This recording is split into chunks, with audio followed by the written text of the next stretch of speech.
like sometimes. A sarcastic womanly voice could be heard as under the watchful eyes of everyone, the patriarch's color began to change. Impo. Impo, he seemed to want to say something, but he was too shocked to do that. What?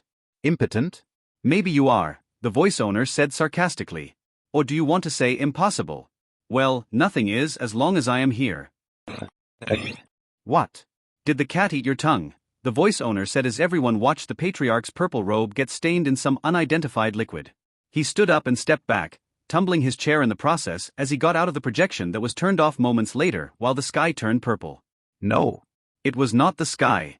Some kind of an energy barrier seemed to have surrounded the entire arena. Zed could make it out somehow thanks to his array masterclass.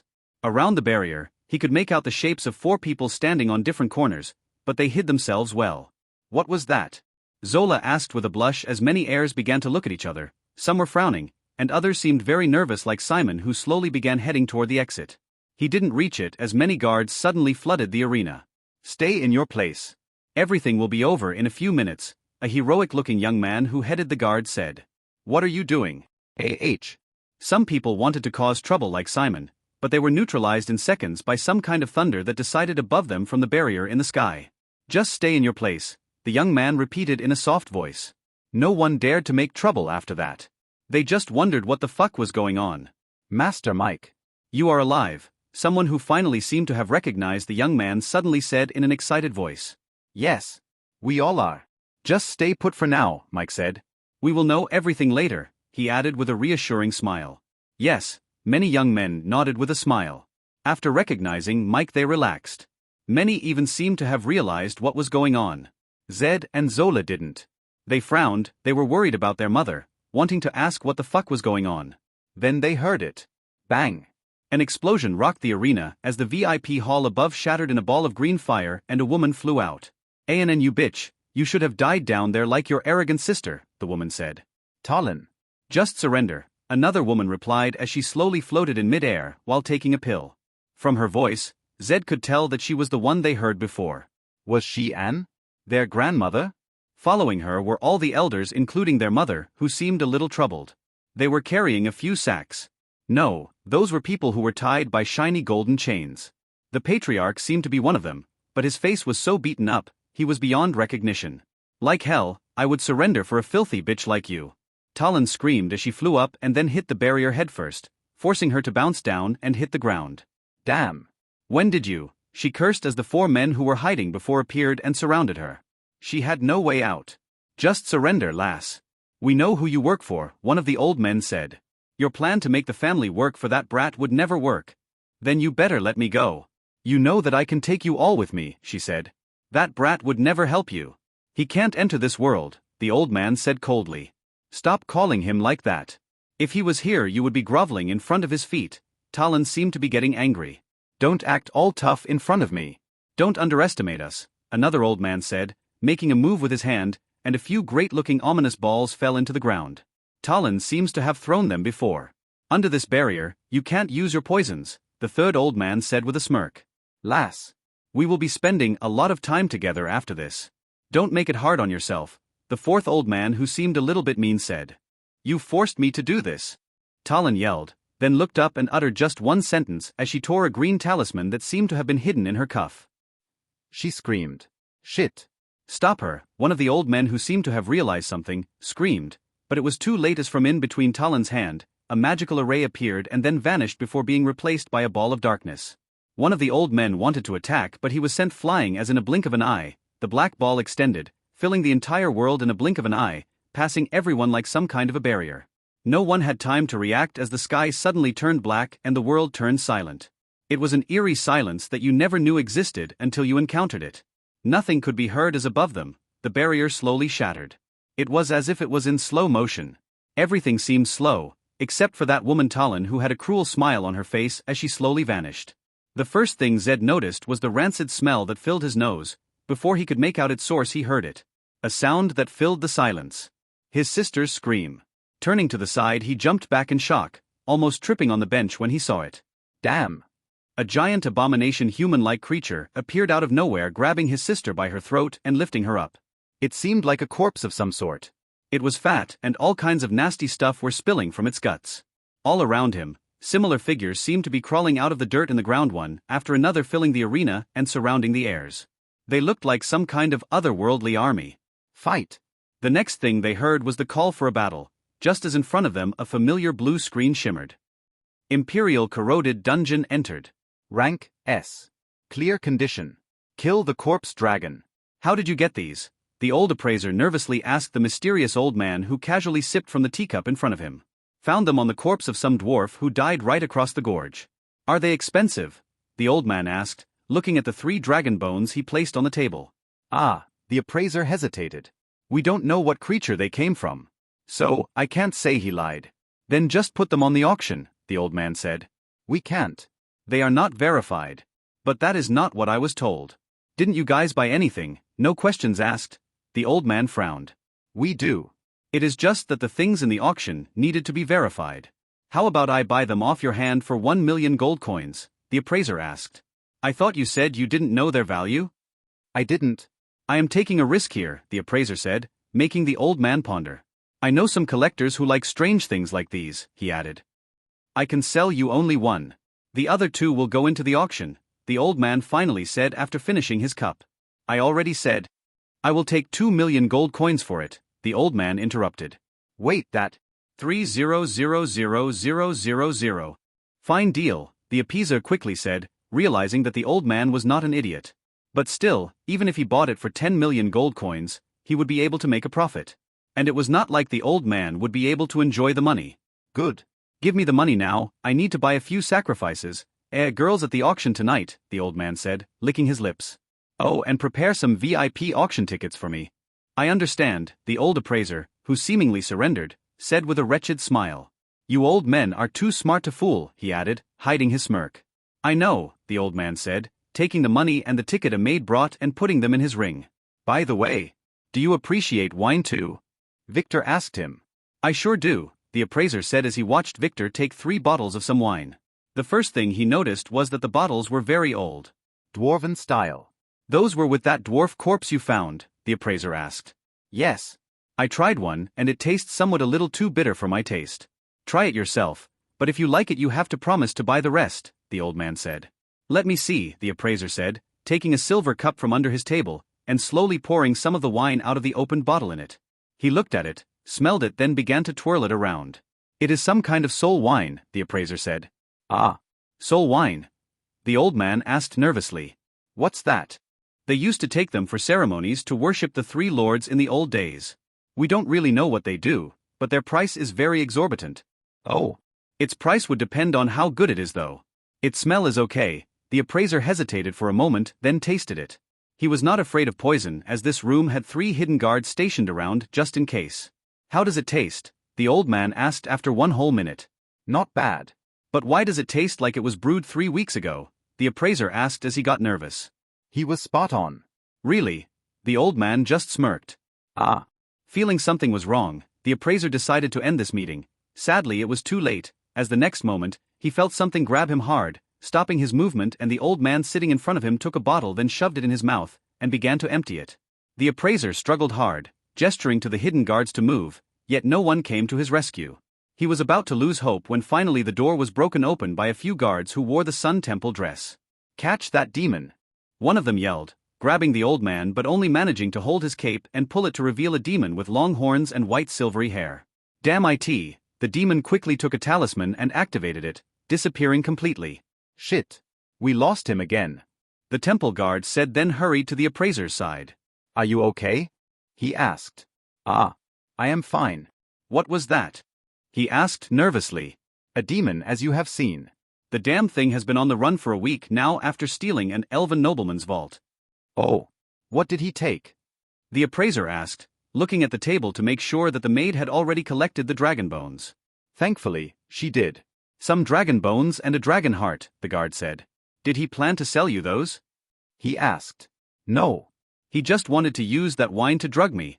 Oh. I will be taking those bottles then, the guard said, grabbing the bottles, inspecting them, and then placing them in his ring. Feel free, the appraiser said. He was annoyed but didn't dare to show it. Did he ask you about anything of interest? The guard asked again. Ah. I don't know. Nothing really. Just the prices of a few things. We just don't know what he is after, you see. This is getting really frustrating. What can a dragon heart be used for anyway? The guard asked. Oh well, it has many uses. For one rare occasion, the appraiser felt that he should tell the guard everything he knew. Zola. Zed screamed as he instinctively attacked the abomination that grabbed his sister. Sadly, he was too weak to even harm it, and his sword only sank in its guts without causing any damage. Ah. Zola seemed about to suffocate. Slash. The abomination was cut in half as none other than Mike seemed to have appeared out of nowhere near them and attacked. He quickly supported Zola and brought her to the ground. Ah. Thanks, Zola blushed as Mike let go of her. Find a safe place and hide. Those things need to be struck with weapons that have an affliction. Pure physical damage won't hurt them, he said with a dashing smile, then left, heading toward another abomination to kill it. We will clear things quickly, so take care of yourselves, he added as he vanished. Wow, Zola's eyes followed him. Sis. We have to go find our mother and hurry to find Danny. Zed told her. Danny was their little sister whom his mother left in the guest room with the maids. As a non-player, that little girl couldn't enter the arena today. Ah. Yes, Zola nodded and began to hurry and follow Zed. Her eyes were searching for Mike though. Do you know his identity? She asked as they ran. He should be one of our cousins. Look at his hair color, Zed said. From the badge on his chest, I think he is an elite or something, he added. He was good at noticing such things. Is he single? Zola asked, making Zed pause. Sis. He is our cousin, he said nervously. You already told me that. I am just wondering, she said pouting, her eyes darting around searching for his shadow. Shit. Zed, who realized what his stubborn sister was thinking, cursed. Totally unaware of what he had done, Mike joined the fight, killing one monster after another. He didn't know how long it took, so after making sure no new abominations were appearing, he gave the guards some orders to secure all the exits and then hurried toward where the elders were. They were slowly wiping the guts and the blackened blood off their weapons after finishing the fight. Thankfully none were injured. Those abominations had hard skins but were not very powerful. Where is Grandma? He asked his father. Theodore pointed up where and was. Up in the air. She seemed to have grown a pair of dragon wings and was slowly descending. Did she awaken her bloodline too? She would be a fool not to try it after getting the notebook. Mike slowly checked his father.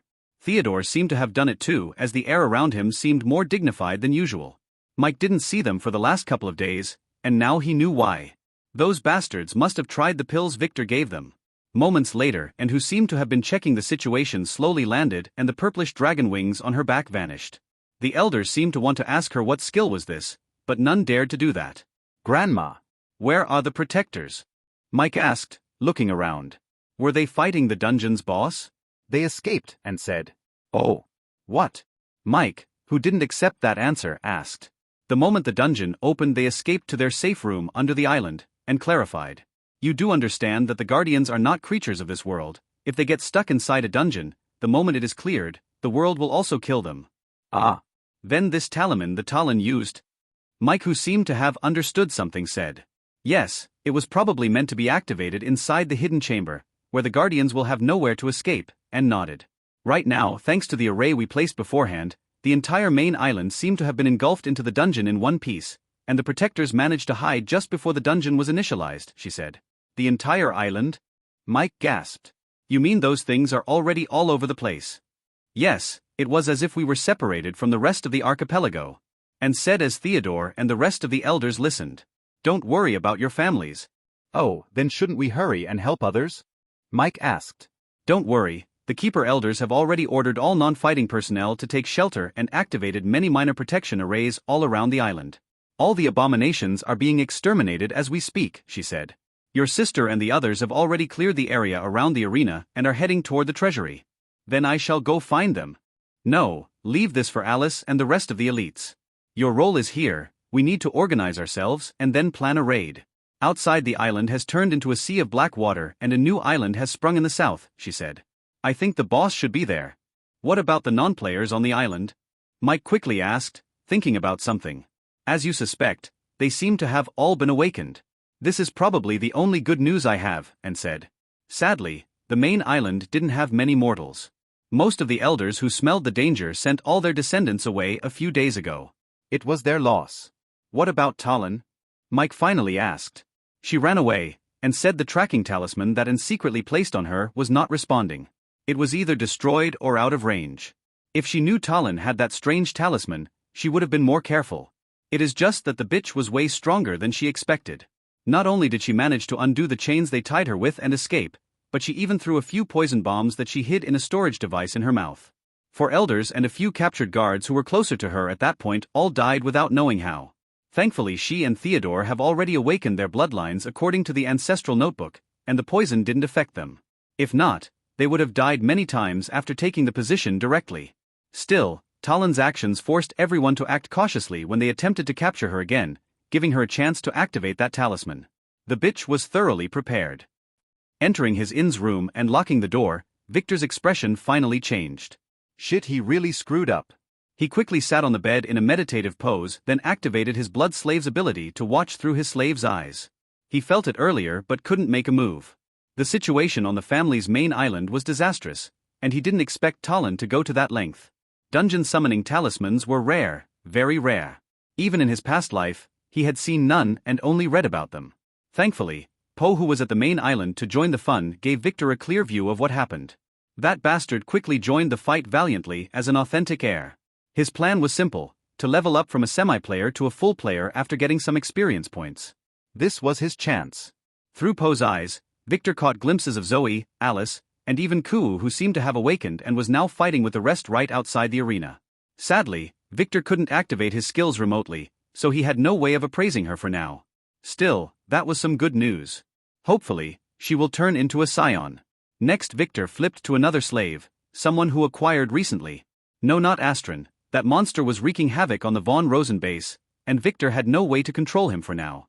He didn't even dare to watch the gory scenes as the bastard was enjoying his meal. Well, Von Rosen deserved it. The mysterious blood slave Victor wanted to monitor was none other than Mike, who was in a meeting with the elders discussing what they should do to raid the corpse dragon's lair. Victor made him a slave when he gave him the antidote pills earlier in the cave. All of those were laced with his blood. He was not sure if Mike would take one, but thankfully he did. The reason he did this was simple, it was to follow what was happening after he was gone. His second choice was either Kuu or Alice. But Kuu was troublesome as he feared affecting her fate, and with Alice, he feared that she would meet some lord at her sect and the same thing with Tulip would happen again. Anyway, Victor initially planned to revoke the slave status and clear the slot as soon as he returned, but after he watched the meeting with the protectors in the hideout he decided not to do that. Seeing the beating black heart the protectors were guarding, Victor realized what it was. A dragon heart. The question was why it was here. He had a hunch about it, but sadly the Akashic Schooler skill demanded 5,000 order points for any info like that, so he could only find someone knowledgeable and ask about it. Thankfully he found that appraiser and realized that his hunch was correct. Dragon hearts had the function to house and protect souls. In fact, according to the now asleep appraiser, many soul artifacts had pieces of a dragon heart as one of their components. Although Victor was not 100% sure as he never encountered this heart in his previous life, he had a theory that his ancestor might have not really died, but he kept his soul alive, waiting to grab the body of a suitable heir from his family. This would perfectly explain why Nicholas' hideout and corpse were not known to the family, as he planned to retrieve his things from there later. This would also explain why Anne, despite being a woman, was allowed to act as a de facto matriarch of the family. Those protectors were probably trying to steer the family's bloodline in certain directions to create a perfect body for Nicholas to be reborn in, and Anne's were very suitable. If Victor's guess was correct, Nicholas is probably trying to create the perfect body. This probably had something to do with the mysterious patriarch test they conduct on every succession. And yes, Victor had made a huge mistake by giving Anne the way to upgrade and activate her bloodline. Now, Nicholas would certainly take the body of the next patriarch, and that guy would most likely be Mike. Shit. He could only pray that the Imperial corroded dungeon would now last until he was back, as the first thing he planned to do after he returned was to head there and grab that heart. The patriarch ceremony would not happen before that, as the protectors would never risk opening the hidden cave before the dungeon was cleared. No. Damn it. Victor never liked depending on luck. If anything went wrong and he got delayed, his brother would truly die. He had no way to activate the blood slave skills from here to warn him. His only hope was now one very crazy girl. But with her new class, she might be able to pull it off. Victor first fetched a few SSS talismans and activated them, making sure the room was secure. Then he took out the cauldron and entered it, appearing in a secluded region right in its center, in a grand granite-built room. This was the safest area here, where the demon boss was hiding. Laying on a jade slab, he took a deep breath and adjusted his state before he reached for his soul, sending every ounce of energy to it to make a connection with the other half in Trilaria. Bam! It was as if the entire world shook. Victor fell to the ground and began to cough up blood. He wanted to hold himself, but his body that laid on the floor had no power to move even an inch. Although this took all of his energy, the connection was a success. It was brief, but it was enough for the two parts of his soul to sync. Now, it was all up to Lily. So, what subclass did you get in the end? Victor asked Lily, who lay lazily in his arms. Time Avatar, she replied directly. It was as you expected, an X-ranked time-related class. So you can stop time and such? He asked with interest. And such, she replied with a mysterious smile. What about Yulian? You will know when you see him, she replied. Oh, so mysterious. Have you tried your skills on someone yet? He asked curiously. Yup, your cousin Titus, he is now officially a eunuch. What? Really? Victor, who sat up, couldn't contain his smile hearing the good news. When did you meet him? He asked. At the Ashflint auction, he was with that fat scion, she said. Liam? Yes, that bastard was trying to be smart and create a discord between his future mistress and her in-laws. Now, he will end up taking all the blame, she chuckled. Although I don't think he would die, I believe he would lose a layer of skin at the very least. He is very thick-skinned. Well, more than one layer then. He deserves it for trying to scam me, Lily said. Did you get that Jinx girl? Victor, who decided not to ask how Liam offended her, changed the subject. That girl was what really mattered. Yup, I plan to raise her well. Surprisingly, she is a very nice and timid girl. It makes one wonder what happened to her in the other timeline, Lily sighed. She is destined to join my harem, you know. He dropped the bomb. What? Like hell, I would allow. Wait. Are you still going with that crazy plan C? Lily frowned, looking at him. It was one of the plans he gave to his private counsel to look at. It is very dangerous. I know, but now that I have the cauldron and that stupid replacement to fill in for my absence, it will be doable in theory. In theory? Lily glared at him. He shrugged. All for the girls? No, they are just the cherry on top. Like hell, I would believe you. Fine, whatever, I guess we will have to wait until your return to see if you can pull it off. Lily puffed her cheek and looked away. How is the other world, by the way? She changed the subject. Mostly sunny with a lot of hot elves. Built a harem of them yet? She spat. Please. I am not like some teenager who only thinks about women. He flatly said. The first thing a man must do after entering another world is collect all the information he can get about the said world and build a base of operations. That's what I have been doing. He explained. I see. How many girls do you plan to have in that base of operations? Well, as many as needed. He kept it brief. You have some new girls to warm your bed already, don't you? Are there any other types? He asked, using the same response he used with Margaret a week earlier. There is me. She spat. I already have you, he patiently explained. Aren't I enough? No, he said, then quickly realized his mistake. Wait. I didn't mean it like that. You know what I mean. I have a very big bastard. Stop biting. This is my fucking soul. He yelped as she attacked, all of a sudden biting his arm. Pervert. She yelled as he pushed her away. She attacked again. She needed to mark his very soul with her teeth to feel satisfied. Wait. You don't need to worry about them. You know Victor, who held Lily, who went rabbit at bay, said. I am not worried. She attacked again. Wait, just wait. What? You see, I tried showing them my true looks, he said. HSSS, she gasped as she relaxed. And they are still alive? Even for her, she almost forgot to breathe when he released his bloodline in front of her for the first time. His charm was devilish. Half-elves have some very tenacious life. Their minds were not that strong though, Victor sighed. I needed to use the soul wine to make them forget. I see, poor girls, she relaxed after hearing him. He had successfully reminded her that at the moment she was the only one who knew what he really looked like. I know, he sighed again. Even Margaret didn't get to see his true looks as he was really concerned about her mental health. So, in the end, why did you call for me? She finally asked. I thought you were having the time of your life in the other world. Well, I may have screwed up. It's about Mikey sighed and began to tell her what happened on the family island. Fucking bitch. Sebastian cursed and cursed as he walked down until he reached the street. Shit, where the hell would he be able to get a car? There was no traffic around here. Excuse me, young man, someone suddenly said, making him turn and then jump in fright. A very old woman was standing right beside him. Holy shit, when did this old hag appear here? Did she drop from the air? Impossible. Was he so absent-minded that he didn't notice her earlier? Young man, can I ask you a question? The old woman asked as she carefully inspected him. You are already asking, Sebastian, who was in a foul mood, spat. The old woman frowned. She didn't like his attitude. Can you tell me who this mansion belongs to? She asked, pointing at the gate for Victor's mansion.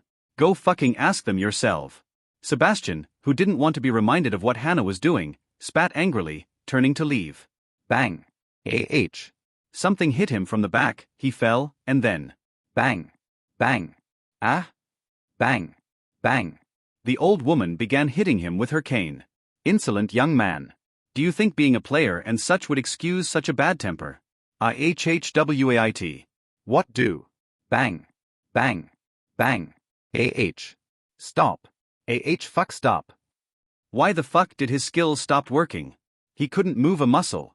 Bang. Bang. Didn't your parents or master tell you to treat old people kindly? The old woman scolded. And don't you dare use that language with me. Bang. Bang. Wait, no, I. Bang. Bang. Bang. Stop. Is that how you ask politely?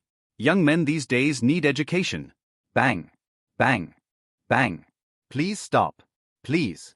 Sebastian, who for some strange reason couldn't move at all and was getting beaten like a piñata, finally cried. That cane in the old woman's hand looked slim, but its strikes hurt like hell. Who does the mansion belong to? She asked directly as she put her cane down. Victor von Weiss. Sebastian said fearfully. He didn't even dare to curse. This old woman was unreasonable. A von Weiss? The old woman raised one eyebrow. Interesting. She added, then turned to face Sebastian. Be kind to old people in the future, she said as she turned around, then began climbing toward the gate. She stopped and turned back. Sebastian flinched. He was about to dart running away.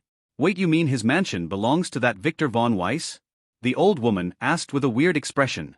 I only know of one, Sebastian said as he stepped back. He was not sure as they had no social media in the sect, so he had no idea about how famous Victor was.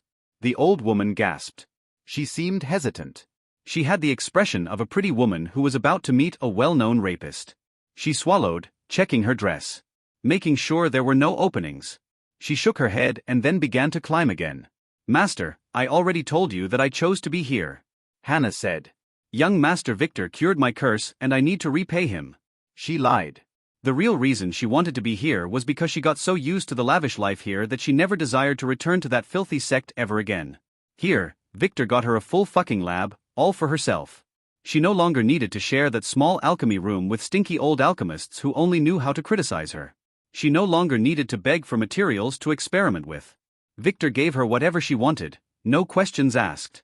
I am sure we can repay him in another way, the master said. After hearing her story, her master started insisting that she had to return to the sect with him no matter what. I have a contract with him, Hannah said. We can't simply annul that. Everything has a price. The master replied. If Victor refuses, I am sure his family would be more cooperative. Master, I want to be here, Hannah said.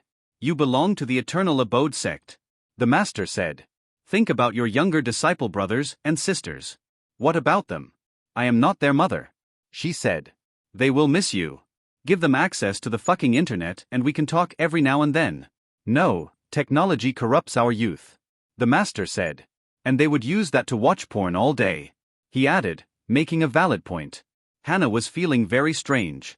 Although her master was usually stubborn and a little unreasonable, this went beyond anything she expected. Just when Hannah was about to call Elise to start implementing Plan B, which included a lot of soul wine and little maids, someone knocked on the door. You may enter, Hannah said, making one little maid enter the lab and then bow politely. Mistress Hannah, an old woman is outside for you. She is claiming she is your grandmother, the maid said in uncertainty. Grandmother? Both Master Orion and Hannah asked at the same time with a strange expression. You have a grandmother? Master Orion asked with a frown. Before Hannah could reply, she noticed the token in the maid's hand. Her eyes blurry for a second, then as if a forgotten door in her mind opened, she remembered many things. Yes, I have a grandmother, Hannah said, grabbing the token from the maid's hand. Please guide her here respectfully. I understand. The little maid bowed politely and then ran to get the grandma. Weren't you an orphan? Master Orion asked after 5 minutes. I am not sure. Hannah didn't know how to answer that question. Her parents were dead, but her grandmas were alive and kicking. That was what she had just remembered, seeing the family token. You lied to me? Her master asked. Well, she hesitated. She is an orphan. I am her great-great-grandmother, an old woman replied to her as soon as she entered the lab. Hannah had seen the matriarch. Hannah bowed immediately. Matriarch? Orion asked with a frown, making the grandmother raise one eyebrow and then flick her finger. The next moment he opened his eyes and mouth wide, gasping as he knelt on one knee. The lowly slave Orion had seen the matriarch. He said with a devoted look in his eyes. What the F***ck? Hannah was shocked by her master's actions. Was he an agent for her family all this time? Hannah, you have grown up to be more lovely, but you should watch your tongue in front of me, the grandmother said as she found a seat by herself. Sorry. When Lewis told me you were no longer at the sect, I was a little surprised, so I thought I would come check on you. This diverges from the plan, she said as she looked around, ignoring Orion, who didn't dare to stand up. Ah yes, things happened, Hannah said, wondering when did Alpha meet the matriarch. Tell me everything, start from the beginning. I have a contract, I can't say everything. Oh, the same with Louise, tell me what you can. Then the grandmother interrupted, not looking fazed at all. Well, wait. The grandmother interrupted again, looking at the door. You girls can come in and sit with us. I feel uncomfortable being eavesdropped on, she said, making 2 girls slowly enter the lab. They were Margaret and Lynn, who quickly put the rope she was carrying away. They both bowed politely, then quickly grabbed a seat, wondering what the fuck was going on. Master Orion was left kneeling. So, you want me to save your ass after messing up? Lily asked after hearing Victor's explanation about the discoveries in his family. Basically, yes, Victor said. Are you sure about the info about the dragon heart? She asked. The guy who I asked was a level 100 appraiser who managed an auction house, Victor said. That guy was the biggest shot he found in town.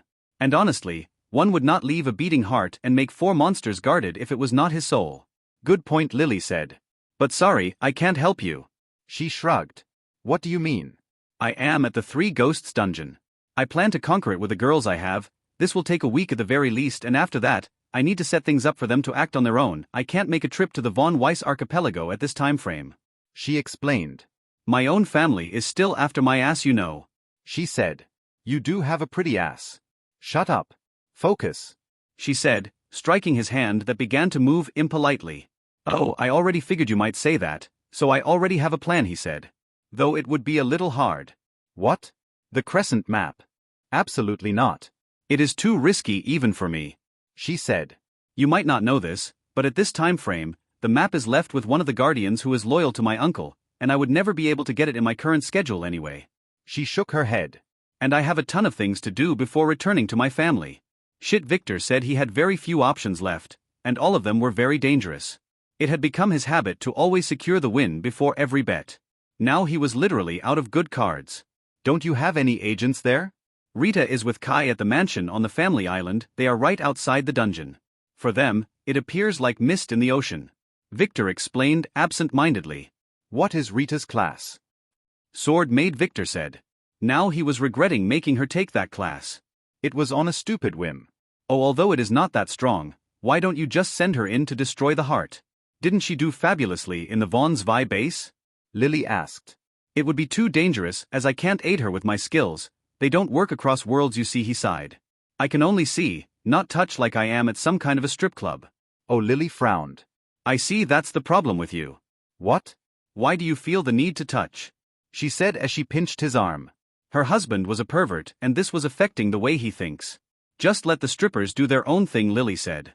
"You must trust your girls," she added.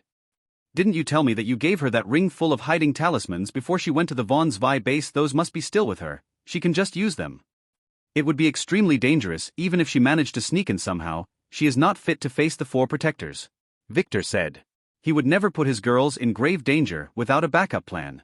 I am not sure what defenses they would have in that hidden lair after all." He sighed. "Who said she needs to enter the hidden lair?" Victor frowned. Lily shrugged. "No, absolutely not." "The protectors are important for the family." Victor knew what Lily meant. She wanted Rita to just disable the lair hiding array, making the dungeon do the rest of the job. She would only have to sneak in after the protectors were gone and steal the heart. It is them or Mike, and seriously, in the other timeline, they probably died like that. It is their destiny. "Your family is strong enough without them, and they might pose a problem for your future plans," she said, trying to convince them. "Fine, your plan is the only viable one. I will leave explaining things to Kai and Rita for you.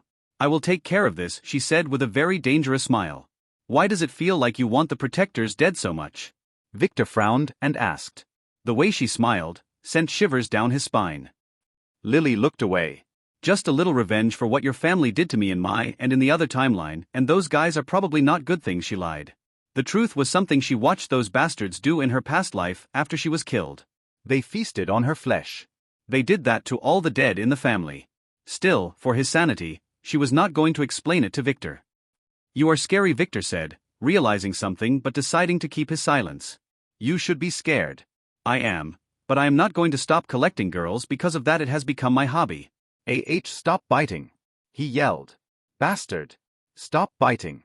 "Come on, look, I have some good things for you here," Victor quickly said, pointing to a pot that had been boiling over the campfire to the side.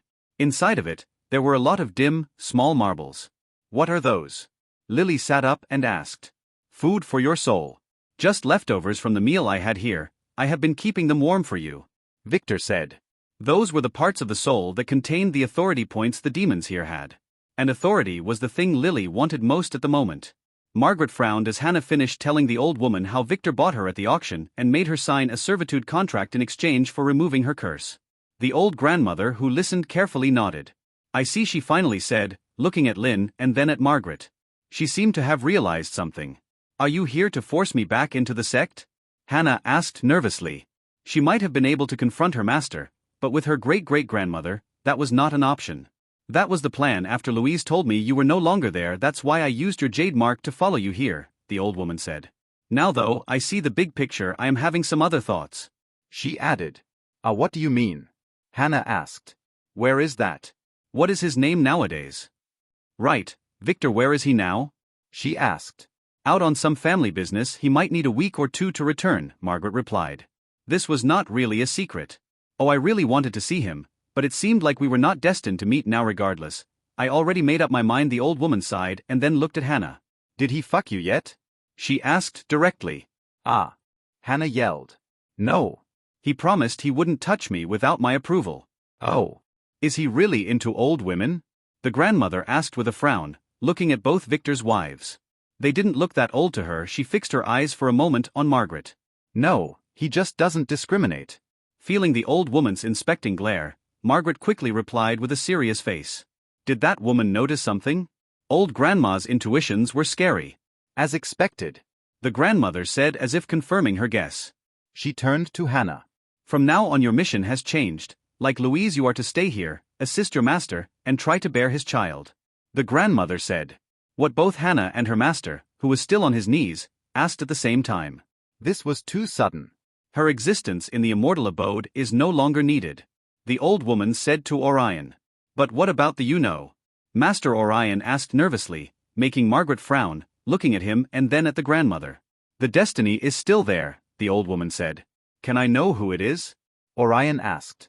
We don't know, and such knowledge might be detrimental, the old woman said. Just take care of all your disciples. What are you talking about? Hannah asked.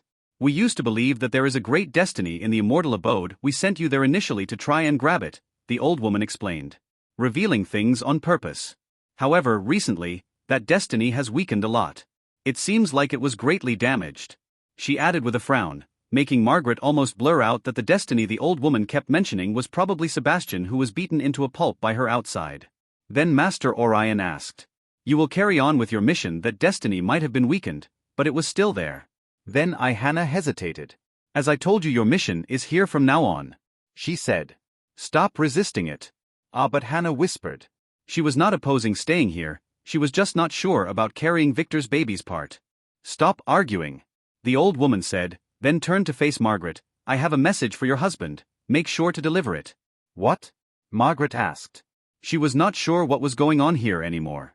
Tell him that we know his true identity too, and we are willing to work together, the grandmother said solemnly. True identity? Margaret frowned nervously, wondering if the old woman meant the Nutcracker. Or did Victor have some other persona that she had no idea about? Yes. Although I had no idea at first, all those reports about him made sense now. He is the only one who could have all that authority. Now we know that he was the one who did it, and we are okay with it, she said with a smirk, as if she found out something big. What do you mean? The one who asked was Hannah. Well, think about it. A young man who was known to be a timid and weak boy suddenly gained the von Weiss family's recognition, getting an elite status and all the resources in the world. Hell, they even allowed him to marry a group of normal girls in a public wedding, breaking every rule. This has only one meaning. What? Hannah asked as Margaret's face became strange. He is above the rules, the grandmother said with a knowing smile, as if she had figured it all out. Tell him that Louise and Hannah are our tokens of friendship. He can use them however he wants. We hope to work together in the future to destroy our common enemy, the old woman said to Margaret, who had totally no idea what she meant. She was 99.9999% sure there was some huge misunderstanding here. What common enemy? Hannah asked once again. She had no idea what was going on. Your new young master will tell you, the grandmother said. I don't think he will. He keeps a lot of secrets, Hannah commented. Even better, one must only know what is needed, the old woman said with a nod. Then frowned as she looked at an old watch in her hand that began to vibrate. I am already out of time. I need to leave. Just do what I told you to. Fate can't be cheated without keeping many cards in the dark, she added as she stood up, took 2 steps, and then disappeared as if she never existed. She left like that? Lynn asked, looking around. Left. The confirmation came through her earpiece. It was Elise, who was keeping an eye on the mansion's array center. I must go too, Master Orion said as he was finally able to stand up. Take care of yourself, Hannah, and remember to invite me to your wedding, he said as he quickly left. Wait, Master, I have some questions, Hannah wanted to ask, but sadly Master Orion left without looking back. It was as if he was a man on a mission. What the Hannah stood there wondering what just happened. Don't ask me, I am as confused as you are, Margaret said as she quickly used her dragon wife's connection to call Lily. She was the most knowledgeable one between them. Lily opened her eyes and slowly stood up. What? Is your rest over? Yulien asked. His sister had been making some very lewd expressions for the last hour, so he didn't dare to wake her up. She was the violent type after all. I need to make a phone call before we enter the dungeon, so I will be heading toward the highway. I will return in an hour or. She paused, then sat down again and closed her eyes. What's wrong? Yulien asked. I need more rest, she said. Margaret was trying to contact her. WTF? Roy sighed and watched as Lara and her friends looked down nervously at their own little feet, avoiding looking straight at George, who was glaring holes into them. It seemed they had finally realized what wrong they did. They were currently standing in his father's office, together with Iris and Max. Why was he here? Roy had no idea, as no one invited him. He was waiting for them when they arrived, as if he knew something. Do you know how angry your father would have been if anything were to happen to you? George asked. From the way he moved, Roy could tell that he was a little annoyed by Max being here. Sorry, I didn't think things through. I didn't mean to make you worry, Lara said, biting her lip. But I just couldn't let those criminals go free, she said with determination.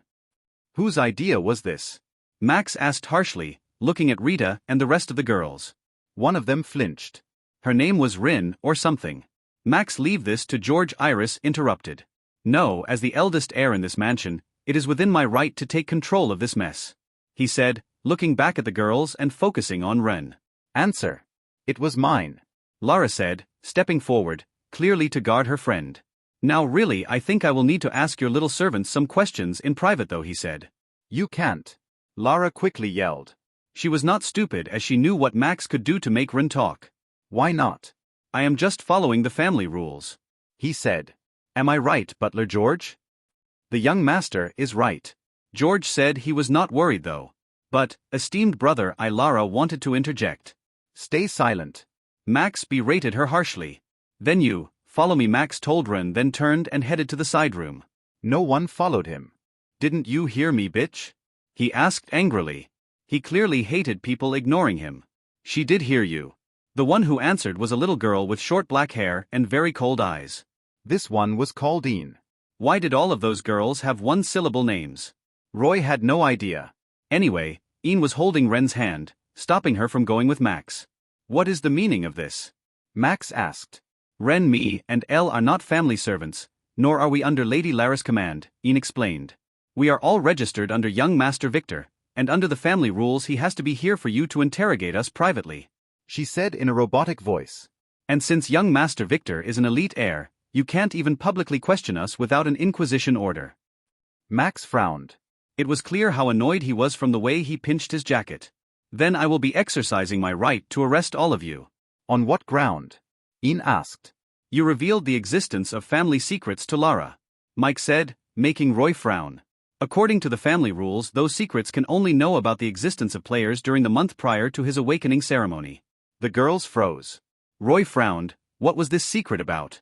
He had a hunch about what this was about, but it was too crazy. I don't know what you are talking about, Ian said, gesturing to Lara, who was pushed to the back by Elle to stay silent. Want to deny it? Well, we just have to inform the family and... Young master, I have to interject, George said. Lady Lara's awakening ceremony date had already been specified to be the end of this month. So there is nothing wrong here. What? Max asked. You mean you found a new artifact? Max asked.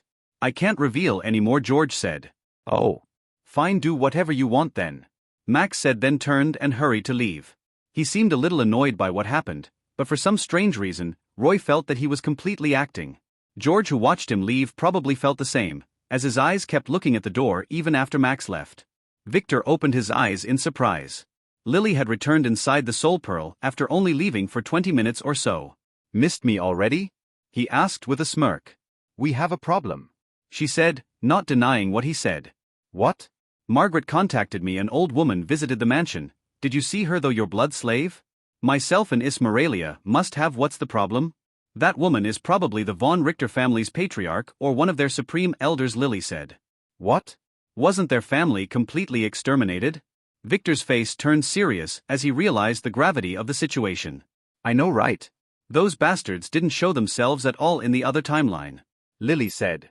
This is outside of our calculations. Those bastards seem to have completely erased their existence from their heirs and agents' memory. Oh, Victor frowned. What did the old woman want? He asked. At first she was here to grab Hannah. After that bitch Alpha ratted on her, Lily spat. She seemed pissed. That bitch must have asked her family to help her get away from you. Like anyone would be able to help her. He smirked. I will give her a good spanking when I return. Did she take Hannah away? He asked with a frown. Although Hannah was no longer crucial to his plans after she finished preparing the blood-purifying pull, he really liked the girl.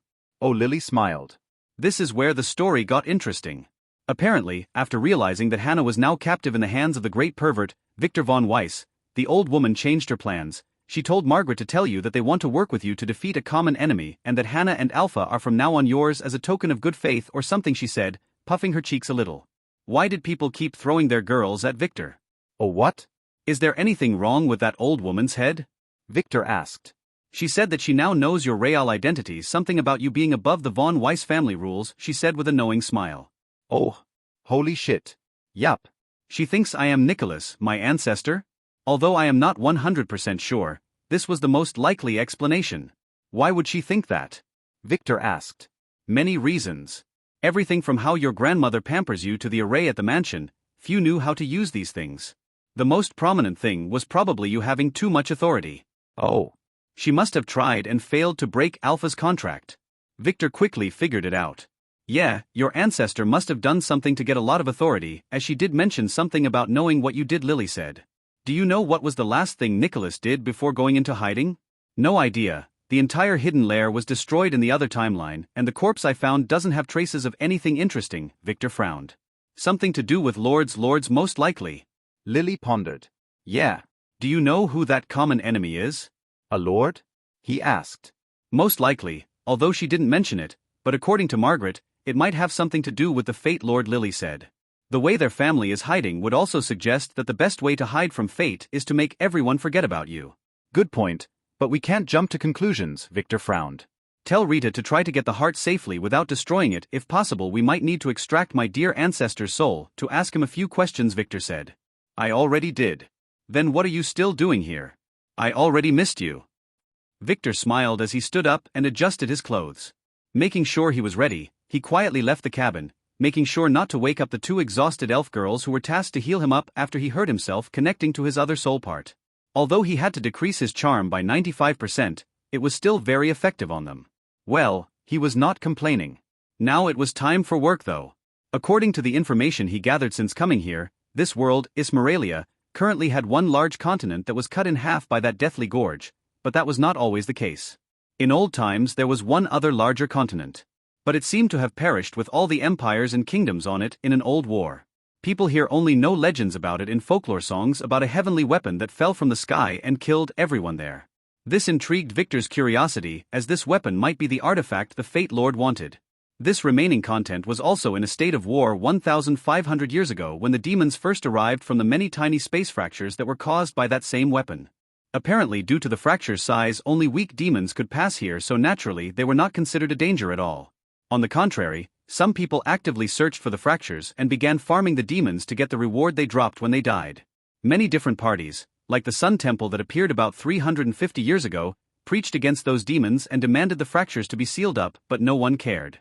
This all changed 300 years ago when a certain incident happened in the Zarami Empire, the strongest human empire that subdued most of the other races at that time. According to folktales, the king that was approaching the end of his life, and in a bid to extend it, he tried to connect to another world, the dragon realm from which his ancestor came. He failed miserably, opening a portal right into hell. It seemed like the wizard who was supposed to be helping him turned out to be a great demon in disguise. A classic demon method. This portal was not like the dangerous and unstable space fractures. It was able to support much stronger demons, and from it, those demons did come. Legions after legions. In just 3 days the empire fell, followed by the adjacent moon elves' theocracy. After that, the demons spilled out everywhere, attacking all the surrounding kingdoms and burning them to ashes before a coalition was quickly established by the rest of the world to fight them. Knights and wizards from all over the land hurried to join the war and sure enough, managed to stop the demons right at the gorge before pushing them back again and again.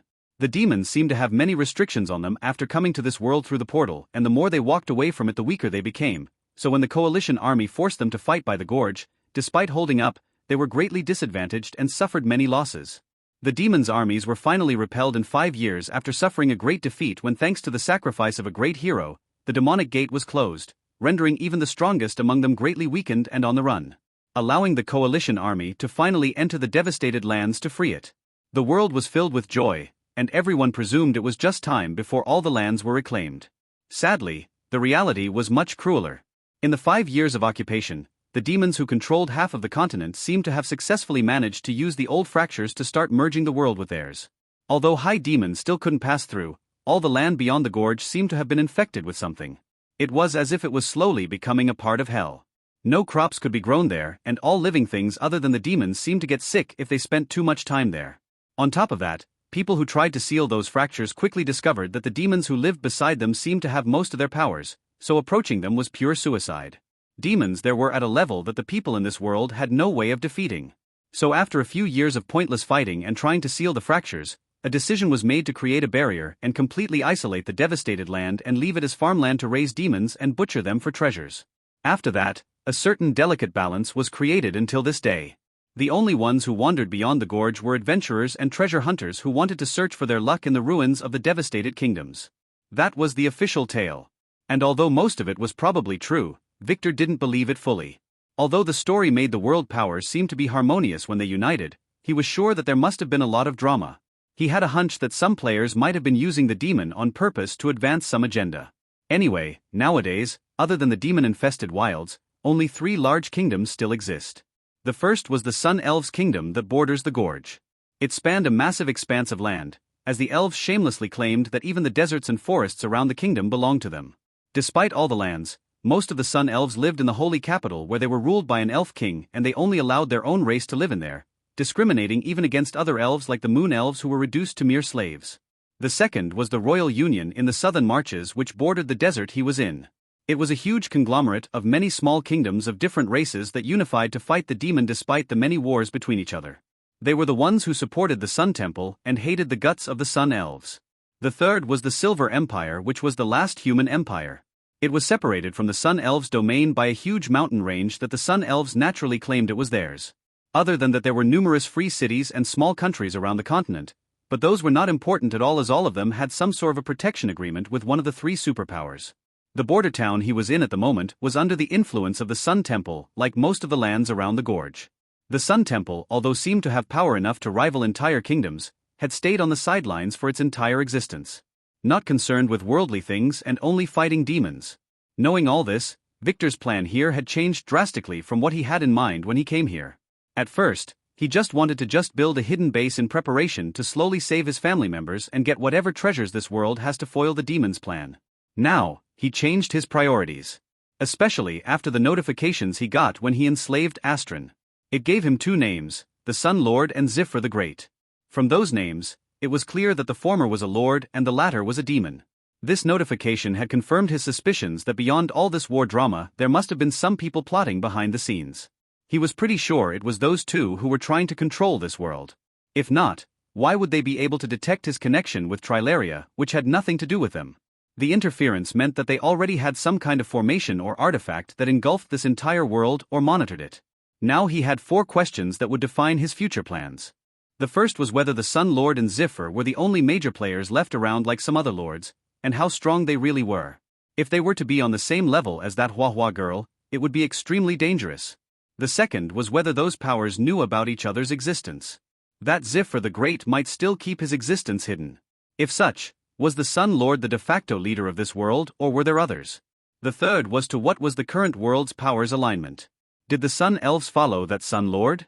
What about the Sun Temple? Are they a demonic temple, or did they also work for the Sun Lord? What about the Free Empire and the Federation? Did they also have weaker backers, or were they just a distraction? The last question was about the artifact that destroyed this world. It was probably the one that allowed the demons to control this world eventually. According to Lily, it must have been in the human empire. But what the fuck was it? And how much time did he have? What he knew was that the war here in Ismaralia was near its end, and this meant that the major players had already set their pieces for the last battle.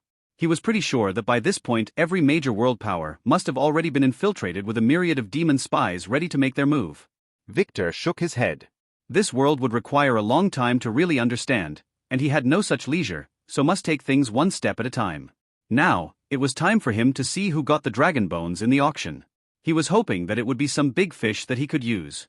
Dragon bones were very precious even in this fantasy world, and he was sure they might lead him to the top as they changed hands.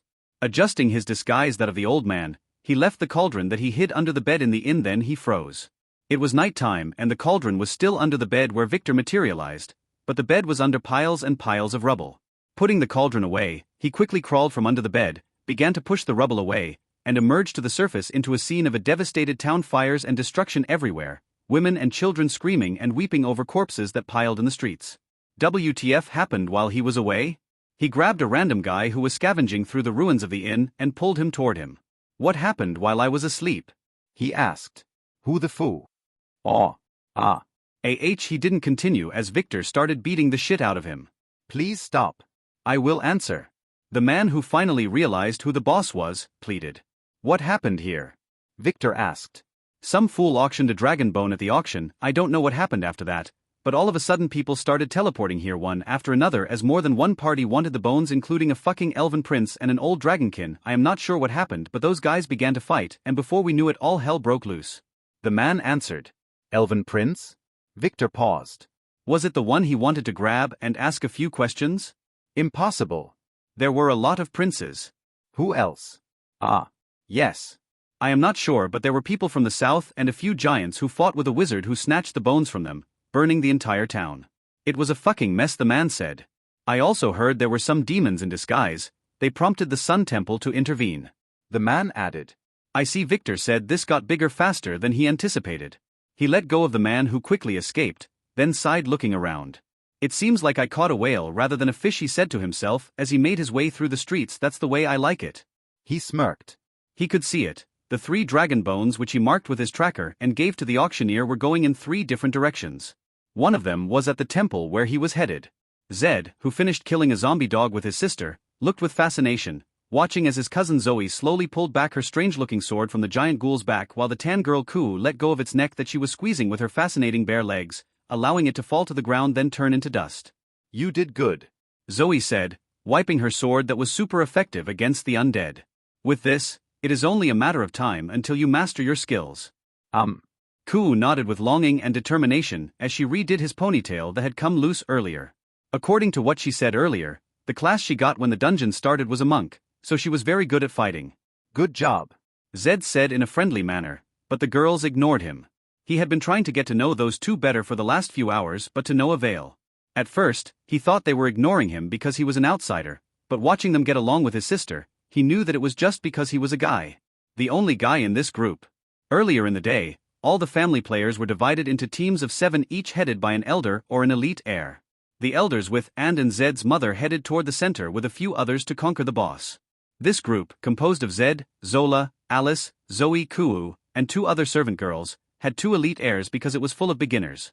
They were tasked to patrol the perimeter and get rid of any monsters that appeared. It was the easiest mission around, and Zed was glad with that as he was worried about his sister. Hopefully, his mother was okay too. She was strong, but this place was treacherous. He sighed, looking at the tall volcano that towered above them. They were now on the beach of this new volcanic island that appeared out of nowhere. If one didn't know better, he would think that it was a normal tropical island with a sandy beach and virgin jungle that surrounded a tall mountain. That was if he ignored the poisonous purple sand, the withered ominous vegetation, and the occasional monster that sprung and tried to eat him. I think that's it for this area, someone said. It was Alice who also finished killing the undead ogre she was fighting alone. What to do now? Alice pondered, putting her massive sword on her shoulder as she looked around, letting the ogre corpse behind her turn into dust. Aren't you the team leader? Zed asked in sarcasm. She had been ordering him around all day. He didn't like Alice one bit. In general, he never liked dominating strong women. I am. Should we try to move a little deeper? Alice said, ignoring Zed as she looked at Zoe. I think we can try it. Zoe, who got what Alice meant, said with a confident smile. No way. Zed quickly interjected. I am not putting my sister in danger, he said. He already figured out that both Alice and Zoe were definitely not level 33 and 36 as they announced on the island earlier. He was not stupid. Those girls could easily decimate a full swarm of ghouls like they were cutting weeds, something that his mother, whose level was 54, could never do. But that didn't mean he and the others were safe with them. On the contrary, attempting to go deeper was a suicide. That place was definitely full of traps and poisonous monsters. Zed, Zola scolded. I can take care of myself, she scolded. But his sister ignored him. Let's take a rest, then we will try to move 1 mile after that, Alice said, ignoring the drama and making the 2 servant girls hurry to prepare a rudimentary camp. Sister Alice, I wanted to ask you about the ghoul earlier. Zola, as if naturally, hurried toward Alice and began to ask her about random things. Zed sighed. His sister seemed to have been completely fascinated by Alice after getting to know her. Damn it. Well, Maybe he would be able to use the time to get to know that cool girl better. She was 100% his type. A docile and obedient girl. Reaching the Grand Sun Temple, Victor found it as expected, still standing majestically in the middle of the rubble. It was the only building that was left intact in the entire town. The slave market in front of it had long perished into ashes. Many people were trying to go inside for shelter, but the guards shunned them all, saying that demons might try to infiltrate or something. Victor ignored the chaos and moved past the unsuspecting guards. No one noticed him. Warning: Edict Shard number 7991454 Field Effect. Dispel Disguise. Warning: Edict Shard number 7991454 Field Effect. Nullify Skills. Do you want to allow effects? Yes, no. Victor pressed no. Edict Shard Field Effect failed. Error: not enough authority. Warning: Oberus Jewel had detected that you have intent. Scanning for ill intent started. Error: not enough authority. Requesting. Do you want to be scanned? Yes, no. Victor didn't answer. What kind of a question is that? He didn't dare to press no, as the artifact might do something to indicate it failed and alert the temple. He started to strengthen his disguise. Usually, he kept it at a certain level to hide his existence and obscure his identity, as the more he disguised the more it drained him. This artifact, though, seemed to be locked onto something else. He started to strengthen his disguise one bit after another. Remove his breath, his aura, his soul, his mana, his bloodline. Do you want to be scanned? Yes, no. The message didn't disappear. How the fuck was this thing locking in on him? No matter what he disguised, nothing changed. Was it locating his intent? If such, how can he disguise that? His skill didn't have that option. Victor frowned. Maybe he should retreat for now? Never. Do you want to be scanned? Yes, no. 30 seconds left for prompt 29. 28. Shit, he had no time for this. Thinking for a moment, quickly created a disguise around himself, disguising the world itself as if it were just outside the temple. Would this work? Victor wondered as he prepared himself for a fight. If he couldn't sneak in, he planned to barge in with brute force. Even if it was dangerous, he was sure he could escape if anything went wrong. That was the best thing about being in another world. He didn't need to think about the consequences. Still, he preferred to act low-key to lower his enemy's vigilance. Scan target left perimeter scan failed. A success. Victor sighed and then slowly continued his path into the temple. The first thing he was going to do was to get that fucking artifact and spank its butt. It really scared him for a moment there. Chapter 415, at the Sun Temple. Victor slowly walked through the Sun Temple's grounds, looking around like a tourist with some very bad intentions. Thankfully, no one could see him. It was not apparent from the outside. But the temple was huge, extending a few miles behind many of the stores on the main street, which probably belonged to the temple in its entirety. From what Victor could see, this place was composed of several different buildings and training grounds that were scattered around its premises. And there seemed to be many young acolytes and the likes running around doing chores or whatever temple stuff they do. And yes, this temple only employed males. They seemed a little busy, probably thanks to all the mess in town. Looking around, Victor sighed. He was interested in inspecting all those buildings, but he didn't have the time. He already knew where to go. Following the tracking thread of the dragon bone that was around here, he left the main pathway, turning into a seemingly deserted courtyard near a large, ominous-looking building with very tight hidden security. The sign on its entrance read the words Discipline Hall, which were painted with blood on a tar-black background. And yes, Victor could now perfectly read this world language after asking the elf girls about it. It was very similar to a language he knew in his previous life, just requiring minor modifications. Giving the area around one last look, he passed right by the oblivious guards and then casually entered the gloomy building that was even gloomier on the inside. The stone entrance hall was devoid of any decorations. It was composed of a single table in the center, where an old man in dirty robes sat behind it snoozing. All around him, there was a myriad of identical-looking firmly shot steel doors. Was this old man, who was definitely a hidden expert, the receptionist? Lemon Callie. Level, 109. Class, Torture Master. Bloodline, Human. Fate D. Most likely not. Ignoring him, Victor turned around and began to search for where to go. He was wiser than to wake a sleeping old man. The nutcracker was not interested in old expired nuts. Now where was that thread again? Right there, it passed right in between two doors and pointed downward. Victor paused. Go right or left? Whatever. He casually shifted through the right door without opening it. Behind it, there was a long corridor winding downwards. He followed it, ignoring a few snoozing guards. After a series of locked doors, He soon reached a dungeon corridor with a row of cells on both sides. Inside of them, many prisoners were thrown in groups. They wore nothing and their bodies were full of blood, yet strangely they didn't talk or moan, but just sat in their places and looked with unfocused eyes to the walls. Victor frowned as he appraised a few of them. None had any strange status windows, just your normal citizens with normal classes and levels. Why were they here? Looking around, he noticed a sign that read, "Do not touch the demons. Keep the demons in their suppression chains at all times." Those guys were demons? No, they were possessed by demons. Around their necks, Victor finally noticed the strange metal collars. Inverted gold 5 elements, locking enchanted collar, B. Lock soul in body. As if to affirm Victor's guess, a young guard suddenly opened the dungeon's door and entered, passing right beside Victor without noticing him. The moment the guard entered, the demons, as if some kind of a key was pressed, began moaning and begging. "Please let us go. We are innocent. Mommy. Where's my mommy? Where? It was a really heartbreaking scene. The guard just spat, throwing some dried moldy loaves of bread at the demons from in between the bars before turning and leaving. The moment he left, the demons attacked the bread, eating it before they went again into their energy-saving mode. It was super creepy. Victor sighed, giving this place a last look, deciding to leave before he paused. If he were to see demons outside, would he really be able to identify them? This had been a problem that he was thinking about. With Ian tasked to accompany Lara, he really had no method to identify demons.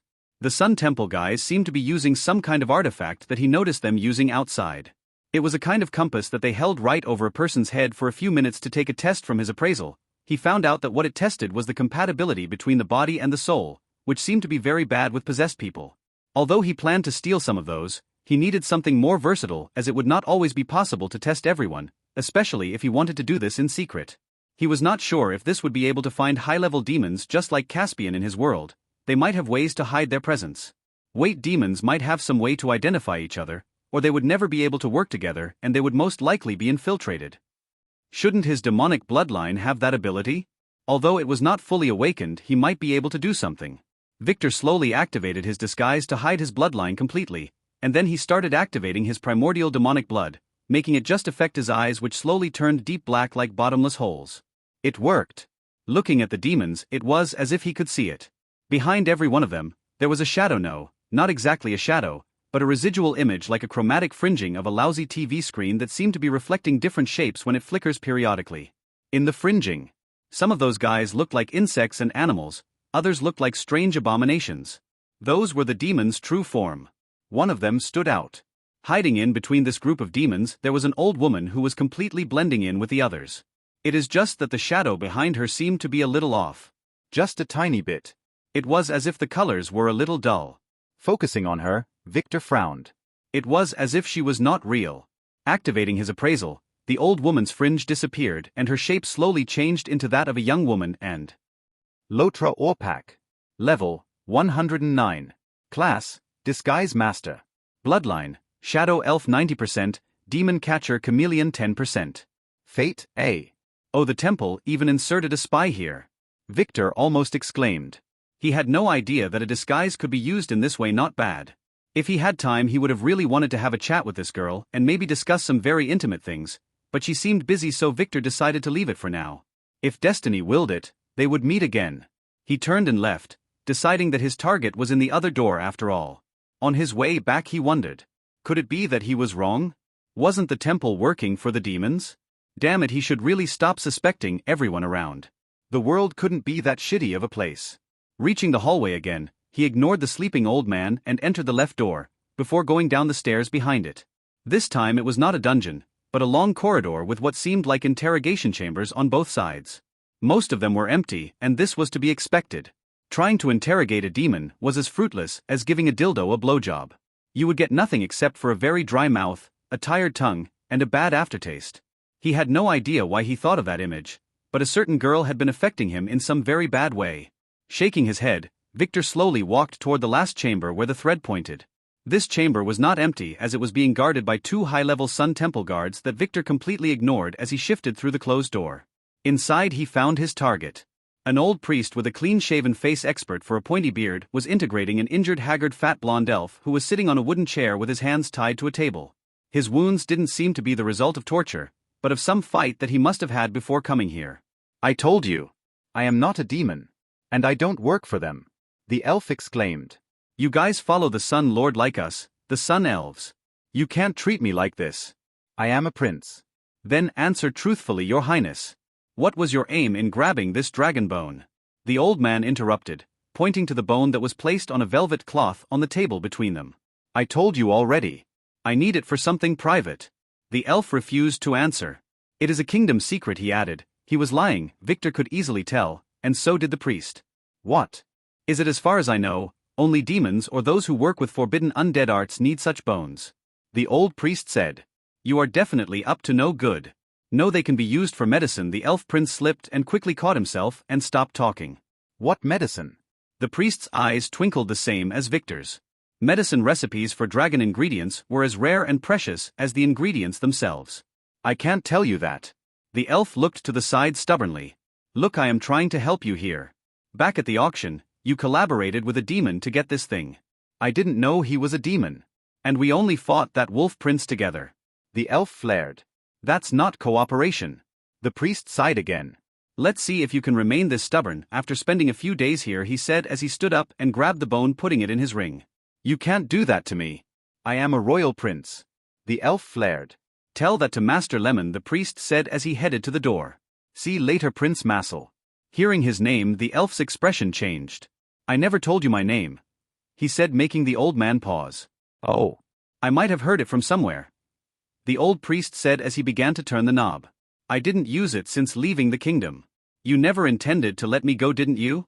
The prince, who had been acting meekly until now, suddenly said with a sharp tone, seemingly realizing something. Did my sister contact you? He asked with sharp, cold eyes that gave off the air of a real prince. Finally showing some teeth, the old priest shrugged, not denying it.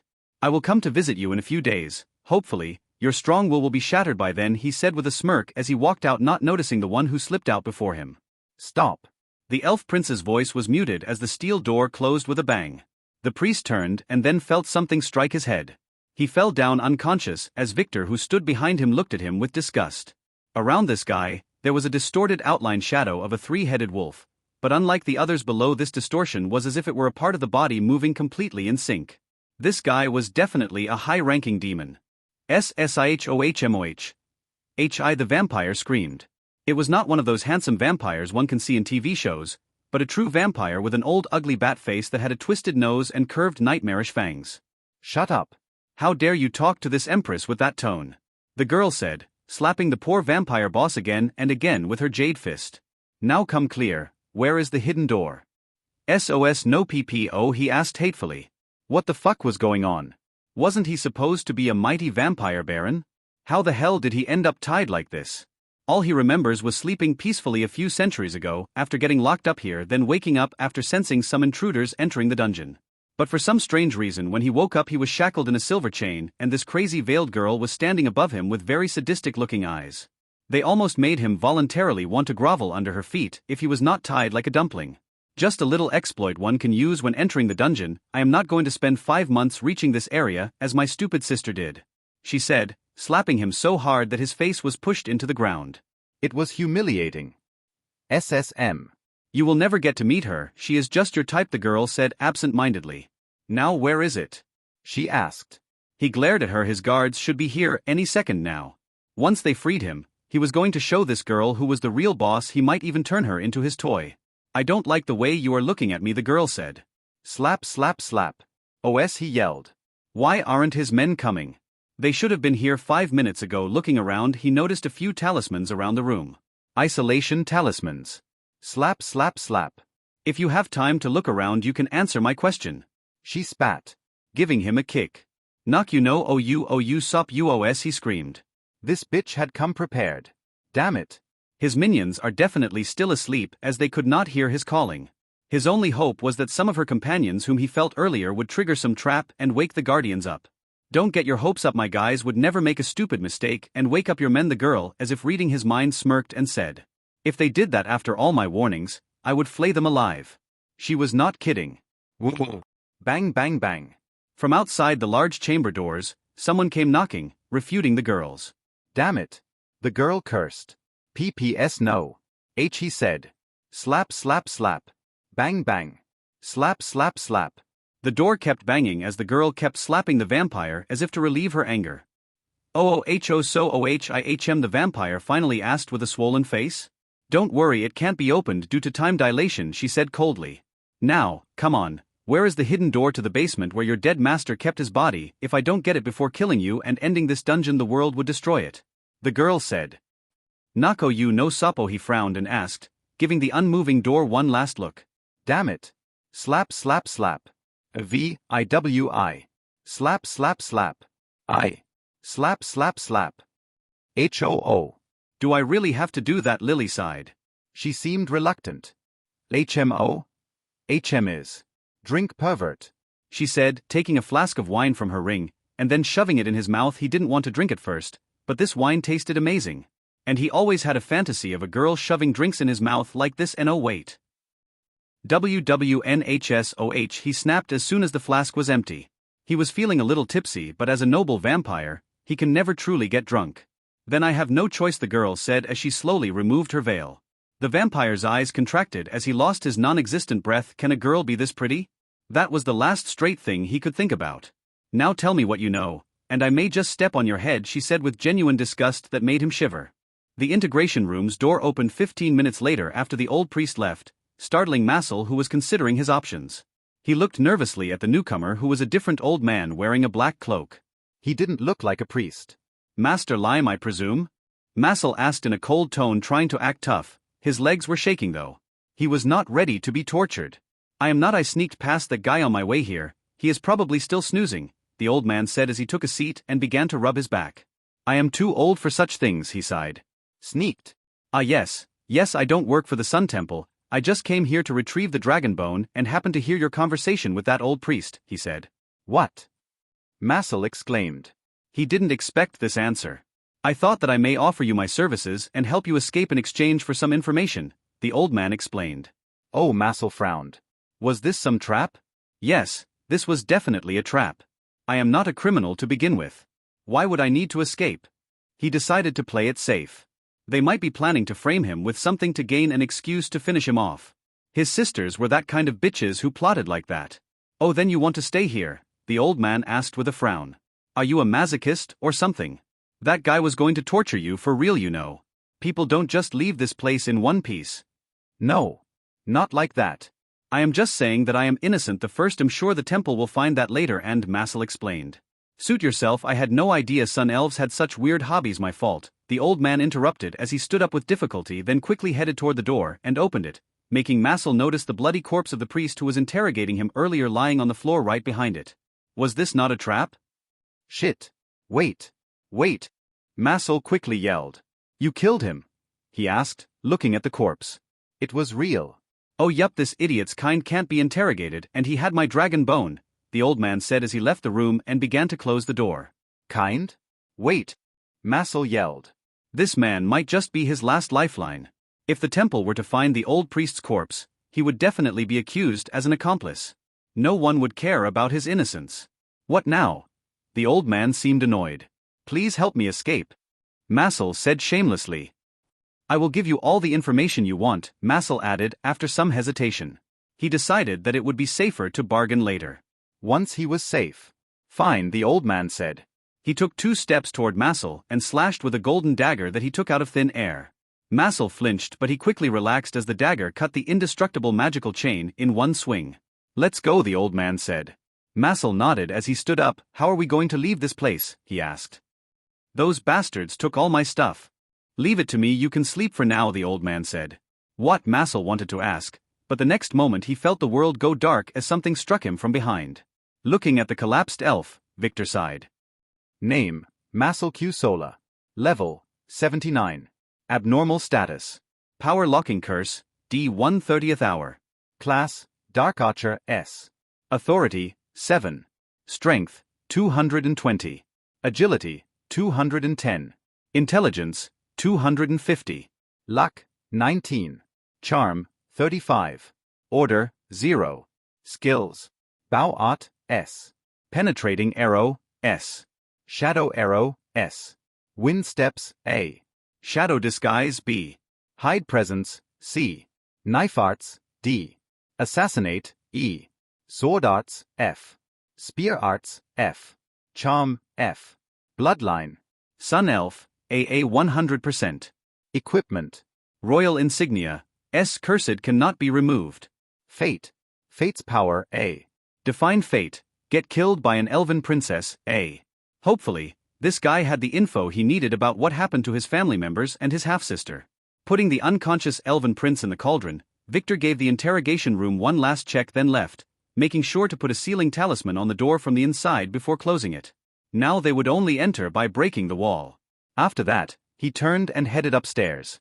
The corpse Massel saw earlier was an illusion, as Victor didn't expect him to be extremely wary.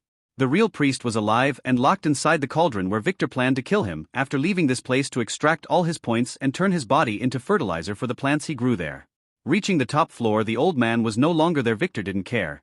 This man was probably evil, but he was not a demon. Thinking for a moment, Victor decided to make a trip around this building. It was not every day that he could get a chance to visit such a gloomy place. Descending the stairs behind the doors one by one, Victor, who appreciated the architecture, didn't find anything of interest, just cells, old archives, interrogation rooms, and guard rooms. It was after spending 30 minutes, he finally found what he wanted. The hall's vault, which he infiltrated, easily walked past the unwary vigilant guards and the locked steel gate.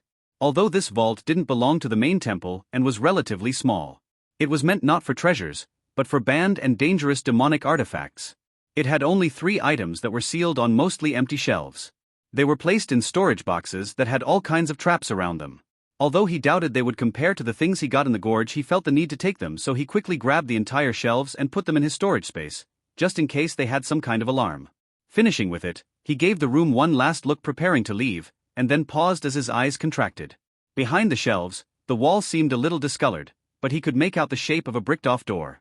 Raising one eyebrow, he began to inspect it. There was definitely a door here. Thinking for a moment, he didn't hesitate and shifted right through the bricks into a new very dark steep stairway. He wasn't expecting stairs there, so he almost stumbled and fell down rolling, but thanks to his levitation skill that he activated in the nick of time, he was able to hold himself in place. Shit, he cursed as he stabilized himself, then began to move down. Despite the lack of light, he could see perfectly well thanks to his bloodlines. Finally, after going down more than 30 feet, he reached what looked like an old damp cave. There, Victor was welcomed by piles upon piles of nasty-looking rotting burnt bones. He knew what those were. He saw such a scene before in his own world in the other timeline.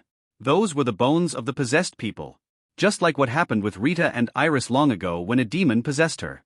Sometimes a demon infiltrates another with his entire body, not just his soul. This allows the demons to go undetected and keep all their original powers at the same time. Unfortunately for the host, this caused changes to the body that might become permanent if the demon stayed for a long time. It was like the corruption that the hell world does. Those bones couldn't be burnt by any mortal flames, and disposing of them was very costly and dangerous, as they might contain fragments of demonic power or an entire soul. The only solution was to first burn the bodies for 3 days, then gather the bones in a secure location and wait for an opportunity to either use a high purification on them or just dump them in some corrupted land. But why were they here? Did someone forget them? Most likely not. Looking around, he noticed that near the top of the tall ceiling, there was what looked like a small shaft going down. This thing must be where they were throwing the bones from, as he could notice freshly made scratches in the mold around it. So in the end, this place was built on purpose. It was where they disposed of the corpses. But why? Didn't the temple have a way to purify bones? That was most unlikely. Victor could smell some kind of scheme, but sadly he had no idea what it was for. Thinking for a moment that they might be useful someday, he started collecting the bones in his storage space as usual. It became a habit to grab things and then think about them later. The process took only 4 minutes and a half thanks to his newly acquired expertise in grabbing treasures. Taking every last rotten bone, he began to look around the cave. Other than the shaft and the ton of rotten mold that he made sure to grab a sample of, it had nothing of. He paused. Right in the middle of the cave, under the mold that was left when he removed the bones piles, he noticed a strange-looking magical array. He had seen such arrays in one of the books in the Imperial Archive before. This was demonic magic. He quickly walked again toward the center of the array. There was nothing. He took a shovel and started digging. There had to be something here. 10 minutes and 10 feet later he felt it as his demonic blood began to boil. Frowning, he began to dig faster, and 3 feet later he found it buried in the middle of the rotten dirt. A small lead box with more than 20 talismans all around it.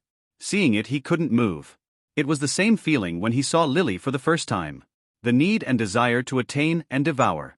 His demonic bloodline began to become more and more excited, as if he needed to grab and eat this thing with its package, forcing him to quickly activate his Chaos Dragon bloodline, which immediately calmed him down.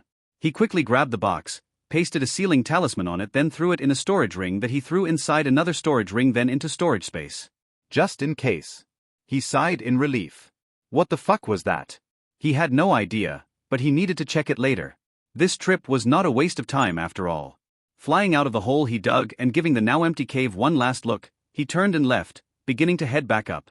Now he only needed to go grab that shard and intent artifact before leaving this place. No, he might also give their temple vault a visit just in case.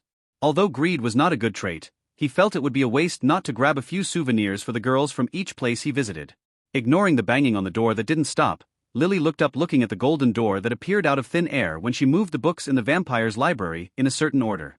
So it is here, she said. You did good, she turned back and told the vampire boss, who was tied like a tortoise and hanged from the chandelier. He was naked with more than 100 whip marks all over his body and a still lit burning candle up his butt. He couldn't speak as a pair of female stockings were stuffed in his mouth, but he didn't seem to mind them as his ugly face was in blissful ecstasy while his unfocused eyes looked at the ceiling. Lily sighed. Vampires were the creation of a normal creature who made a deal with a high-level demon to become immortal. And like any deal, it always had a price to be paid depending on the demon. For this vampire, it was the loss of all his feelings as they were offered to the demon. Replacing them was a demonic desire to kill, devour, and dominate. Still, not all of the original feelings seemed to have been lost, and that's what he discovered just now. His masochistic tendencies seemed to have been of no value to the demon that left them, like how a snobbish brat would leave all the vegetables in his dish after eating the meat.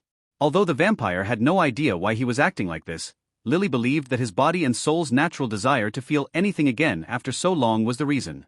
It was strong enough to drown any reason he had acting on the scars left when the feelings were cut off. It was just like what happened in the other timeline when this place was discovered by Tulip and her team. The story came from one of Tulip's friends who got drunk one day and told it to a journalist who went on to publish it in a tabloid before losing his head. He had no idea what Tulip, who always acted in disguise after returning to the family, truly was. Anyway, according to that guy, they stumbled upon this dungeon after taking a quest concerning reports of many young women getting kidnapped from a nearby village. After more than a month of investigation, they managed to locate this place that they quickly determined was a broken dungeon. A broken dungeon was a dungeon that was weakened so much that the gate was no longer capable of containing demons within, allowing them to go out into the world. Those usually were discovered pretty quickly due to all the chaos that followed.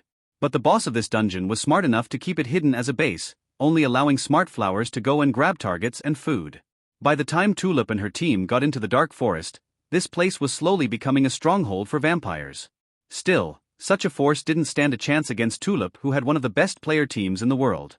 Although it took them more than a few months to finally make their way through the maze-like dungeon castle, they finally reached the boss room where the vampire baron and his lackeys were enjoying an eternal orgy of raping and drinking the blood of tortured women. The battle was swift, and the vampires who lived for years in debauchery, neglecting their training, were defeated in a matter of minutes. That was the story anyway, but most likely Tulip secretly used some kind of an artifact to weaken them. Anyway, feeling angry at what she saw, Tulip ordered her team to tie the vampire up and told the victim girls to take their revenge as she sat and watched. Tulip wanted them to get over the shadow of this incident and grow stronger as they got their revenge. Again, that was the official story. No one knew what was in her mind at that time. Anyway, after one day and night of beating the shit out of the vampires, only the boss, who was the strongest, was able to survive. Tulip had enough and decided to end it there. She ordered the girls to stop as she approached him to cut his head. That's when he began to beg her to give him more time. He needed the girls to beat him more, as some kind of hidden desire seemed to have awakened inside of him. Feeling disgusted, Tulip began to step on him, making him thank her repeatedly as he began to do obscene things, forcing her to step away in shock. She drew her sword to kill this vile thing, but he quickly told her to wait, screaming that he had one more secret about a hidden demon in this dungeon and that he would tell her about him if she let him get beaten for another week or so. Although Tulip didn't care, her team quickly persuaded her to listen to him, and after 1 week the vampire, with his dying breath and a satisfied smile, uttered the secret of how to open the secret domain inside the dungeon. Sadly, that exact arrangement of books was never mentioned in the tabloid. It only said that they found the demon and his treasures inside. This forced the disgusted Lily to act on her own with the help of some soul wine, and that let the vampire confess his entire life story after only 3 hours. She sighed, looking at the gate. She pushed it open and stepped in without hesitation. Titus woke up. The first thing he felt was that something was missing. He could feel it, but he couldn't tell what. He looked at the familiar white ceiling of the room he was in with a frown. Why was he in the hospital? He slowly sat up, but the pain from his crotch forced him to lay back down. Ah, what? He exclaimed. So you are awake, someone sighed, making Titus look to the side. It was his grandmother, Frank, who was sitting beside his bed, leaning on his gilded wind iron cane. Grandpa. What I? Titus asked as he slowly began to try to sit up again, while trying to recall what happened. I know, Frank said, grabbing Titus's shoulder and forcing him to lay on the bed again. Some bastard attacked you at the auction. Ah, yes, Thia ha. Remembering what happened, Titus hurried to grab his crotch where something was missing, and an excruciating pain was the only thing he could find as his hand reached there. I. H, he screamed in pain and shock. His grandfather sighed. The doctors had to cut it all off to save your life, he said. What? Oh, damn it. Titus shouted in anger. It was all that fucking bastard Liam. How dare he attack me, I am ah. Titus flared as he sat up, then grimaced in pain and collapsed. Relax, Chloe already told me what happened. We already investigated the matter. Frank said.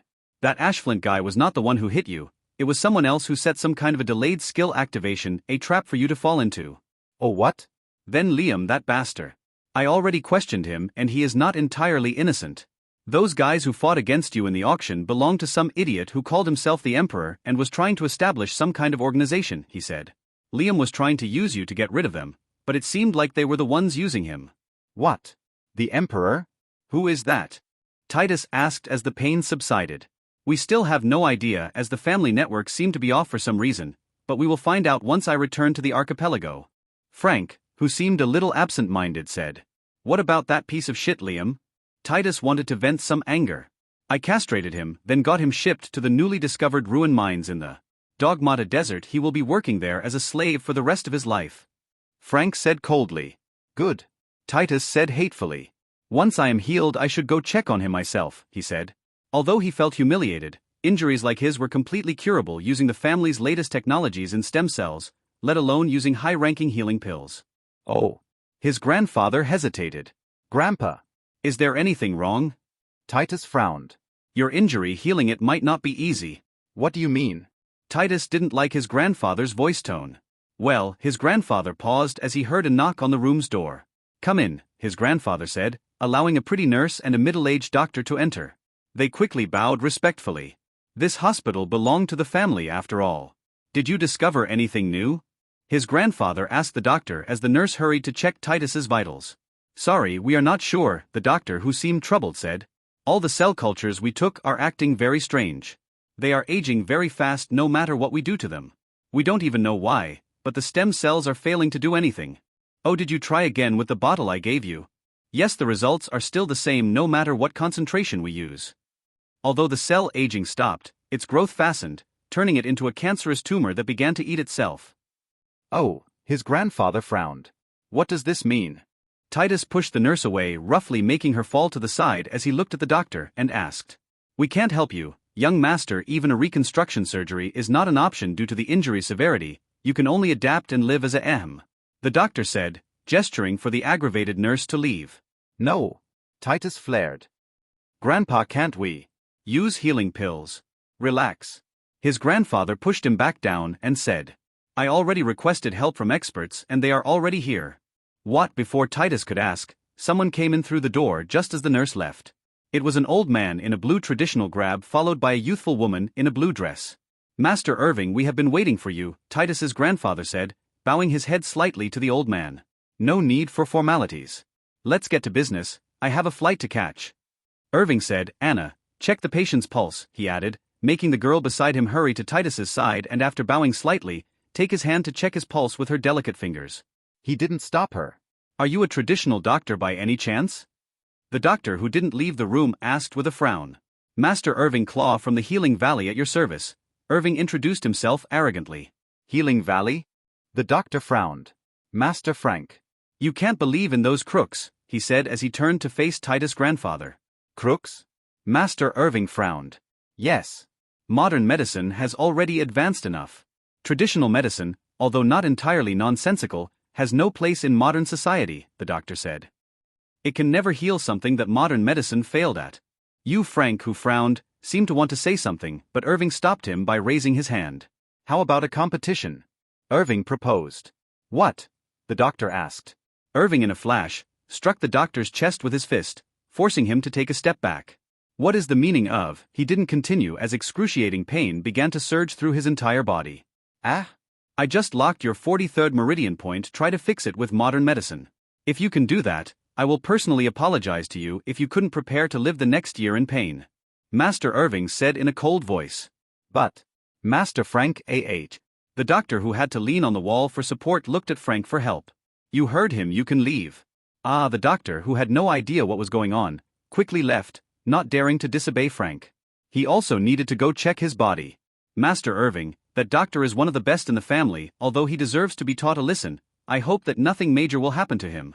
Frank said after the door closed. Don't worry. Anna, do you know how to cure that doctor?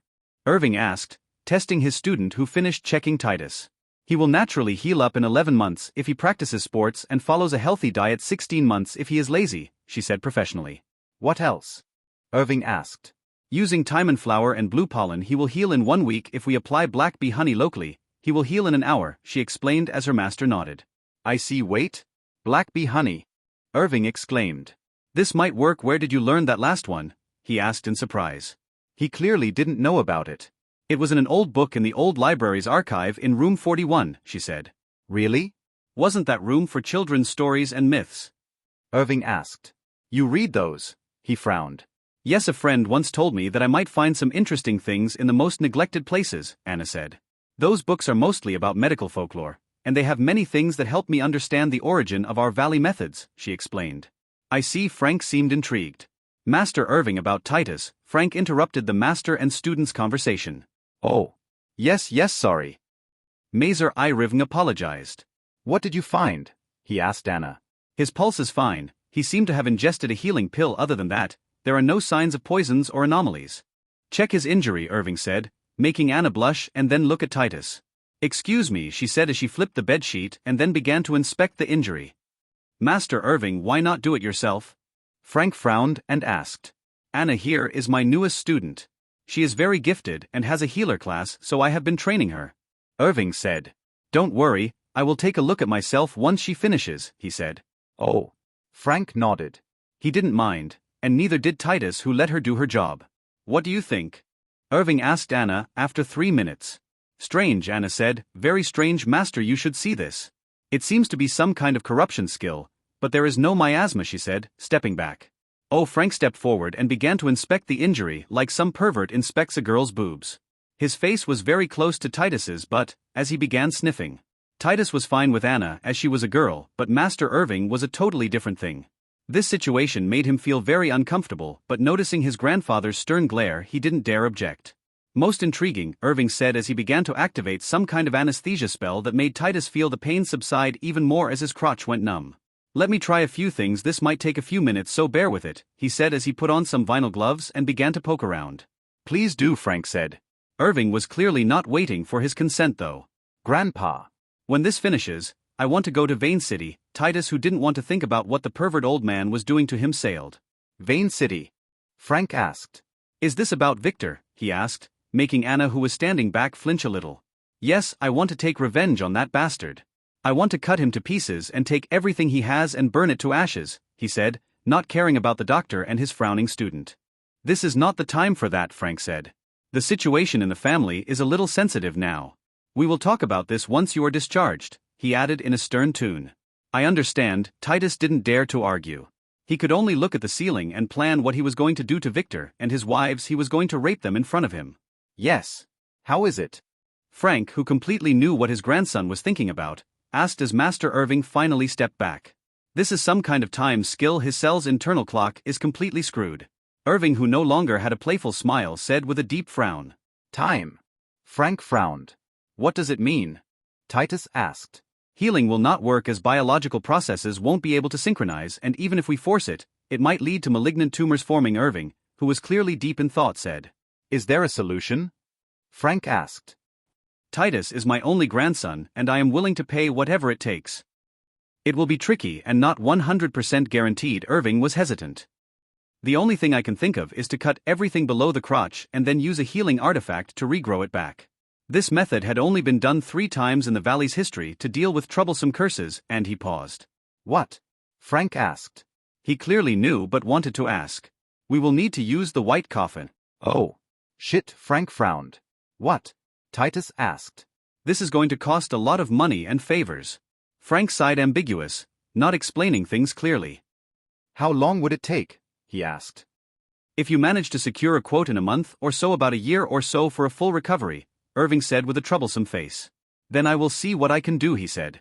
This was going to cost him an arm and a leg. Massel gasped for breath, sat up, and began to look around in panic as soon as he woke up.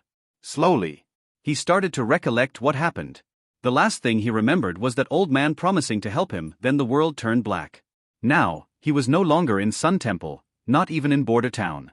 It was night and he was lying next to a campfire in the middle of a desert near a large boulder. So you are awake at last, someone said, making him look back. It was a handsome youth who had long ponytail-styled purple hair.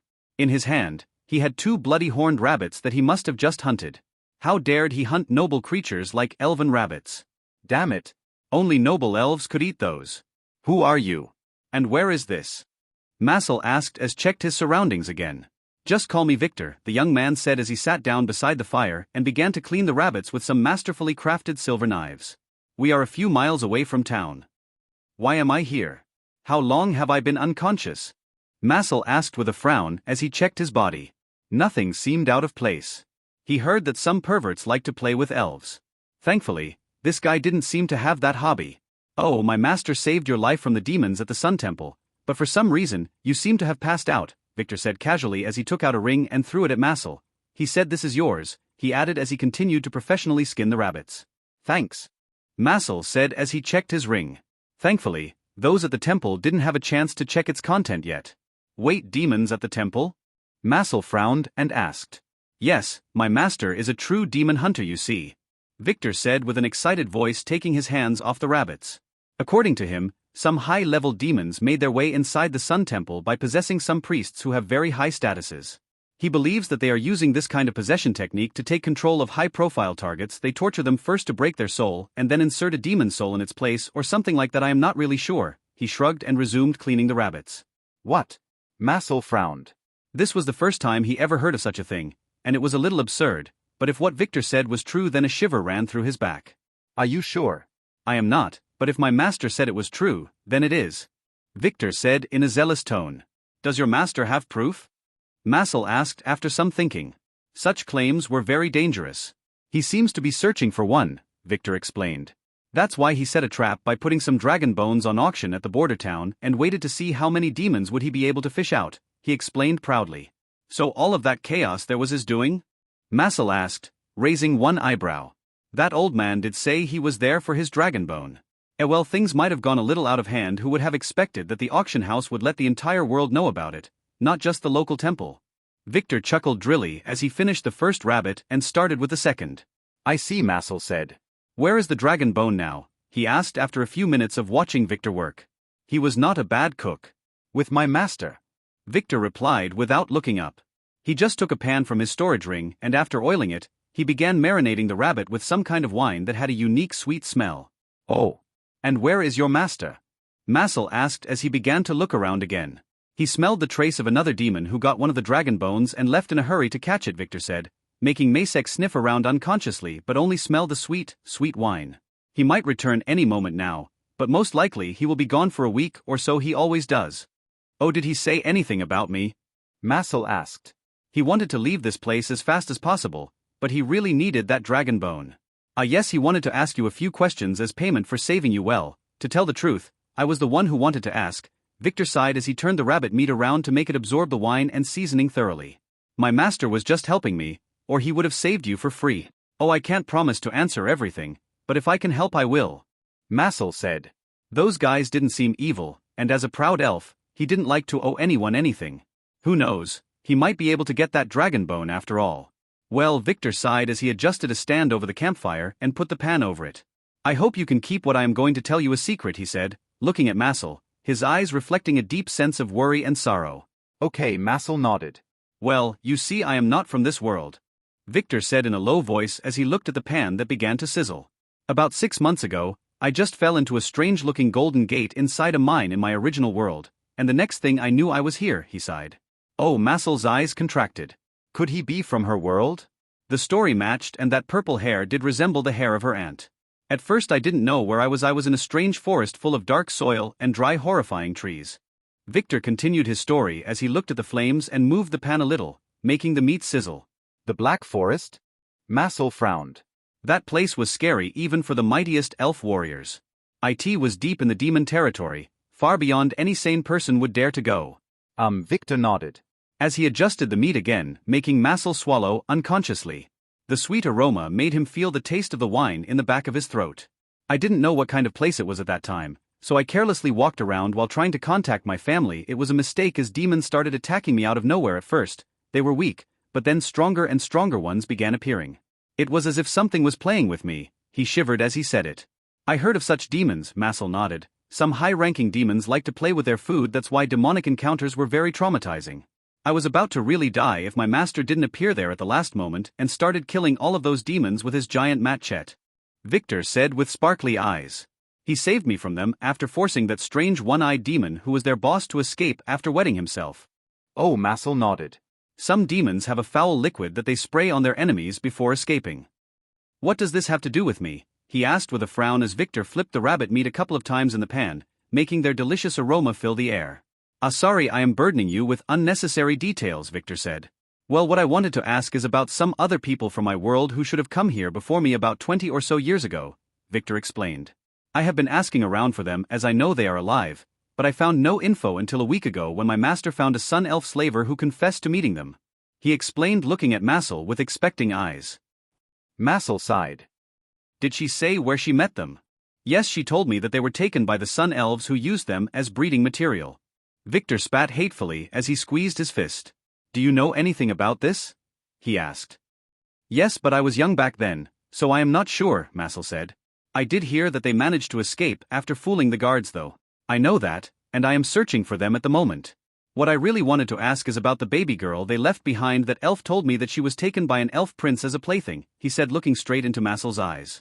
She is lying, Massel sighed. For some strange reason, he felt that he should tell Victor what he knew. What do you mean? Victor asked. I want to ask you something first, Massel said.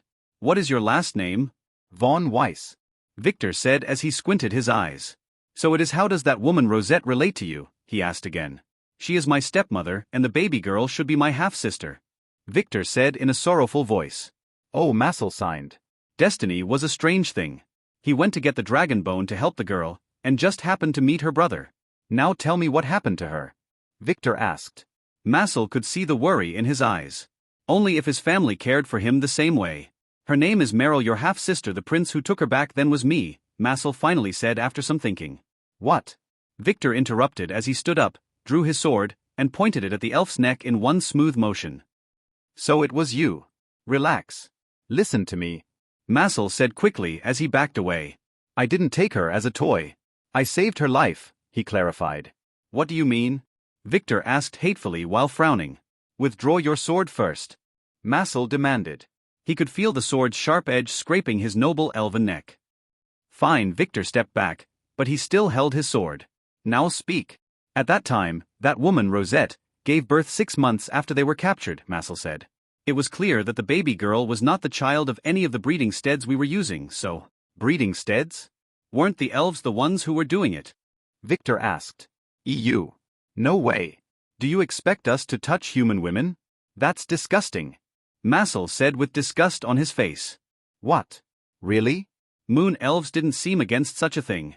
Victor, who almost cut Massel's head for his last sentence, asked. Don't compare us to those barbarians. Massel said.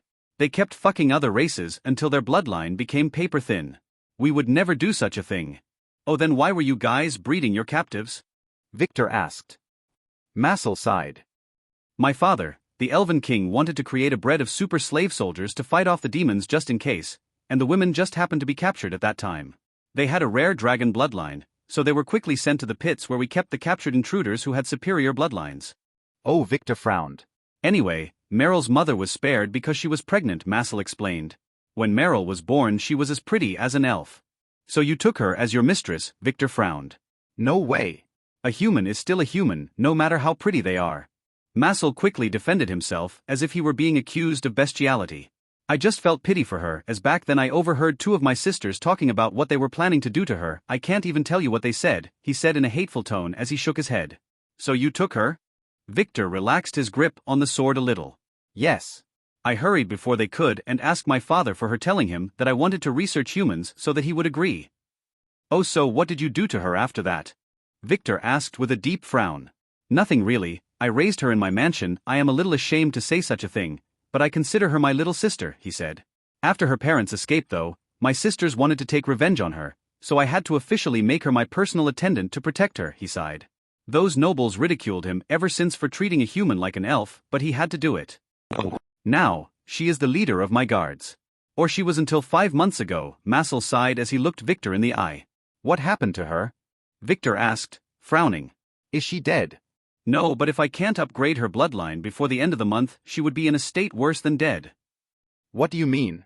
Victor asked, getting angry again. A while back I made a mistake. It was a trap. My sisters were planning to frame me with a crime to get rid of me. Long story short, she took the blame for me and it was decided that she should be sent to the breeding pits as a punishment, he explained. His sisters had long seen him as the thorn in their elven back. Being the only male prince from the direct line, he was the first to the throne despite being the youngest. What? Victor asked. Massel could feel some anger and sympathy in his voice.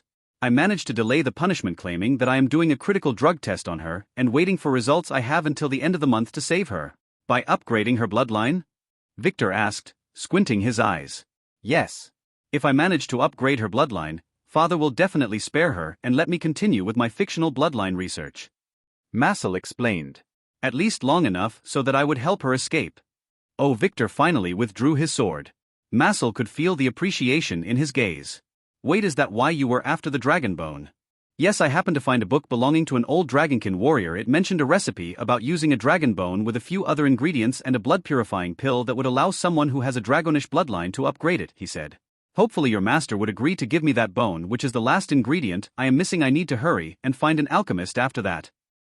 Victor sighed as he looked at him with a strange look. What? I already have a pill to upgrade my family's bloodline. What?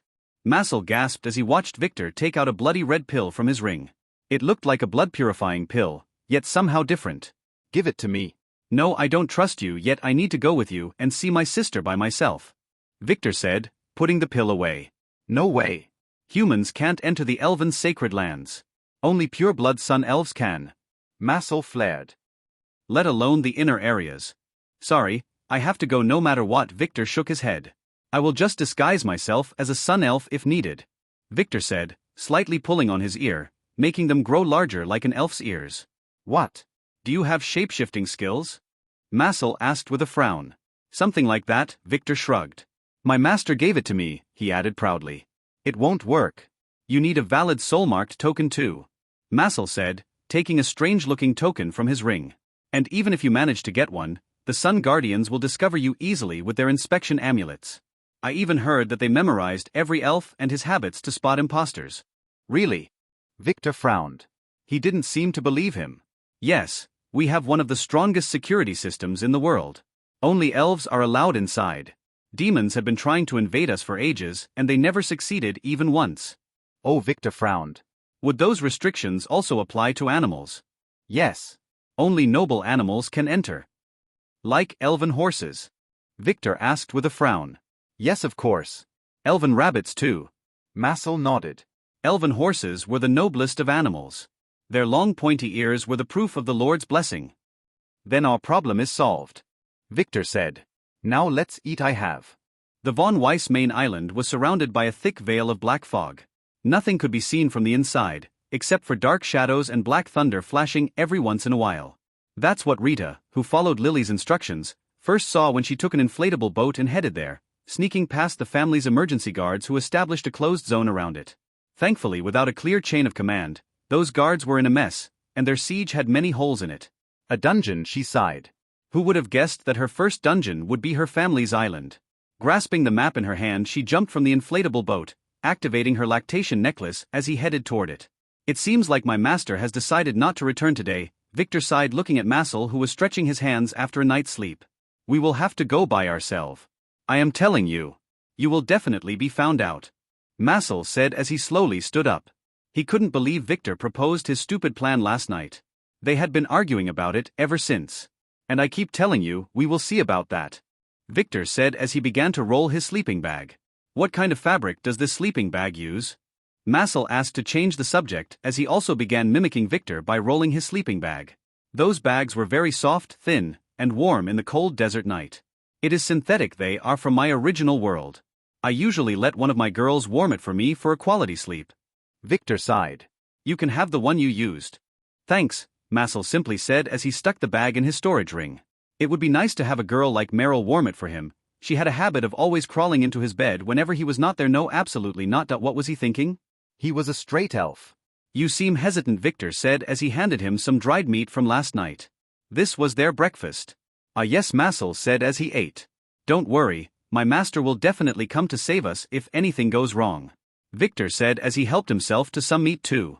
That's if he can make it before the guardians cut your head, Massel sighed. Impersonating a higher race is a capital crime, you know. Donkeys.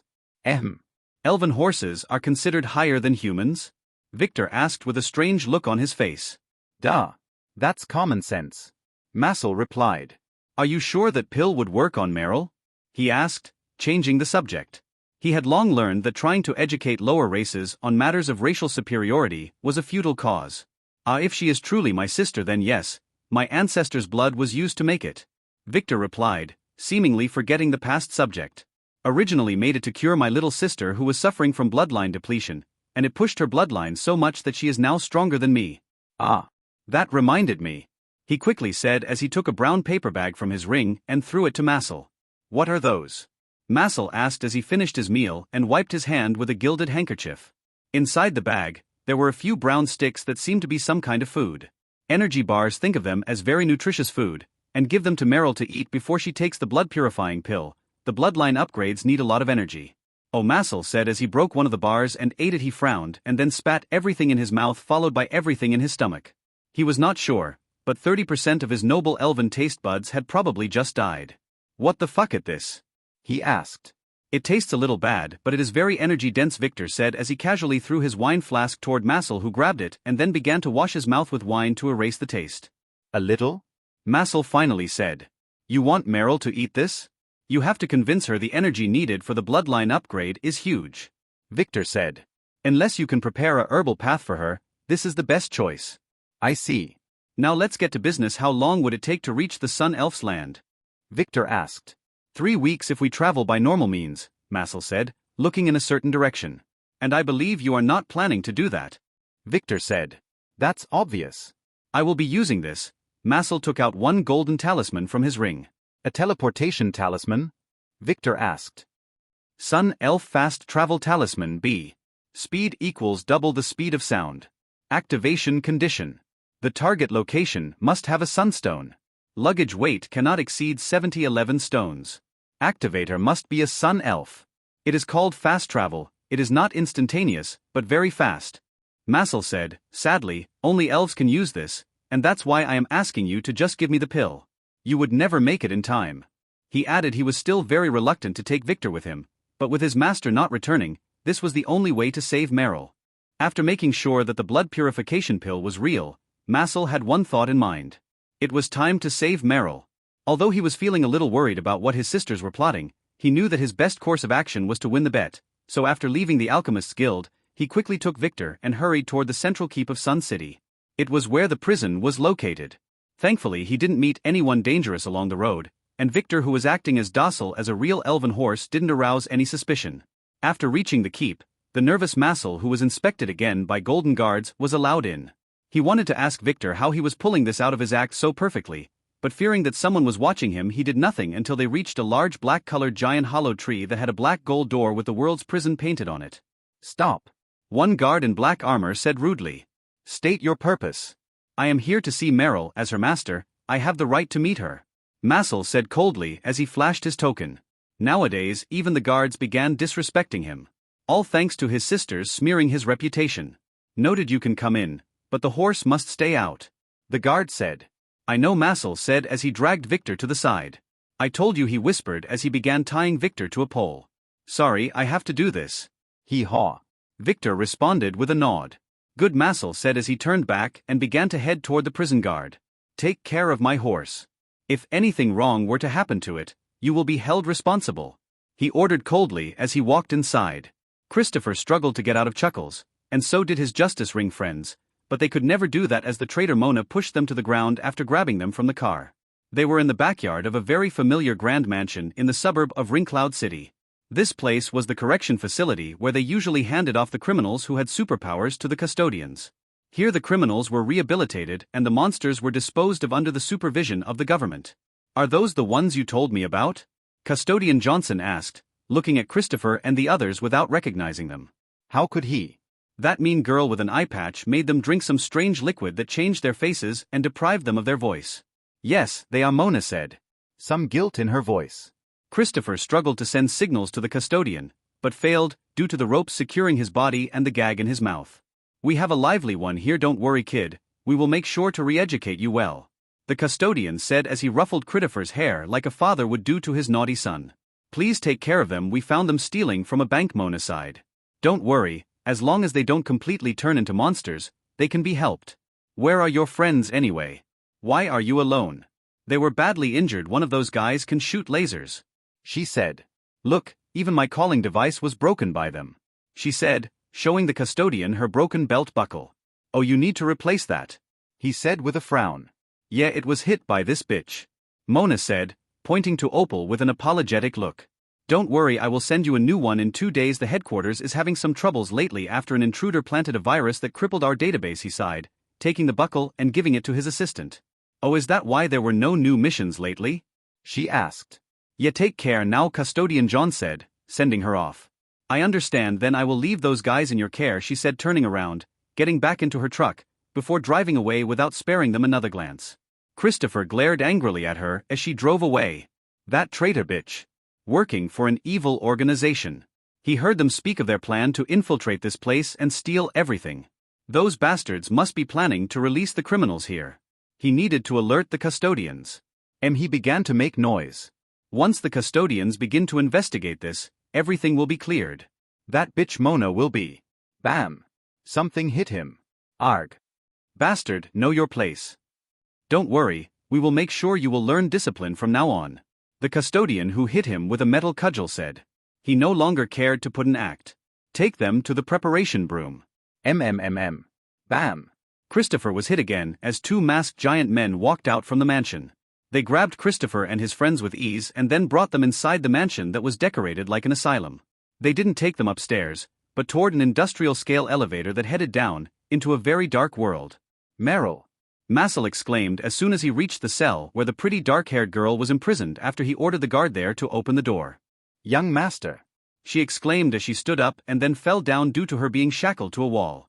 He quickly hurried to her side and helped her sit down, noticing the filthy rags she was dressed in. Those idiots. I told them to treat you nicely, he exclaimed angrily, making the guard outside smirk as he ignored him. It was your royal sister who told them to shackle me, Meryl said. It is only thanks to your warning that it might ruin the experiment that I was not whipped when she ordered it, she added. That bitch, he flared. I swear I will. Don't curse at her, young master, Meryl told him quickly as she worriedly looked at the door. She will use it against you, she whispered. Don't worry, I have found a solution. We will win the bet and that bitch will lose, he said, presenting a red-colored pill that he dropped as soon as he took it out of his storage ring. Shit, where did it go? He asked, as he quickly found it rolling on the floor. Young master, you must be more careful, Meryl smiled sweetly. Her young master was really clumsy. It was as if someone hit his hand, making the pill fly away. What is this? She asked. A bloodline improving pill, he declared as he retrieved it. Young master, were you scammed again? She sighed. Her young master was a little naive sometimes. If it were not for that, he wouldn't have fallen into his sister's trap in the first place. No. This time it's real, Massel said. I met someone. He paused. I will tell you later. Anyway, my master confirmed it. Oh, young master, you shouldn't really trust Master Channas completely. He was your sister's master before, you know. And he kicked her out because she was too lousy. My master is a very reputable elf, Meryl. Meryl sighed. If the elven princess was lousy, What would that make him? She decided not to think about it.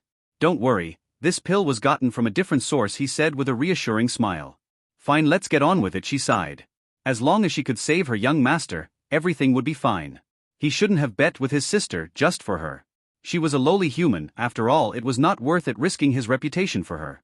First I want you to eat these, Massel said, slowly taking out a paper bag full of brown things that looked very similar to elven horse's dung. Those are? Energy bars. They are full of nutrients, and if we want the bloodline improvement to succeed, you will need to eat them all, he said, in a strange apologetic voice. Oh. Meryl nodded, immediately taking one and inspecting it. It had no smell at all. She hesitated for a moment, then put it in her mouth. She was starving, as they didn't give her a lot of food here. She swallowed as she looked at Massel with sad eyes. Young master. If you wanted me to eat shit, you should have just asked. You didn't need to disguise it as something else, she said with a sad voice, looking at him with tears in her eyes. It was clear she just swallowed it earlier to follow his command. She had no idea her young master had degraded to this degree already. Shit? So that's what it tasted like. Massel finally figured it out. It is not shit though. It just tastes as such. Massel said. Young master, are you sure you were not fooled? Meryl asked. Those things really looked and tasted like pieces of shit. I was not fooled. Those things were made out of some kind of mushroom. He said you should no longer feel hungry after eating one. Massel quickly clarified. He? Meryl asked, as for some strange reason, she truly no longer felt hungry. Wasn't this the effect of eating something this disgusting?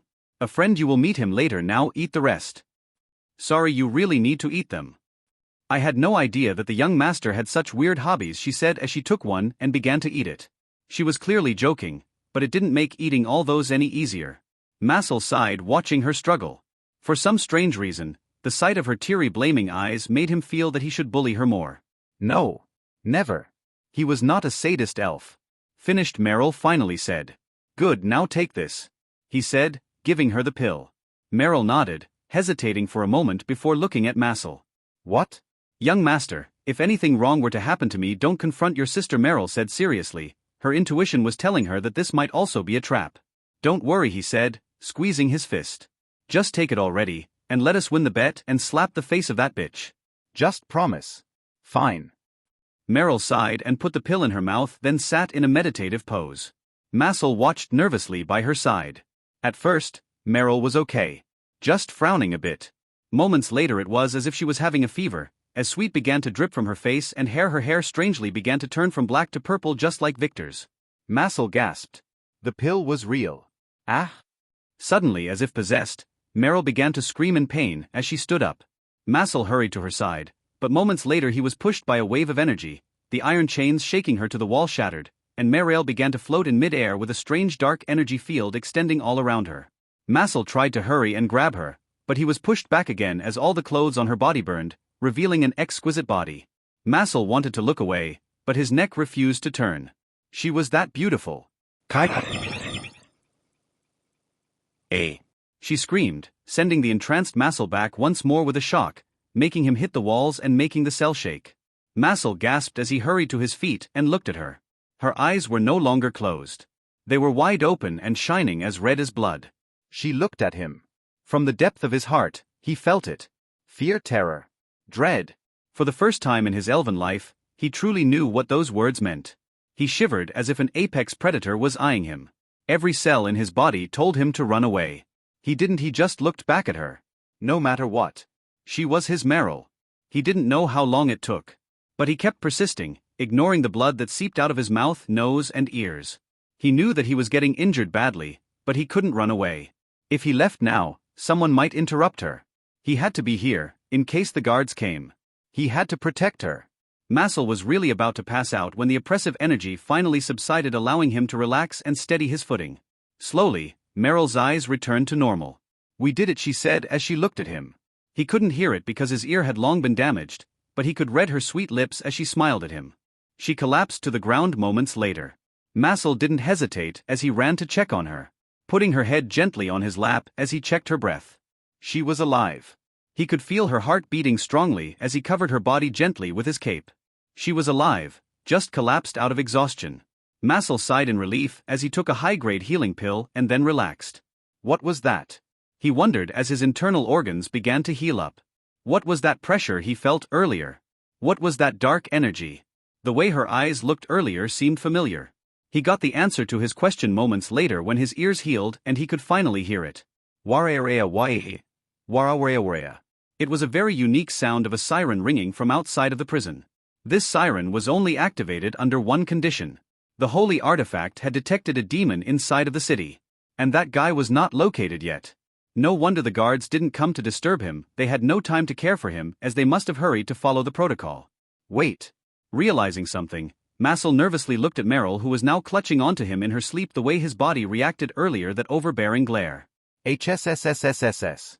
Could it be that Meryl was the demon? Everything was going perfectly. That's what Victor believed as he entered the cell behind Massel and looked at Meryl for the first time. He knew it immediately. She was really his sister.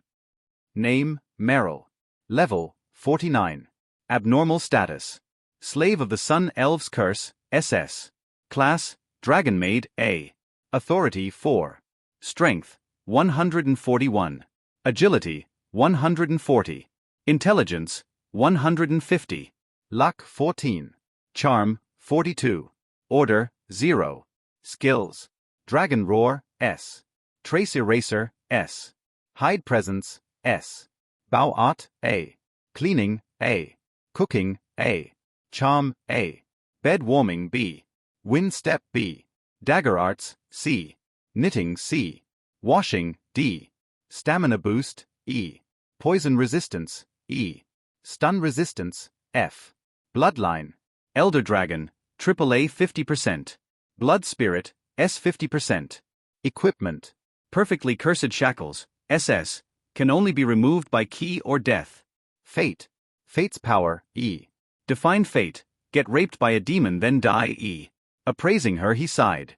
She was another poor girl with a shitty fate. And from the way she interacted with Massel, he realized that the girl was already lost. Yup, he could tell that she was in love. She looked at Massel the same way Lily used to look at him before she went rabid. Anyways, Meryl was his sister, and as her younger brother, he had to fix her fate, and her crooked thoughts if possible. Watching Massel take out the poison pill, Victor quickly kicked it out of his hand, before replacing it with the real one in midair. Thankfully he managed to get here in time after subduing that alchemist. Watching Meryl eat the pill, Victor stepped back and quickly began to construct a disguise around the room. Just in case trouble happened and Meryl awakened some demonic power like Lara, he didn't want an army of angry elves breaking into the cell. After that he watched. At first, everything was going perfectly as planned. Meryl's hair color changed to purple and her bloodline slowly activated and then began to evolve. Although she had that additional blood spirit bloodline that she must have gotten from her mother, the blood purification pill that was made with the von Weiss family's ancestors' blood as a base shouldn't affect it. So, like in Lara's case, as the process continued, the elder dragon bloodline slowly evolved into a noble dragon bloodline. And a new unidentifiable bloodline appeared with a 2% concentration.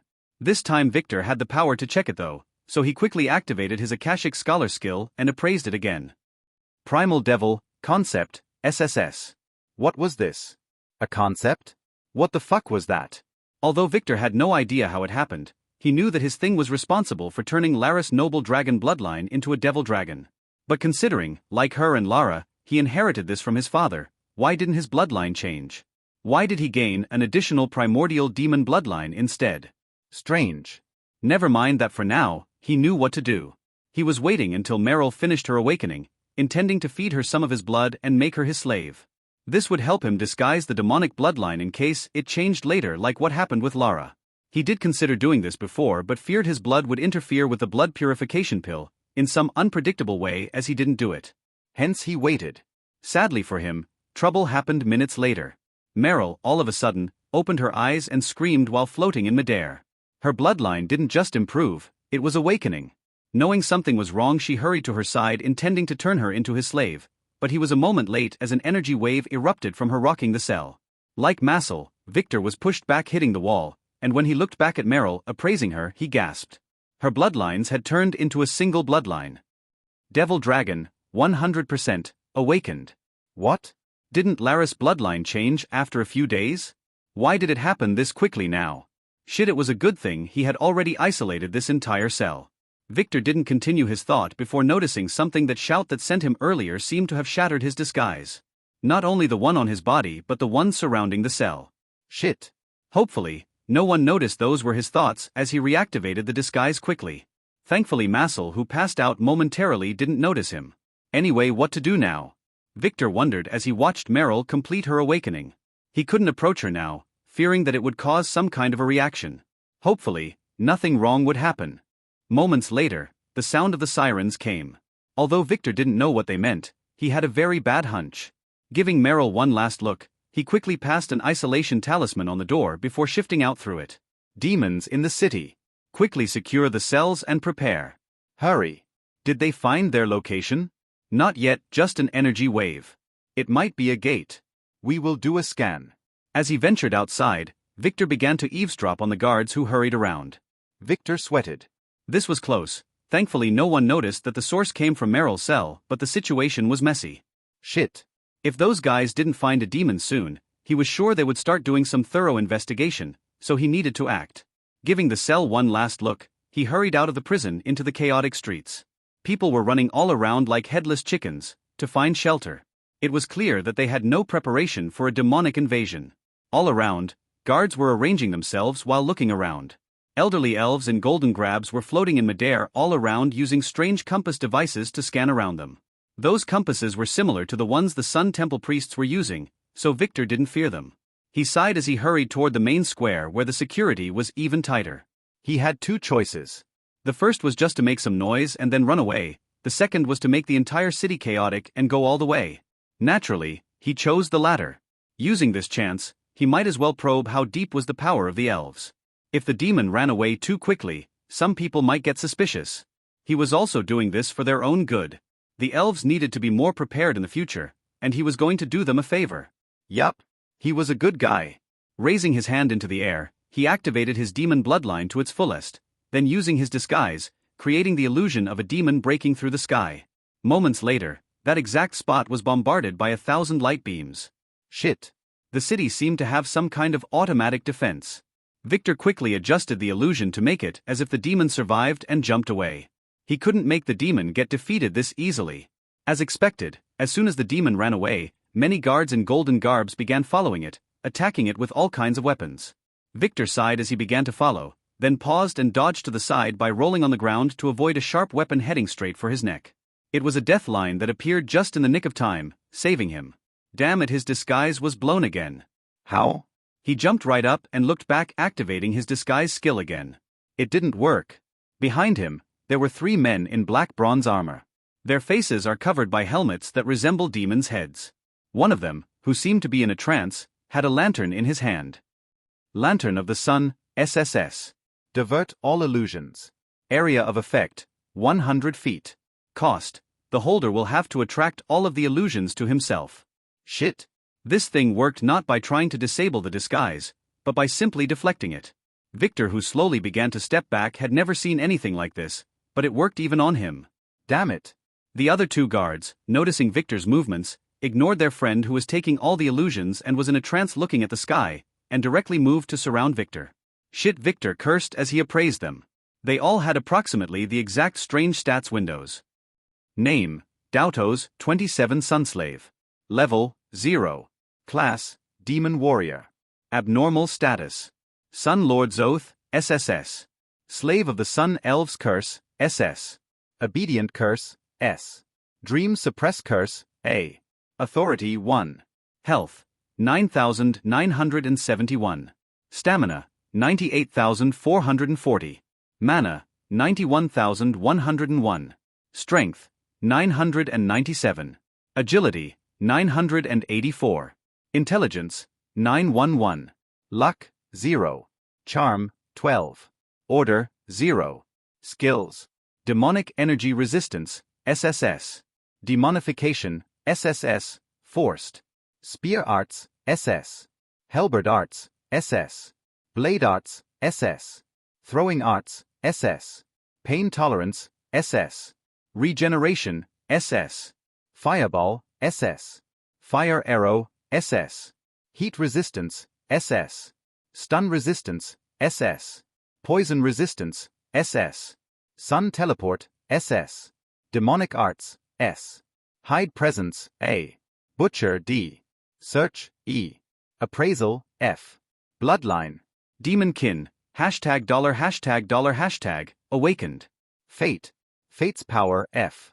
Define fate, slave of the Sun Lord. Destiny list less than 10 order points to unveil. What the fuck was a demon kin? Victor had no idea, but after reading this status, he knew that he had to get rid of them. He slowly started to secretly take out his trusty poison needle, then stopped. The needle was one of his best weapons. He didn't dare to use it, fearing that someone might be watching. Just to make sure, he activated his fate vision all around him. There were all kinds of death lines, but one in particular connected both him and the 3 demon kin warriors, and its origin was the sun. Shit. It must be that Sun Lord bastard. Why did the situation escalate this fast? Damn it.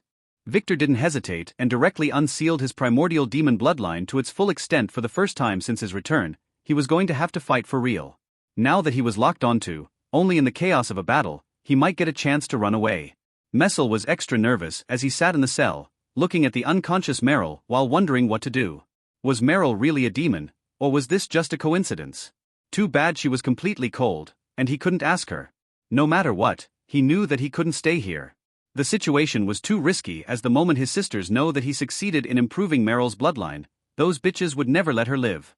Seeing that the shackles that tied Meryl were already broken, Messel knew that at the moment, nothing was stopping him from taking her to his estate. There, the guards wouldn't dare to go without his royal permission. And if his plan worked, his father's summon would arrive long before that. With this, he would be able to arrange things more comfortably, and his sisters would not be able to hurt Meryl. The question was how to get Meryl out. This was easy. But he needed to wait until the sirens stopped. After waiting for 30 minutes, they never did. What in elven hell was going on?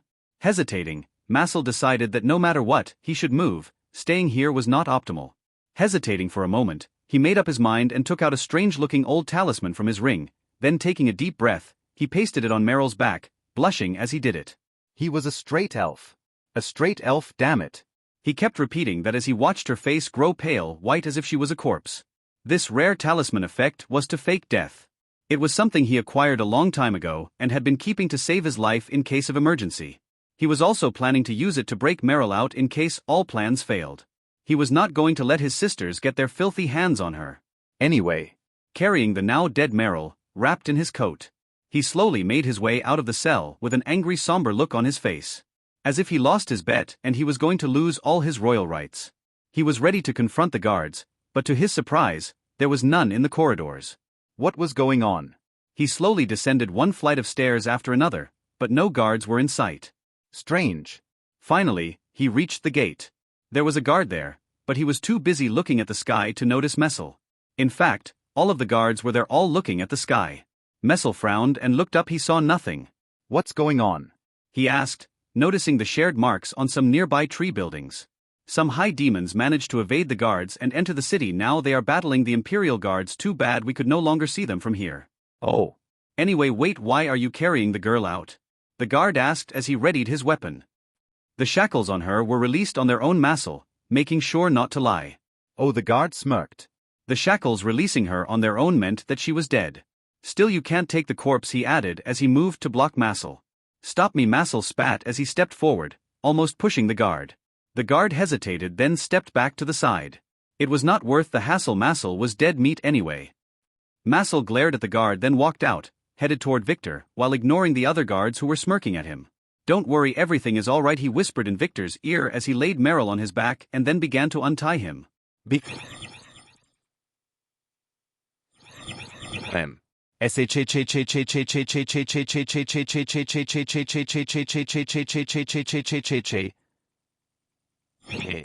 An explosion rocked the entire city, making Messel, Victor, and the unconscious Meryl be thrown away, flying along with the guards in a wave of fire. Meryl quickly grabbed a nearby tree, then grabbed Meryl and Victor, stopping them from crashing, and activating a defense talisman as he looked toward the origin of the explosion. From this height up he could see everything. It was a sea of flames. The city was burning.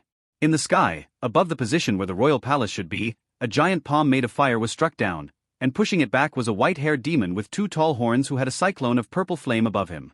The 2 demon warriors attacked ruthlessly. Victor could only passively deflect the guy's offense while stepping back, dragging them away from the square where the elven guards began to group themselves.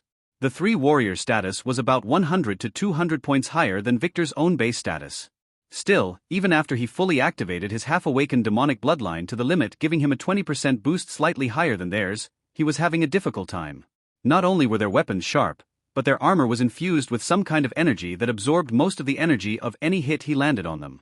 And they kept attacking using a strange formation that boosted their abilities. Were those guys real demons? No, their status windows were similar to players. They reminded him of someone. Yes, Lin. They had similar status, but still, unlike her, those two felt strange, as if they were some kind of demon hybrid, not just possessed. That's what his demonic senses were telling him. What the hell are you? Victor asked in the demonic language, just to make sure. The attackers didn't respond as they pressed him harder. Those guys were more proficient in their weapons than Victor, forcing him into a very hard fight.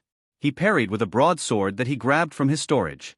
He could feel it. The fight that had just gotten started was getting harder every second. It was as if they were adjusting their technique to counter his. He pondered activating his Chaos Dragon bloodline too.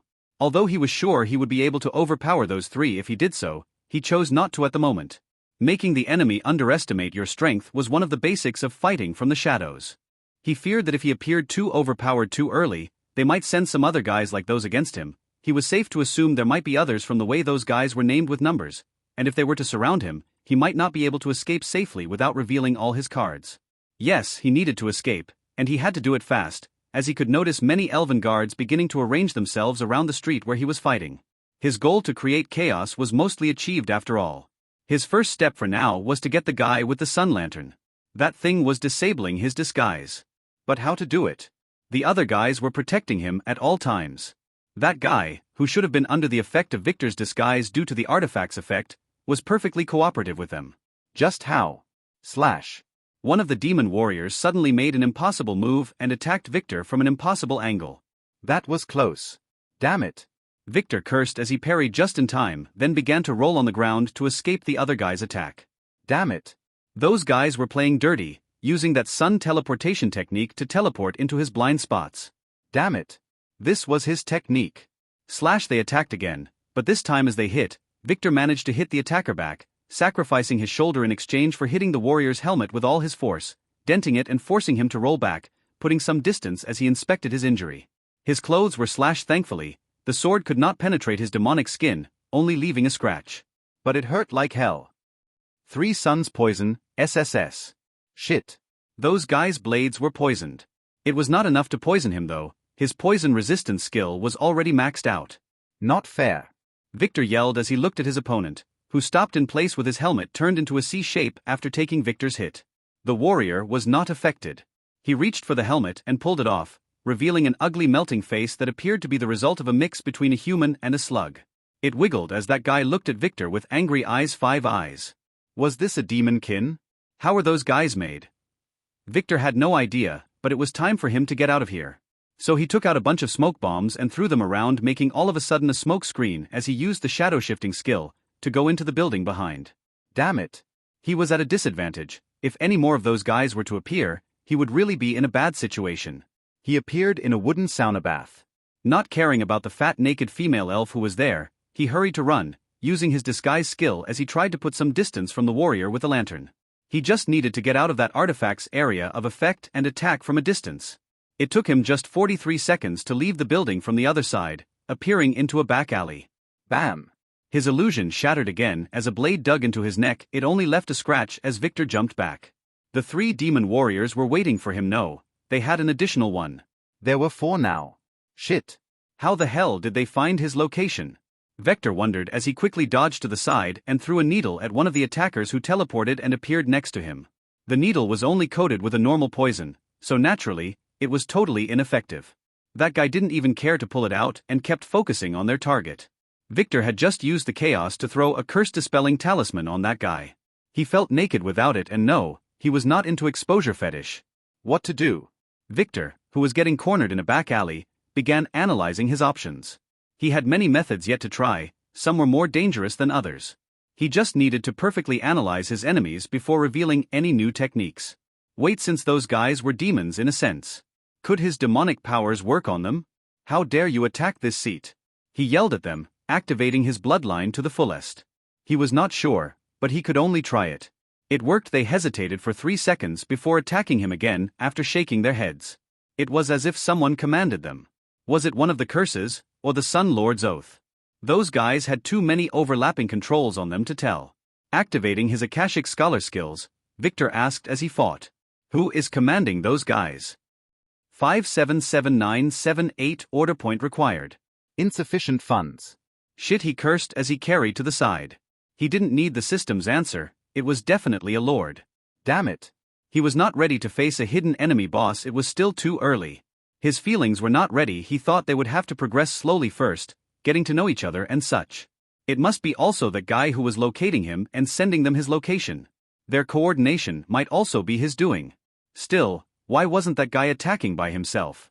Could it be that he was toying with him? Or was there any other reason? Never mind that a smart guy never attacks by himself. Victor, who kept fighting aimlessly, he thought, needed to get rid of the lantern first so he would be able to move freely. He had just the way for that. Kneel.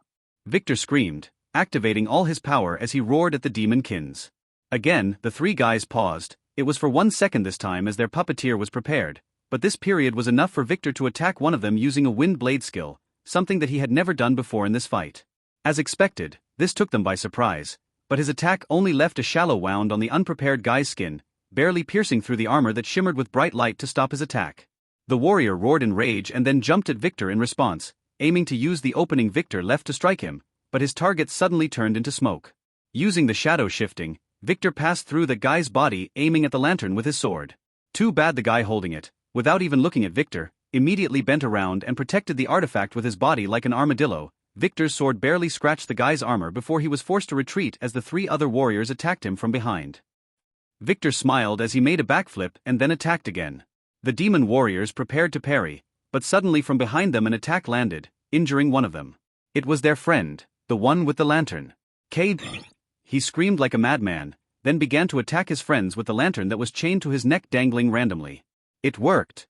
Victor had gambled that those guys were not really following the Lord's commands with their own will.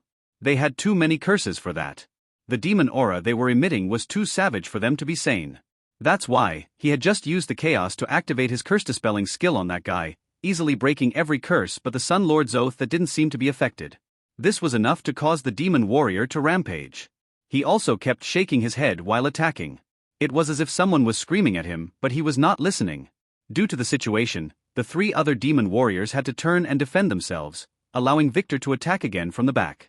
They could only parry to the side to avoid being cornered, allowing him to reach the rampaging guy and try to steal the lantern. Too bad, Victor's sword was totally useless against the chain. It took only a split second, but Victor was cornered. Deciding to make a sacrifice, he allowed that rampaging demon to strike at him with his claws and another attack to pierce at him from the back with a sword, as he used all his force to hit the artifact itself with his hand. Bam! The lantern shattered as Victor used shadow shifting again to escape. By the time the two remaining warriors reached Victor's side, he was no longer there. Using his shadow shifting, he hurried into a nearby building, scaring an elderly elf as he ran away while activating his disguise again. It felt comfortable, as if he got dressed in a warm bathrobe after a cold shower. This time he didn't appear outside directly but kept shadow shifting throughout the adjacent buildings while activating all the disguises his skill could achieve. Finally, after 10 minutes of running, he walked out from the last building to an empty street. It was near the palace, as far as possible from the main square. No one would suspect he was here with all the soldiers searching the city. Now all he needed was to lay low, and he will be a free young master again. No, he couldn't. All around him, there were more than 500 fully armored demonkin warriors surrounding every escape route, and his disguise was not working again. Why? Those guys had no lanterns? He quickly found his answer in his log. Sun Lord Domain. Visual illusions are revealed. All non-fire-based attacks are weakened. All without Sun Lord Blessing cannot use skills. Shit, this was his worst nightmare. Although Victor could easily ignore the skills restriction due to his authority, he could not overturn the illusions rule that didn't affect him directly. This situation was tricky. Should he just disable the curses on all those people? Nah. It would be too tricky, as he will need to touch them. He didn't believe that their boss would let him do as he pleased. He had one last choice, and he really didn't want to do this well. Whatever. All people need to grow up to face their fears at one point or another. He sighed and looked at the sky. Sun Lord, come down and face me if you are a man. Victor yelled as he stepped back, dodging an attack. No one replied. Could it be the Sun Lord was a woman? Bastard. I only came here for revenge after that bitch princess stole my artifact.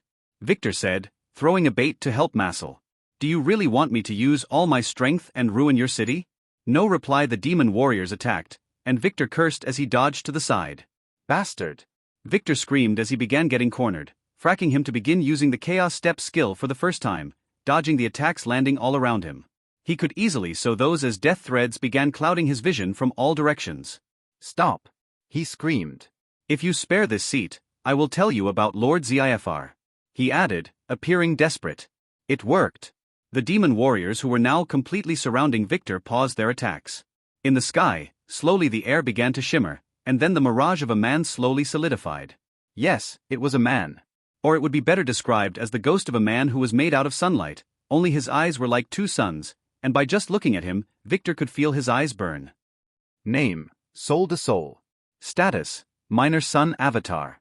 Strength, 10. Agility, 10. Intelligence, 10. An avatar? Victor frowned and then began to look around before smiling as he noticed an elf general standing with other elf guards behind a barricade to one side. Name, Soldesol, Zendobi Soul. Level, 120,551. Class, Sun Lord U. Subclass, War Drummer F. Affinity, Sun. Affinity rank, Triangle, 11%. Status. Authority, 21,277. Strength, 441,079. Agility, 449,244. Intelligence, 450,051. Luck, 49. Charm, 66. Order points, 1004799. Skills. Error retrieving data, Lord, database field connection is severed. Fate.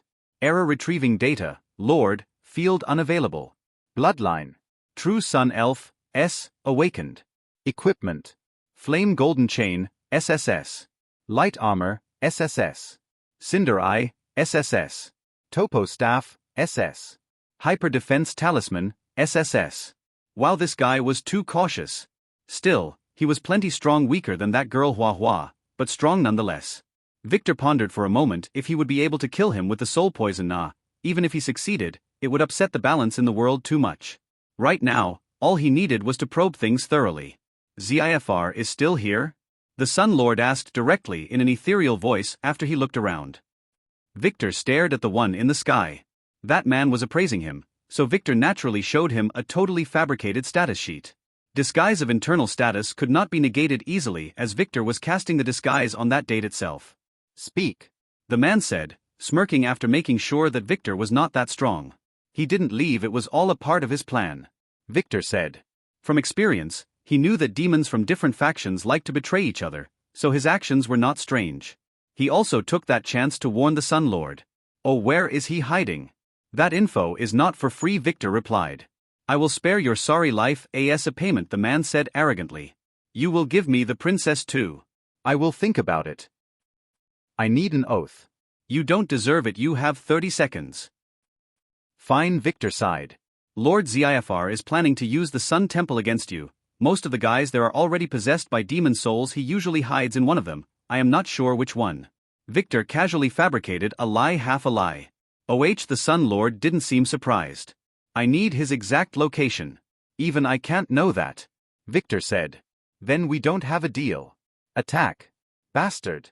Victor cursed as the warriors started to ready their weapons again. I can spare you if you tell me about the artifact you are looking for, the Sun Lord suddenly said as he raised his hand, making the warriors pause. Victor frowned as he looked down and tried to resist the urge to smile. It worked.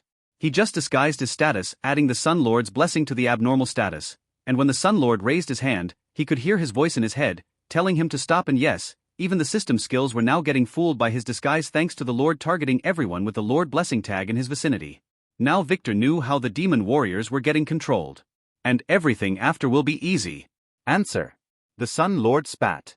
Go fuck yourself, filthy elf. Victor said coldly. He no longer needed to humor this idiot. Then die. The Lord screamed angrily as he commanded his demon warriors legion. They quickly raised their weapons and attacked. Not Victor, but the hidden Lord in the back. What? The Lord was flabbergasted as his carefully raised warriors began attacking him and all the elf guards around him religiously. Stop! He ordered, but they didn't listen. He had no idea that Victor, who now knew how he commanded them, began doing a man-in-the-middle attack using his F-rank telepathy skill. When the Lord told them to attack, Victor quickly used the same voice to tell them the elven guards in the back.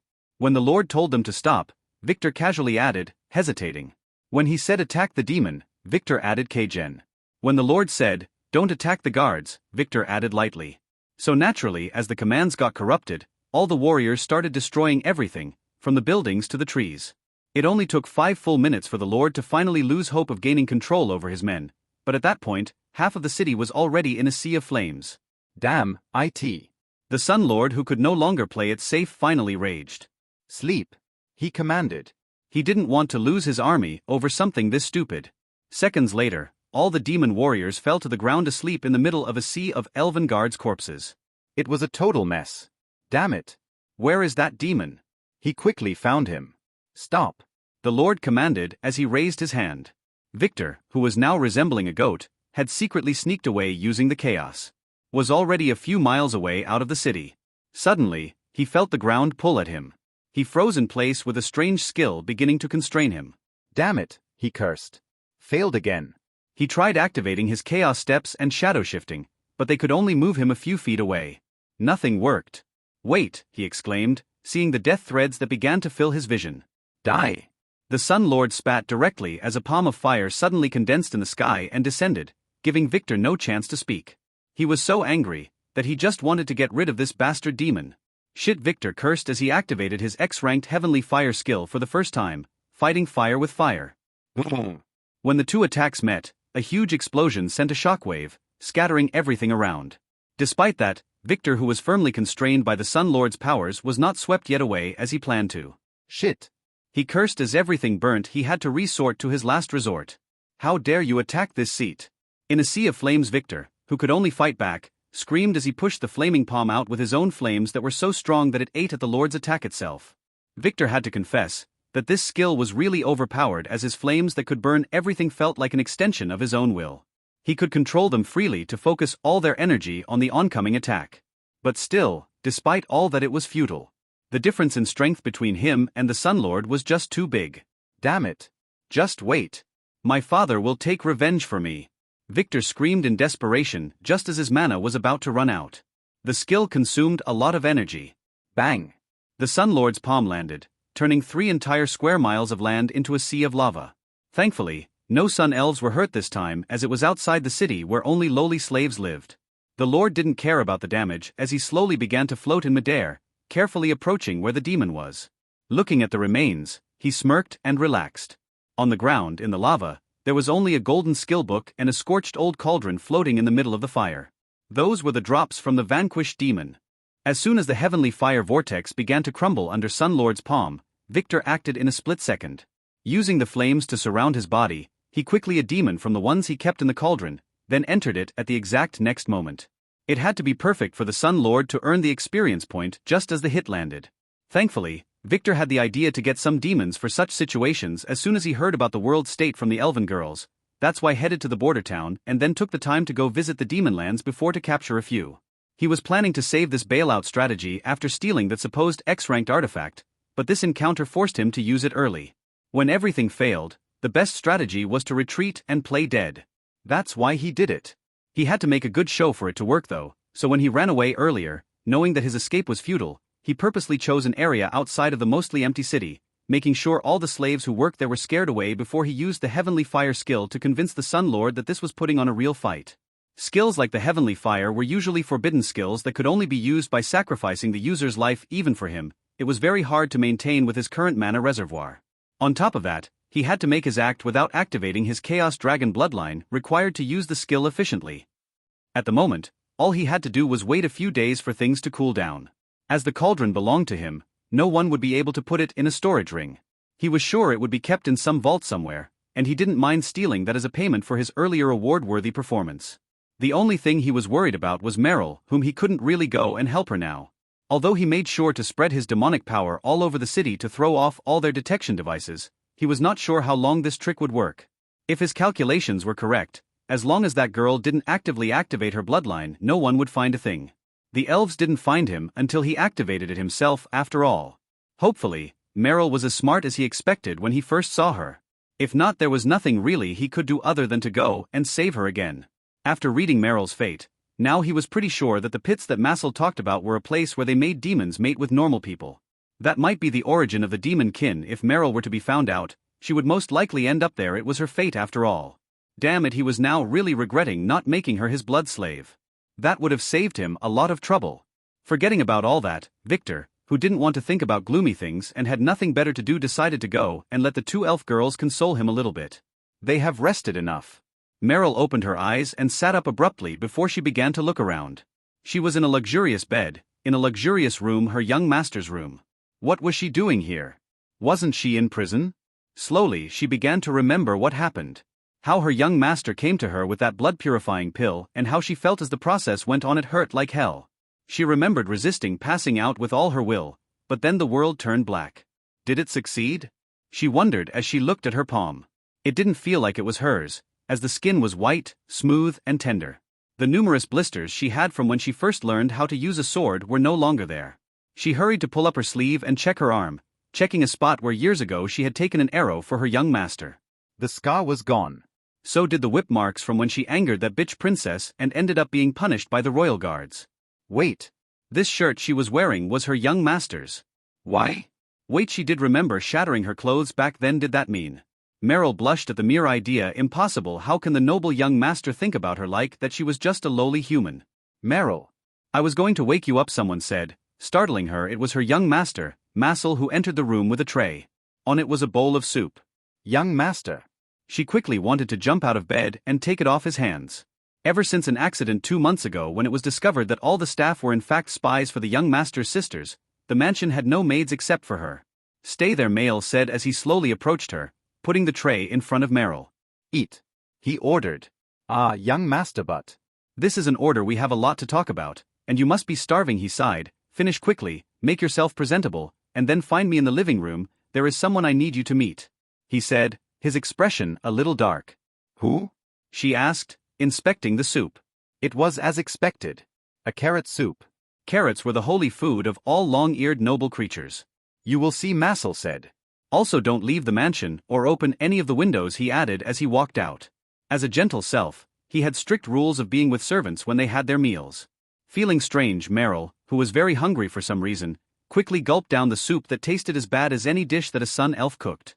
After that, she jumped out of bed and hurried to put on her maid costume that was laid neatly on a chair nearby. As she dressed up, she finally noticed it as she adjusted herself in front of the golden mirror. Her hair, it was now purple. She was a little startled at first, but she quickly remembered the wanted flyers Massel showed her when she was young. Quite a few of the ones who were with her mother had purple hair too. Could it be that their blood was awakened too? Thinking about many things as she made sure she was all tidied up, she hurried to the living room downstairs, where Massel was waiting for her.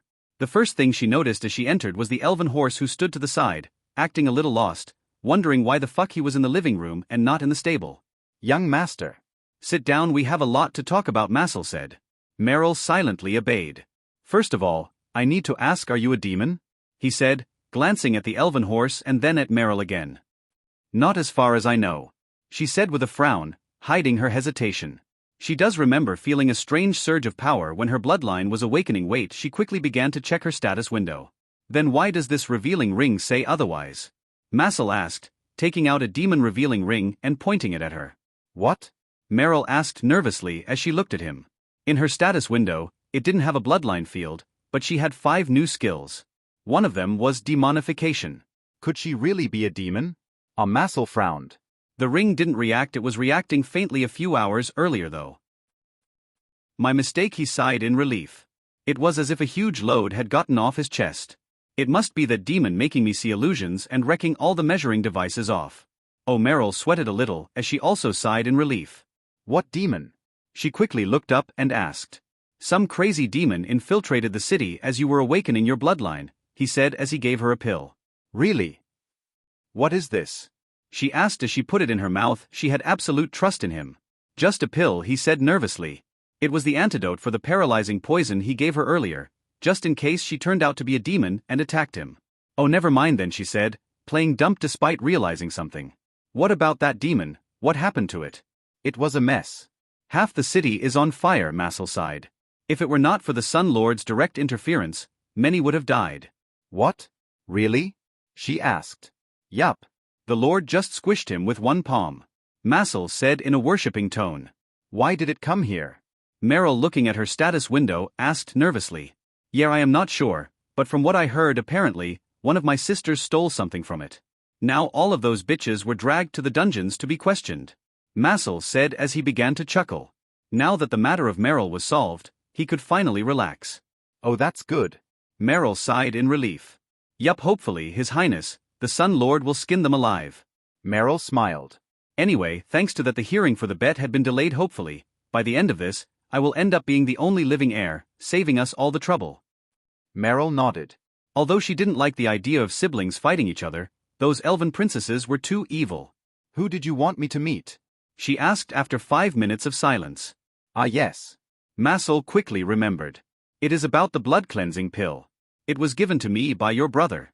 Massel said. What? Brother? Yes.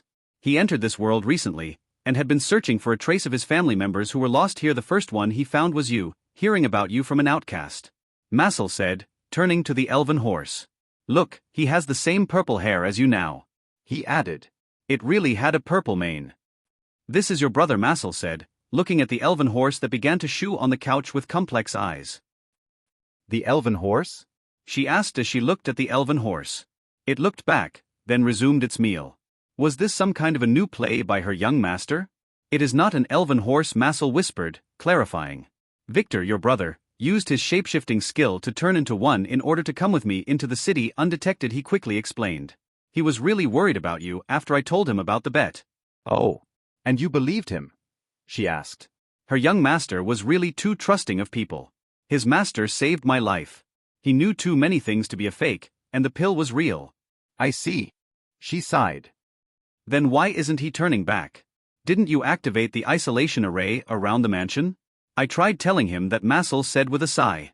But apparently, when he was flung away by the last explosion in the battle earlier, he hit his head. He shrugged. Now it appears as if there is something wrong with him. I tried giving him a healing pill, but it didn't work. Meryl gave the elven horse an examining look, then looked back at Meryl with strange eyes. It was as if she was asking him if this was for real. I am telling the truth. Massel exclaimed. Meryl's looks really sent shivers down his spine. Meryl frowned, then as if she remembered something she looked at Massel. Can you describe what he looks like? Maybe that would help him remember. She quickly added. Oh yes, he looked like all humans still. He was prettier than average, with silky long purple hair, dark eyes, a perfect nose. He said, looking at the elven horse, and missing the way Meryl nodded. What was he dressed like? She asked. A black cloak, nothing special. Now he should be naked though, Massel commented. Naked? Yes, he had to shapeshift, you know. Did you see him do that? Get naked. Shapeshift. Of course not directly, though he was naked I had to look away. Massel clarified. But he was acting perfectly fine before I entered the prison. I see, Meryl, as if confirming something, said. I think all we can do is to see if he heals by himself in a few days, she added. We can't take him to a doctor after all. I know, Massel sighed. Clear. Mike shouted as soon as he finished slaying the last undead troll in the large hall. Clear. Clear. Many shouts from the clearing team repeated as they rearranged themselves in formation. All clear. Primus declared as Anne, Theodore, and the rest of the team began to look around. Secure the doors, check the hall for traps, collect the gems, and rest a bit. Theodore quickly gave commands to the guards who hurried to do their duties under the pale blue light that the algae in the stone walls emitted. Just how long should we keep descending? Octavia asked as she put her bag down and sat on it to rest. She looked at the exit door. She was 99% sure there was a stair behind like all the ones she had crossed before. This was already the 50th floor. They were practically deep under the volcano mountain. Stop fucking whining. And scolded as she hurried to inspect the murals on the walls and began to draw something in her notebook with quick and precise sketches. This was something every elite dungeon explorer knew must be done. Most of the time these drawings and figures on the dungeon's wall contained a lot of useful information. I am just worried about my kids. Octavia said in a low voice, glancing at Theodore with envy. Her brother was their mother's spoiled kid. She never scolded him. I am worried about my kids too. Theodore replied in a genuinely worried tone. But they are already adults, they should manage to survive on their own. He added. It is just that this place is too treacherous, I have never been in a dungeon like this. Octavia said. What with all these drawings of demons on the walls? Weren't demonic signs in dungeons bad luck? They are, and said absent-mindedly as she began deciphering the symbols on the walls. She was the only one who understood ancient pictographs to some extent thanks to an encounter with a devilishly handsome man who taught her the basics. But the ones though are not about demonic worshipping, but the opposite. It seems like they were fighting some demon and the walls contain the records of their victory. The demons seem to have come from a hole in the sky and the people fought them, and one after some great flame appeared in the sky turning them into deities, she said, wondering about the pictogram on the men's heads. She was not sure if that was what it meant. Could it mean players? No, the symbol of a player was something else. Then what turned them into zombies? Octavia asked. No idea, we have to go to the next floor to continue the story, and said. But there was something very dangerous locked inside here, as the doors are locked from the outside, and not from the inside. We better be careful. Our mother. There is a boss here, of course, it is dangerous. Octavia said, making a point. Idiot. No wonder you married that low man with your superficial thoughts. Primus smeared. What do you mean? What does my husband have to do with this? Octavia flared. Primus always liked to poke at her and her husband. He never liked him. Stop arguing. And Primus is right, the most dangerous thing in dungeons like this is not always the boss. Dark and evil things might be sealed somewhere. And explained. Didn't Victor encounter something like this a while back? She asked Theodore. Yes, the Players' Academy in Vane City found a low-ranking dungeon for the students for their first experience, but some idiots seem to have triggered a mechanism and released a high-ranking demon inside. Theodore explained to Octavia. It changed the dungeon's ranking immediately. Oh, your son survived? Octavia asked. She was not really privy to Theodore's family matters. After she left the family, she became an outsider. Yes. Theodore nodded. He is very gifted. Seriously, don't believe him. Patrick, who finished collecting the gems, interjected. That guy just stayed in the back and let the girls fight for him. If it were not for that last Zoe finding that holy weapon and defeating the demon, they would have all died. Theodore just glared at Pardik. He couldn't argue with that. He read the secret reports, the ones the public had no access to. Escaping danger when many died is also a gift though. And said, supporting Victor and making everyone a little shocked as she confirmed their guess. Victor was really Grandma's boy. Exactly. Theodore nodded, making everyone sigh as they carried on with their tasks. Have you rested enough? And said as she stood up after making sure she had inspected the entire mural. Yes. Everyone nodded. Let's go to the next floor. I understand, Theodore said as he slowly walked toward the door, planning to inspect it for traps, but suddenly. Bang bang. Someone began banging on the door from the other side, making Theodore jump back in alert. Everyone paused what they were doing and prepared their weapons. Bang. Bang. Bang. The hits were getting harder and harder. It was like how a cheating man would bang on a locked door, wanting to escape before his wife got the shotgun. And gestured to one of the men to take a look. He sighed, silently cursing why it had to be him, as he slowly approached the door, removing the metallic bar that closed it. Then he jumped back as he pulled at it. The door slowly opened and from behind a slime monster ran inside in a hurry. Then, giving everyone a fantastic look, it turned around, shut the door, and barred it again before turning around again. What the hell is that? Some exclaimed. MOM. The slime yelled and began to cry as he ran toward them. What was this? Some kind of a mimic? Everyone prepared for battle. Stop. And said, realizing something as Octavia ran to the slime and began cleaning him up. It was her son. Zed. What the hell happened to him? Bang. Bang. Before anyone could ask a question, the door started to be banged again. This time it was clear that it was not a human, as the entire metallic door frame shook, and from behind they could hear the howling of some kind of a monster. It is an undead cyclops. Don't let it come. Zed howled in his mother's embrace. Let me handle it, Michelle said, shooting Zed a disgusted glare as he slowly walked toward the door, standing right before it without opening it. He raised his hand and touched the door while closing his eyes as the door was assaulted from behind. Slowly he became familiar with the pattern that the Cyclops used. Waiting until right when the next attack was about to come, Mike took a breath, then punished the door using his Void Punch skill at precisely the same moment the Cyclops attacked from the back. Bam! The door shook. No, it was as if the space itself shook. Then everything went silent. The Cyclops was clearly dead. Lady Iris, what do you think? George asked as he placed a cup of coffee in front of her. She was sitting at her father's desk flipping through a pile of files. Other than him being mean to his siblings, there is nothing still. His reaction back then was just too sus, Iris replied as she flipped through the files. They contained Max's actions for the last few days, especially after he heard about their father's plan to awaken all his descendants. Exactly. George nodded, looking fondly at Iris.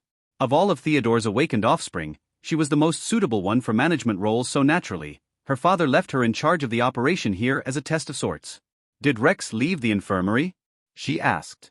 Her father gave her the mission to keep an eye on him. He already explained what he did to Lara before. Not yet. Lady Lara seemed to have hit him harder than we guessed. George sighed. Theodore had already told him Lara's power was due to her bloodline upgrade, but it was really surprising to witness it again and again. Oh. Iris paused. He deserved it for picking a fight with her. She is his damn little sister. I am still not sure if he is really an idiot, or if someone is still controlling him. Iris sighed. She only met Rex once before, and she was not sure about his character other than what she read in the files. From her experience, a person's real character can differ a lot from what people might see on the outside. Victor, for example, might appear as a huge pervert, but as he was the one who saved her before, she knew that he was a good and caring brother. He even helped Lara when no one else noticed. From my experience, it could be either. George sighed. When he was a kid, Rex was very competitive, and had the tendency of getting his ass handed to him by Lady Alice and young Master Mike. He might be still holding a grudge. George shrugged. How about Max? What was he like as a kid? She asked. As toxic as a snake, George said, keeping his voice down. Oh, Iris didn't expect that answer. George seemed to really not like Max. More than once he tried to frame Lady Alice and young Master Mike by making them break the family rules, George sighed. The last time he did it, he almost got them. Fortunately, Master Theodore figured out his ploy in time and sent him away to join the ruins exploration team. As soon as he finished his awakening ceremony, they say rough environments straighten people up. He doesn't seem to be straight enough for me, Iris said, relaxing in her seat. Although Max's file didn't contain anything bad, it was just too clean. Ever since he returned from the expedition team 1 year ago, every report about them was how diligent and thorough he was. He never got into a fight and never abused the family's power. He didn't even have his own team. Something most of the other heirs had one way or another. It was like he was acting extra cautious to not break any rules. If you feel the same, George nodded as if reading her mind. You seem interested in Roy, he asked, changing the subject. He is a good guy. She nodded. Ever since I saw him, I felt that I should help him when I am with him. I really feel we are a family. She explained. Does that sound strange? She asked, frowning a little. Not really, George said. He also likes Roy. He read his file, how he worked hard to earn the money to help his mother send his sisters to school and help his sickly little sister. Such a guy deserved to be respected. Hopefully, when father returns we can move on with the ritual, she sighed. Yes, George sighed. How is the situation on the island? Iris asked in a worried tone, noticing George's reaction. Still no news, he said. The emergency elder hall had been activated per the protocol and they have already taken control. Still, we will have to wait for another 48 hours for them to make an official announcement. Oh, she sighed. Don't worry, Mistress and is way more powerful than anyone knows. And there are hidden guardians on the island. Everything will be fine, he said, reassuring her. I hope so, she said. At the same time, deep in the dungeon. How the hell did you get here? Where are the others who were with you? And asked as she inspected the decayed Cyclops corpse that the guards retrieved from behind the door. It was as if it was made out of solid gold, decaying very hard gold if that made any sense. Mike's punch shattered its body from the inside, turning it into a goo that seeped from its orifices, yet its outer skin was still intact, a testament to how sturdy it was. Zed, who calmed down, had already gulped down 2 water bottles and was ready to talk. It was all Alice's fault, he said, making Mike look at him with very sharp eyes. What do you mean? Theodore asked in an intimidating tone. He didn't like anyone shifting the blame to his kids. Well, it all started last night, Zed began to explain. We found this temple in the forest. Weren't you stationed on the beach? Theodore asked. We finished taking care of the monsters early. Alice and Zoe wanted to go deeper, Zed explained, pointing out that it was Alice's idea. Oh, Theodore said as Octavia glared at him. Continue then, what happened at the temple? Yes, it was a strange temple with many murals of strange fox people, but other than that, I didn't notice anything interesting, so we decided to spend the night there as it was safe and Alice wanted to study that place. And asked, giving the murals a look and then turning again to face Zed, with a frown. We had a quick meal then went to sleep, Zed explained. I woke up to Alice shouting as the temple shook, then something grabbed me and dragged me into the ground that turned into some kind of a quicksand. The next thing I knew was that I was in this strange dungeon. And that thing started following you after that? Octavia asked. I explored a little first, calling for Zola and the others. I might have alerted it somehow, he said. After I encountered it and broke my sword trying to injure it, I started running. How long have you been escaping from it? Theodore asked. About 9 to 10 hours. You survived that for 3 hours? Everyone looked at Zed with suspicious gazes. Ah. I wasn't running all the time, it seemed to like eating everything in its way, so any other monsters that appeared served as a distraction as I ran away and hid, but it always found me again. He clarified. I see, and said. Maybe we should hurry up. Theodore suggested in a worried tone. And hesitated. Fine. Since this Cyclops had probably already cleared most of the way, we can hasten our descent a bit, but never let your guard down, she added, giving Zed a glance, before looking at the murals again. Just to make sure. This entire place was meant as a prison to trap an evil dragon. The temple that Zed encountered might have been an offering site. Giving offerings was one of the best ways to empower a seal. It could also be something else. No matter what, she needed to go down to check on Zoe and Alice. Hopefully they were fine. Those girls were the future of the family. Julian opened his eyes, sat up, and looked around him. He was lying on the dirt in a familiar dark forest. The one he was in before entering the dungeon. All around him, very fat girls were sitting on the ground whilst dusting the dirt off their bodies. Most of them had torn clothes, and some injuries, the result of a prolonged battle. He almost puked as he looked away. It was not a pretty sight, even with the few pretty girls whom they got from the auction mixed in between the fat ones. He could no longer look. Anyway, at last, he was out of that accursed place. After he entered the dungeon, Julian found himself in a long masonry-built tunnel. One like that is found in ancient Gothic-style castles. Remembering Lily's advice, he began to move, intending to find a safe zone. He kept his steps in the light of the blue torches that illuminated the tunnels, avoiding the shadowy areas. Everything was fine as he found a well-lit room to rest in, but just then the dungeon shook and a terrifying scream rocked the entire castle. Suddenly everything began to turn around, the walls turned into the floor and the ceiling was the walls. It was as if he was in a washing machine. Then the monsters came, everything from bats to ghouls. So for the next 10 hours, he had to fight while keeping his balance on the ever-changing terrain.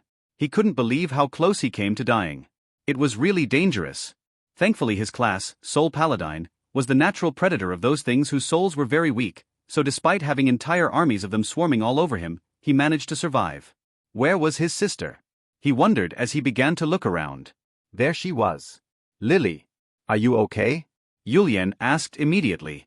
All over her entire body was covered with blood, and the suit armor she wore before entering was half damaged and practically dyed red. She was also barefooted. Oh, I am fine, she said. This is not my blood. That bastard was just too hard to kill as I had to sneak around it. She added with a very dangerous glint in her eye as she rested an elegant thin sword on her shoulder. Now that I have got his drop though, it was all worth it. She added with a smile. Drop? Never mind that, how about you? Any casualties? She turned and asked. No, mistress, although we had to do some fighting, we all survived thanks to the evil repelling and the hiding talismans you gave us. One of the fat girls replied as all the others bowed to her in thanks. Including the ones she got from the auction. They all survived. Wait, what hiding talismans? Julian asked. No one gave him anything like that. Just something I gave the girls. You didn't need it. Suffering builds a man's character. She dismissively said. He silently cured. He didn't dare to curse at her directly.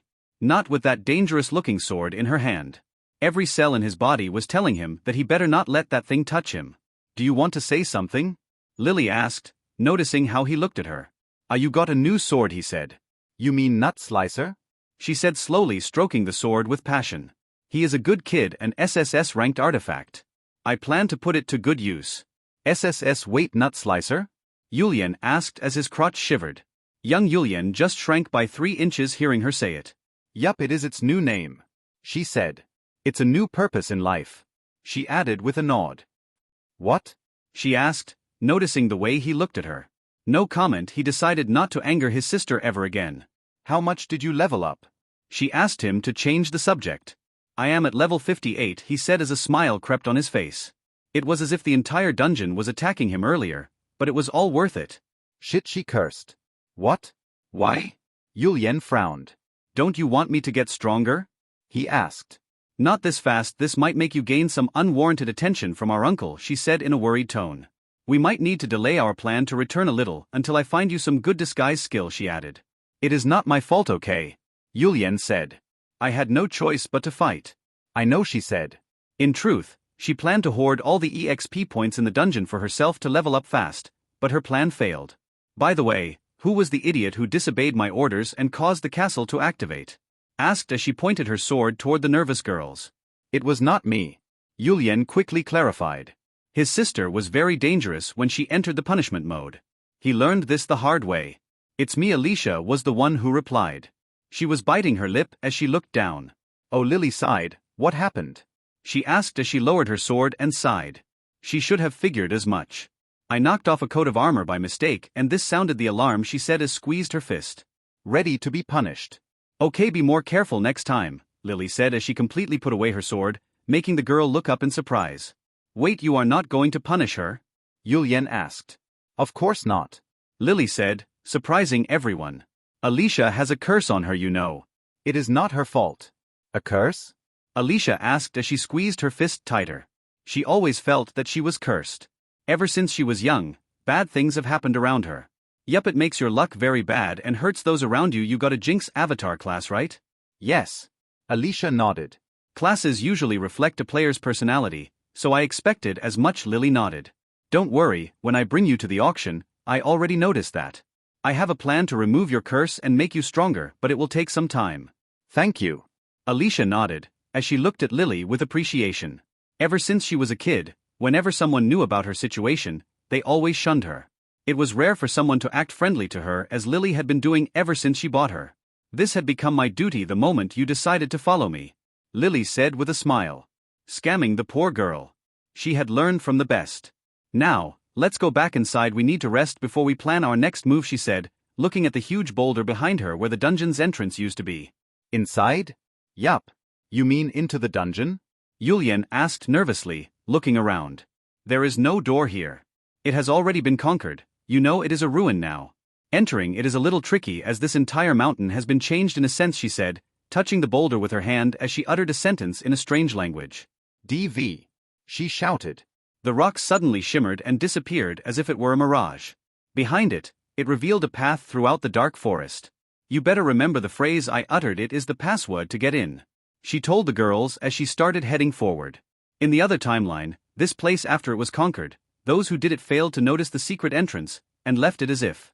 Later, this place was turned into a base for one of the most dangerous assassin organizations in the world, the Silver Dagger. It was secretly led by the demon that was hiding inside the castle acting like an old man. It took the imperial family 5 whole years to finally find them after they tried to assassinate the emperor. That's why Lily knew about it, and about the secret weapon that was hidden in it. This sword almost decapitated her father, if it weren't for the edict shard that forced the assassin to change the attack direction at the last moment. Is it safe? Yulian asked as he cautiously followed. There might be some traps here and there, but nothing really dangerous. Just an old castle. This place will be our secret base from now on, she added with a dangerous smile. When Rita opened her eyes, she was on the island. Not the family island, but another one filled with monsters. It took her 4 hours to circle around the entire island to the other side to finally locate where the family island was. Her mission was there after all. Looking at the dangerously looking sea separating the 2 islands, she hesitated whether she should cut some trees to make a boat or just swim there. Thankfully, she had to do neither as she quickly noticed some of the boats that were left by the family players that came here. Although they were guarded, it was trivial for her to find a boat a little further away, knock away its guard, and then take the boat. After that, demon took over her body and her attributes and already shot past the 300 points despite her only having a level 0. Taking the boat and dragging it to the water, she quickly applied a hiding talisman on it, climbed on it, took the oar, then began heading to the family island. Any updates? Margaret asked. She was sitting at a meeting table with Arya, Elise, and Lynn. This was their weekly meeting to discuss how to run the harem. This task was not as easy as it sounded, especially with a husband like Victor who only cared about adding girls to his ever-expanding collection. First, the team in Ringcloud City had already started moving. The Justice Ring was handed to the Von Zwei agents, and Alpha will make a move in a couple of days after collecting enough information, Elise said. Let them be careful, we don't want our Alpha to die before she learns about her new family order, Margaret said with a wicked smile. Arya sighed. Poor Alpha would definitely suffer a meltdown once Hannah passes the great-great-grandma's message to her. Did any of you hear anything from Victor? She asked, changing the subject. Not since he contacted Big Sister Lily last time, but I am sure he is fine with his character. I don't see him entering any dangerous situations anytime soon, Elise wrongfully stated. Unless it is for some girl. Margaret corrected her. The girls nodded. How about the fake they plan to send us? Any news about him? Lynn asked. There is. I was about to tell you. Elise said. Just this morning, a young man who looks like Victor was washed ashore in Brown Sand City. Is this news from our men or the von Geldstadt's network? Margaret asked. Both. It is definitely him. She said.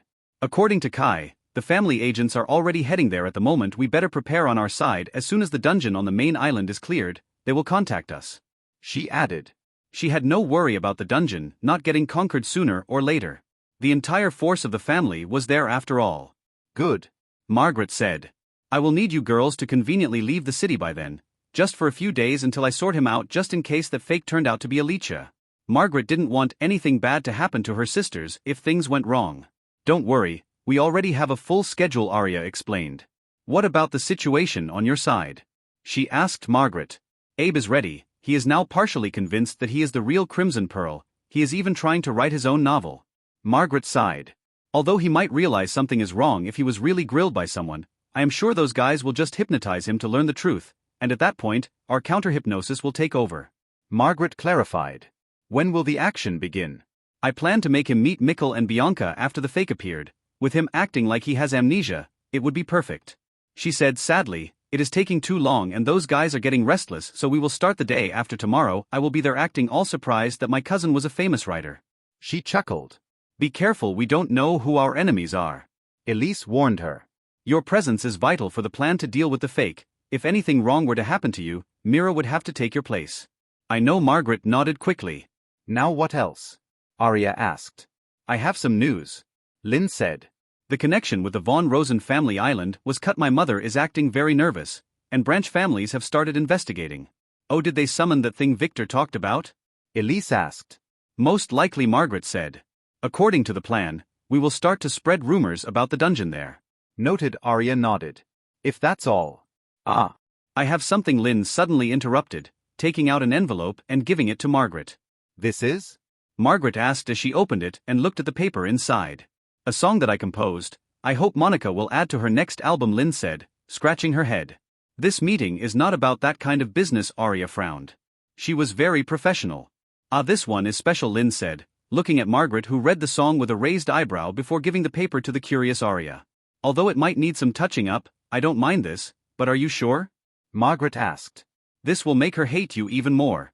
Yes, I also want to get some early revenge, Lynn said, feeling a little shy. We all do, Margaret said, putting her hand on Lynn's shoulder to reassure her. It was perfectly fine to humiliate your enemies. What the fuck is this? Arya suddenly flared. She had just finished reading the song. How many pussies are in this song? She asked as Elise poked her head from the side, reading the first few lines before blushing and retreating. This thing was too lewd for her. Bad pussy. Doing bad things. Grab the pussy, kick the pussy. Doing dirty things. It went something like that.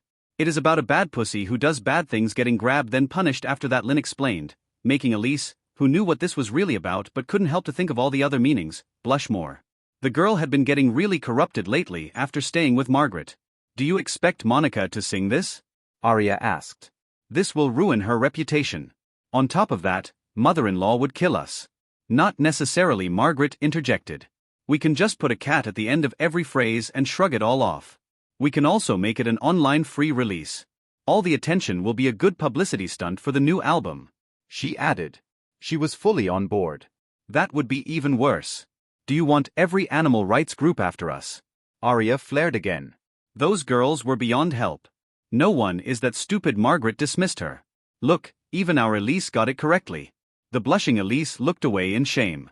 I want to find a very catchy melody for it so everyone in the world will make it their ringtone. Lynn continued to explain, biting her lip. I want that bitch to hear it whenever she goes. Oh, don't worry, I think I do have a good tune for this, Margaret said with a wicked smile. I might as well make Abe take all the credit for it to enhance his credibility. Are we really going on with this? Arya asked with a frown. Da. That's what Victor would have done. Margaret explained, making both Elise and Lynn nod. Absolutely right. Inside the maze-like tunnels inside the volcanic island, Theodore, and the entire von Weiss family's main team were heading toward the boss room at a hastened pace, slaying all kinds of bizarre monsters in the process. The deeper they got, the more strange and bizarre the monsters became. It was as if they were becoming more and more corroded, like something that had long been decayed and then reconstructed, losing a few parts in the process. They also quickly find out why Zed looked like a slime. Apparently, in his escape earlier, he had to crawl through no less than 10 swamp-like pits that interrupted the tunnels every half a mile or so. Those holes were filled by a strange green slimy liquid that splashed everywhere. What is this matter? Mike asked. It doesn't seem to be poisonous, but we better avoid it, Theodore said as they walked around the pits one by one. Are you sure Zola and the others were with you? Octavia asked Zed as they walked. They have already been walking for 4 hours, but they found nothing. They were here, Zed said. This place is like a maze, we can't just walk aimlessly, Primus commented. Then let's just follow these pits, they seem to follow a certain path, and said.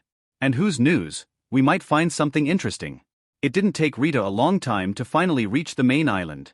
She used her superhuman strength to paddle there, so it was super fast. Once she reached the familiar docks, she left the boat to one of the servants there, by throwing the boat's rope at him. Then, acting arrogant and snobbish as one of the heirs should, she slipped past the patrolling guards without letting them inspect her. Thankfully, with all the monsters around, they had no time to check every individual thoroughly. She just had to flash her elite token and then ignore them. Now that they were inside the dungeon, technology didn't work, so the token recording function would not log her being there. And no sane guard would dare question an elite heir.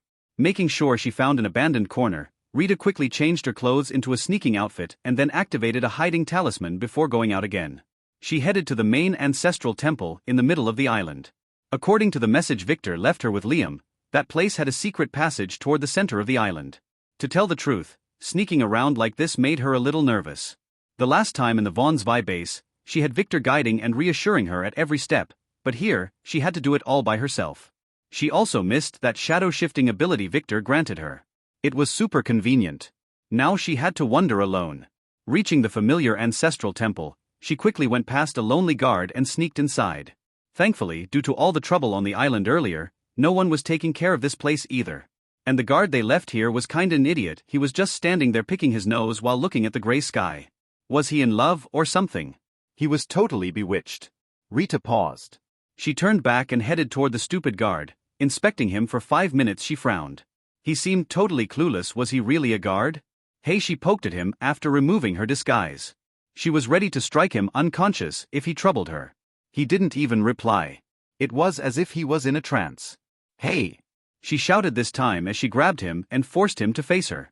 Still, the guard only laughed like a village idiot. Rita slapped his face. He laughed, totally ignoring his now crooked nose and the blood dripping from it. Shit! Rita cursed as she looked around. There was nothing out of order except for this guy. After thinking for a moment and throwing a healing pill into the guard's mouth, she hurried into the building. Something was very wrong here, however. Her mission had not changed. And it had to be done.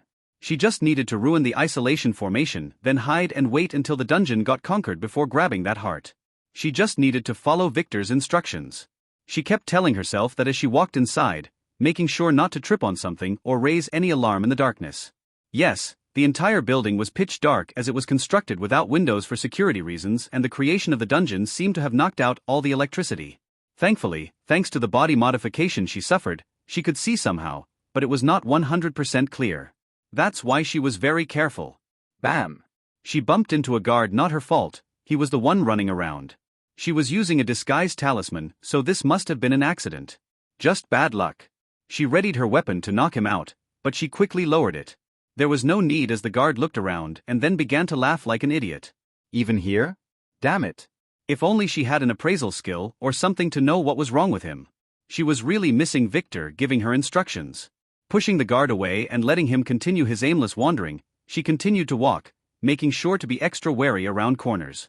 So slowly, as she crossed multiple checkpoints in which the guards were all acting like idiots, she was finally sure that whoever did this to the guards was heading in the same direction she did.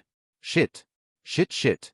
As she kept cursing, something she rarely did before meeting Victor, Rita slowly began approaching the hidden zone deep inside the mountain.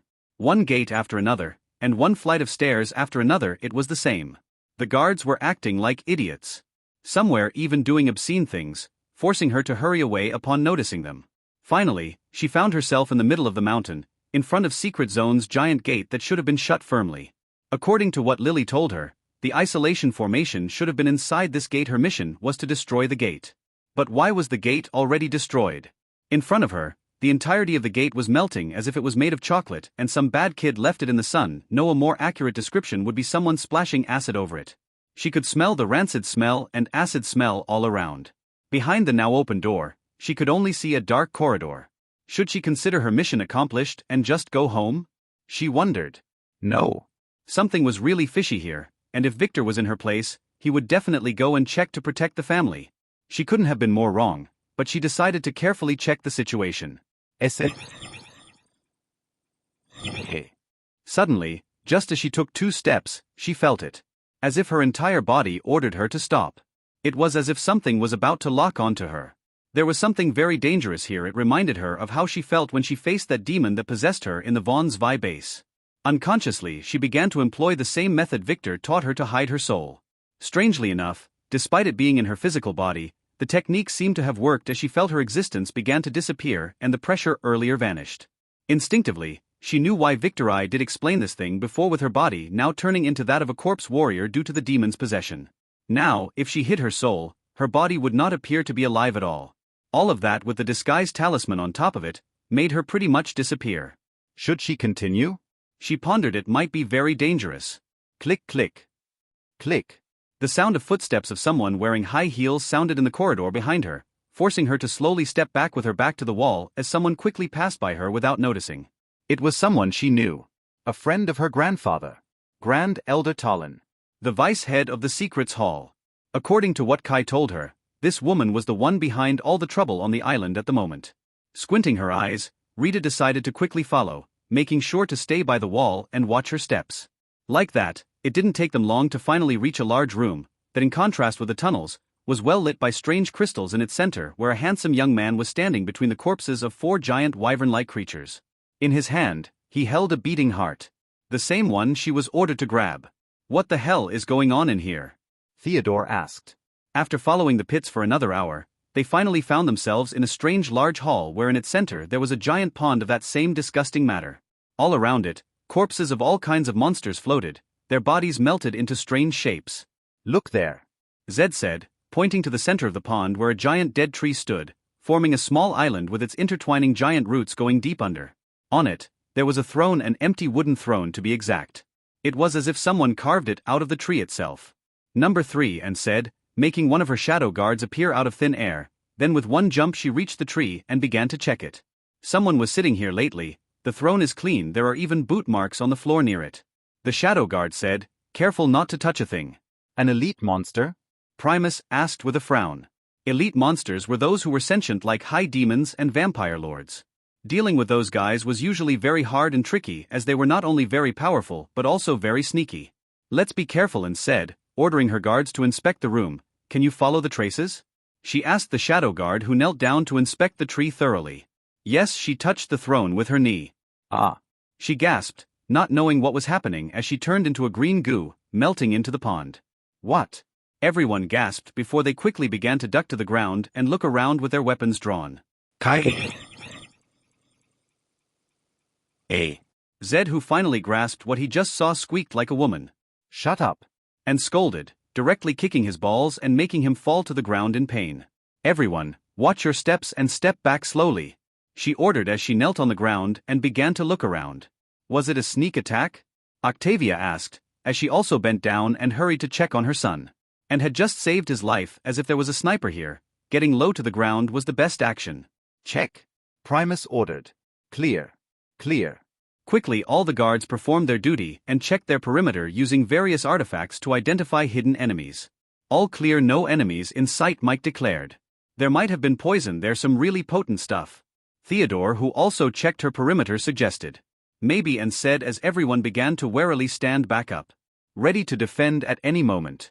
Since there is nothing else here, I think we should leave this place for now, Theodore said nervously as he looked around. He didn't like places like this, and his intuition was telling him that he should not be here. We can always return and check after conquering the dungeon. Yes, let's go find and didn't get to continue. Bang. In the hall, one of the side walls exploded in a ball of fire, filling the hall with dust and smoke on top of sending debris all over the place, making the pit splash around and hitting everyone who was focused on dodging the giant stones. Bang. Bang. Trank. Bang. FSSSSSSSS. Bam. Everyone ducked again and prepared their weapons as the sound of fighting began to ring around the hall. Slowly as the dust settled, the family team could see what was going on. Beyond the hole in the wall, there was a giant arena with thousands and thousands of empty seats. Down in its center, a giant chained corpse dragon was busy fighting for exhausted brave girls, whose bodies were riddled with injuries. Alice, Zoe, Zola, and Kuu. Talon greets the Poison Lord, Talon said as soon she entered the hall, falling to one knee and bowing in front of the young man who was inspecting her ancestor's heart. Do you know what you did wrong? The Poison Lord asked directly after 1 full minute, not sparing her a glance. I am sorry. This servant has ruined the Lord's plan and had to summon your lordship ahead of schedule. Talon said as she shivered a bit. That's what Rita, who was eavesdropping from behind one of the columns at the entrance, noticed. Not only that, you also interrupted my solidifying of the concepts I collected from this world fragment. He said as out of thin air, he drew a dangerous-looking whip and struck it on the ground next to her, leaving a deep gouge in the marbled floor. She didn't dare to move or respond. I am sorry.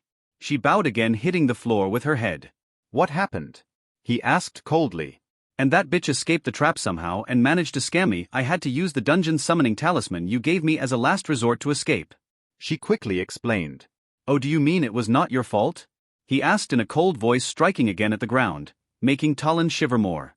I didn't mean that. I just don't know how she escaped. I might have underestimated her. I am very sorry.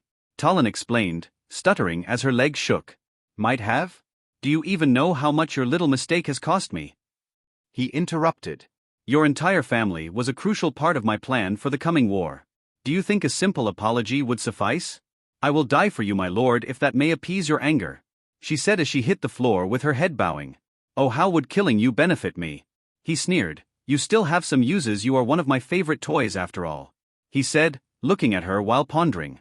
Thank you for your praise, your lordship. She said, wiggling her butt as she bowed. I will forgive you this time since everything else went according to plan, but there would not be a second time.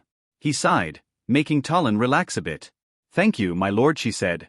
Hopefully your lordship had found what you were looking for, she asked. He clearly forgave her because he was in a good mood, and she was subtly trying to push his thoughts in that direction. I did. Thanks to all the chaos, those old fogies also miscalculated, not expecting me to attack, poisoning them before they could unleash their full power. He said with a smirk, looking at the dead wyverns.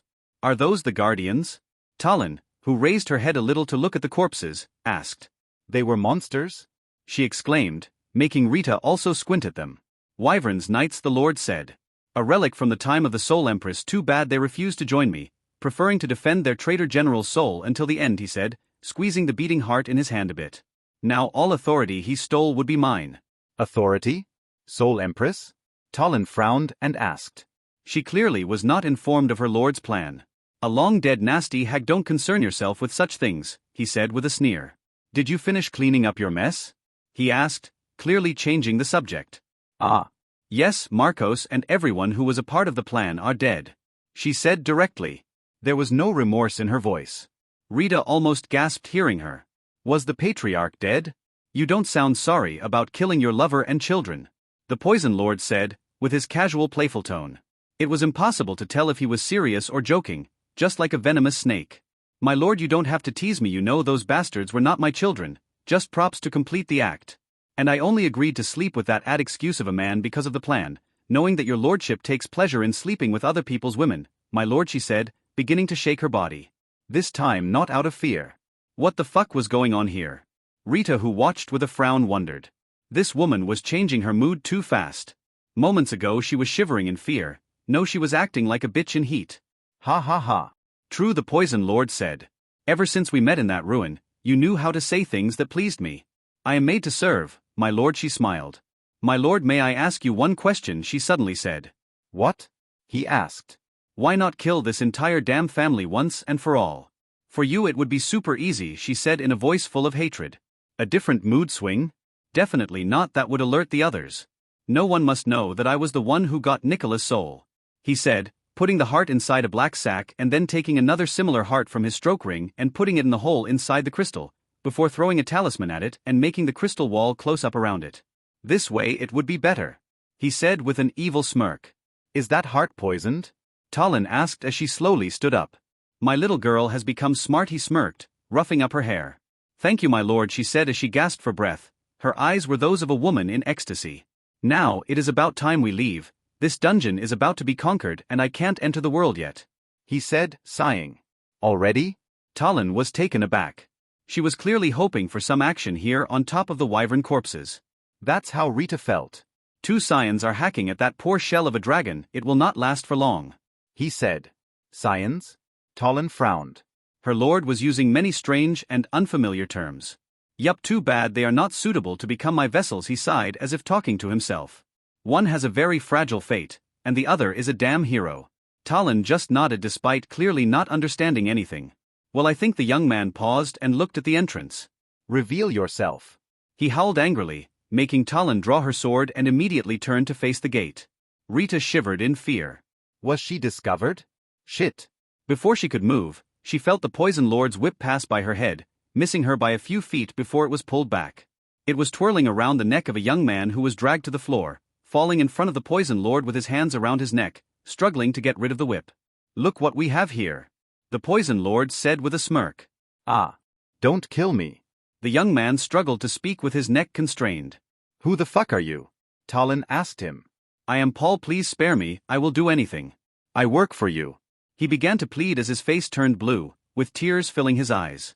As if someone like you can help me, the poison lord smirked, kicking Paul straight in the stomach, making him fly away and hit the wall behind him before falling to the ground beside one of the wyvern corpses. Is he dead? Talon asked, looking at the collapsed Paul. As if something in this level can kill a demon, he is just pretending, the poison lord said. Demon? Talon frowned. Yeah, just a little parasite, the poison lord said. Your family is so rotten that even these maggots began to appear. I am shocked they were able to survive until this day. He sighed. What should I do with him? He must have seen what your lordship did, Talon asked as she began to walk toward Paul with her weapon drawn. Nothing, don't go near it, the poison lord said, waving his hand and making a green light shoot toward Paul, who was playing dead. The moment it hit him, Paul turned into a green goo that evaporated moments later. Now, he would never talk. Yes, your lordship, Talon said. I think we are finished here, the poison lord sighed. Moving his hand in a brown motion, all of a sudden, a hole seemed to have been torn in the space around him. It was as if the space itself was melting. Let's go, he grabbed Talon's hand and jumped. Moments later the tear in space began to heal. It closed up 3 minutes later. Damn it, Theodore yelled as he watched nervously. Alice and the girls fought the corpse dragon with all their might, but none of the family team who wished to help them could jump into the arena that was at the moment strangely surrounded by some kind of a barrier that stopped anyone from approaching. And, who couldn't fully understand many of the inscriptions on the wall before finally did. This place was not a temple, but an arena where the sacrifices engaged in a battle against monstrous foes as a kind of ritual. Yes, this entire arena must have been a place for some kind of game. All the mazes and tunnels were made to service this arena. The temple Zed described before, the one where he was transported from, was definitely one of the entrances, where they brought in the gladiators or the monsters. The hall they were in at the moment must have been the VIP hall built to oversee the battle below. The throne must have been made for some king to watch the games. The wall that was broken earlier due to the shockwave of the battle below was not made of stone, but some kind of transparent crystal that has gotten dark and brittle over time. What should we do? Octavia asked nervously, watching her daughter barely miss a volley of black liquid that the decaying dragon spat at her. We should send the men to find the arena's real entrance, Mike said. No, that would spread our men too thin, it is too dangerous, Premio said. But my daughter, Octavia yelled. I don't think she is doing bad, and interjected, making everyone shut up. Look, she added, her eyes following Zoe. She knew before that Falcon lied about the girl's level. And watching her now, she didn't seem to be at a disadvantage. But Octavia frowned. So did Zed, whose squinting eyes couldn't leave cool. Her dress was a little torn apart, revealing her tan muscular thighs. Mother is right, they are doing fine, Theodore said. Finally realizing what his mother saw. It is almost over, and said. The others didn't notice it, but she had. The girls who seemed to have been moving randomly had a pattern to their fighting style. That servant girl Kuu with Zoe was methodically hacking away at the dragon, tiring it and gaining all the aggro as Zola assisted them from the back. Alice, on the other hand, only attacked sparingly. She was secretly focusing on setting up a network of talismans all around. She was setting a formation to take it out. All that was left was to drag the dragon to the center and then vanquish it. Yes. Go, Zola. Octavia, who finally noticed the girl's plan, began to cheer at her daughter as the others in the group watched. Still, Anne, who was smirking, felt that there was something very strange. It was the dragon's attack. Why the hell was it spitting mud? It was the same kind of matter they spotted in the tunnels. The stuff Zed fell in.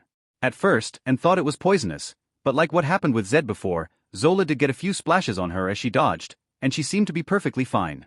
Zoe also stepped on some of this mud on the floor, and it didn't hurt her. Monsters with the keyword decay, corroded, or corpse usually had some very nasty poisons.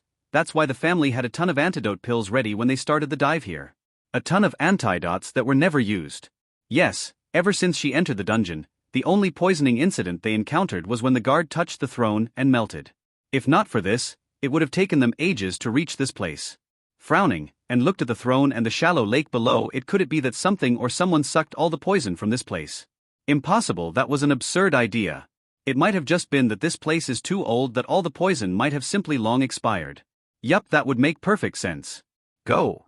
Alice shouted from below, making Anne look back at the arena. The dragons seemed to have entered the trap zone in the middle of the arena. Dragon taming chain. Alice yelled, making an ethereal-looking chain appear out of nowhere and constrict the dragon Zoe. She screamed. Zoe, who seemed to be ready, made a back jump, falling on Kuu's fist, which sprung like a catapult, throwing Zoe high into the air. Slay! Zoe, who flew high above the chained dragon, screamed as she began to fall. In her hand a bladeless sword handle pointing downward. Shine! She screamed. All of a sudden, something shone in her hand as the sword handle began to grow a long blade of light. It all took a moment before Zoe and the blade fell upon the corpse dragon, cutting it in half with one swing. The boss was defeated. After the Poison Lord left, Rita didn't move. She had the time, and she was afraid that the Poison Lord would return. She remembered Victor's orders to be very cautious. 1 minute 25, nothing happened. Suddenly she saw it. The corpse dragon was slain. Dungeon cleared. Congratulations. Countdown until closing. 59 minutes. What? Finally. The Poison Lord would not be back anymore. She needed to quickly take that fake heart and escape. She couldn't leave it here, or it might endanger the family. Just as she was about to leave her hiding place and make a move, she felt something. It was one of the corpses of the guardian wyverns. It started moving. It was as if it was trying to sit up but didn't know how to coordinate its body, making it turn into bizarre angles like some ghost. Rita didn't need anyone to explain what happened. She knew what this was. Possession. Earlier, when Paul was stuck away, she noticed how he fell over the corpse of this very wyvern, with his hand falling at the wyverns, but something the Lord didn't notice from the other angle. She felt it was very bizarre before, but now she knew why. Ka. The wyvern slowly began to synchronize its movement. The demon was getting used to the new body. Just as it finally sat up, it felt something grab its neck, then in one smooth movement a sharp dagger slid at.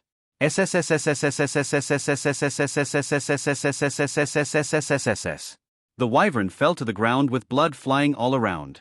Rita quickly stepped back, then turned to the other wyverns, intending to also slit their throats just in case. She was not going to allow a demon to rampage in her family. Too bad she only walked 2 steps before falling to the ground. It was as if something was trying to take control of her very soul. Poe, who was now called Paul, slowly stood up. He cursed. He was in a white world, stretching infinitely. A place he was familiar with. The Soul Realm. He no longer looked like a man, but his body resembled his original, that of an ugly boy with a balding head, green skin, webbed fingers, and a turtle shell on his back. A kappa. He cursed again as he flexed his muscles, making his soul body go a little foggy and re-solidify. He died not only once, but twice in the span of a few minutes, having to take the body of a dead wyvern in the process and revive it. Damn it. This cost him a lot of energy. In his entire life, he had never been put in such a situation. Thankfully, whoever sneaked behind him and slit his throat had no idea that as long as he didn't fully integrate with the new body, he had the ability to jump and possess any attacker. This was one of the perks of his soul transfer skill. Now, he just had to take over this body and check who it was. Now, where is the soul of this body? I am hungry, he asked as he began to look around. Are you looking for me? Someone asked, startling him. He began to look around, there was no one strange. Was it hiding?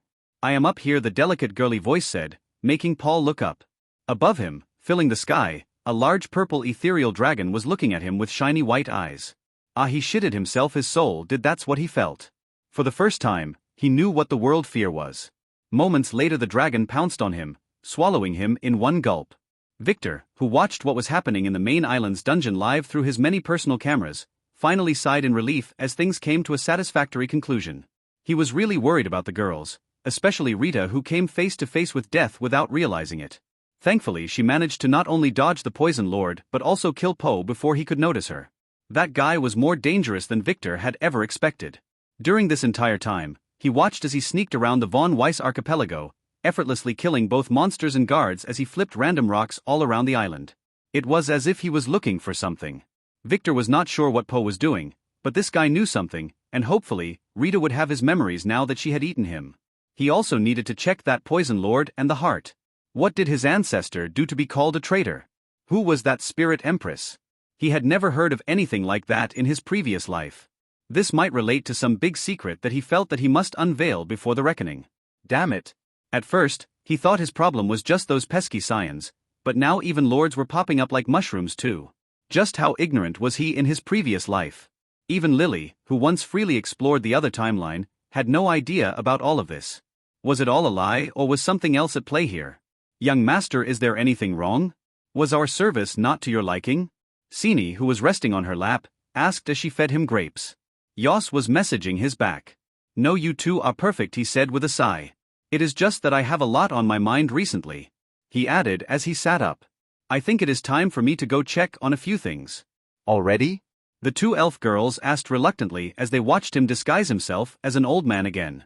Yup, I have to go work hard to feed the two of you, he said, giving each a kiss on the mouth and making them blush before he vanished. Victor didn't leave the cauldron but transported himself toward another area where a lot of girls were working building an entire village. This group was composed of the two groups, the ones Rita saved from the Von Zwei dungeon and the ones Tom saved from Caspian. Butler. All the girls bowed as Victor appeared out of thin air. He had been acting as Vic's old butler lately. How is the work here? He asked, looking at the village that was slowly taking shape. We are doing great, one of the girls quickly said. It is just that some of us were causing trouble lately, she added, glaring at three girls in the back. One of them was Mavis, the dark scion. Mavis Iron Blood. STR 12. Int 12. Luck 2. Charm 22. Bloodline. Fate. Fate's power S. Define fate, dark scion, your stupidity will bring your ruin. Destiny list, less than 10 order points to unveil. Destiny list. Birth fate, worship the demon Duke Terramikar as your master. Self-set revenge. Those who hurt me will die. S. Self-set, find my family and check on their safety. S. Self-set, get out of this place. S. World set, your stupidity will bring your ruin. You will keep making mistakes that would fuck you and all of those around you up. SS.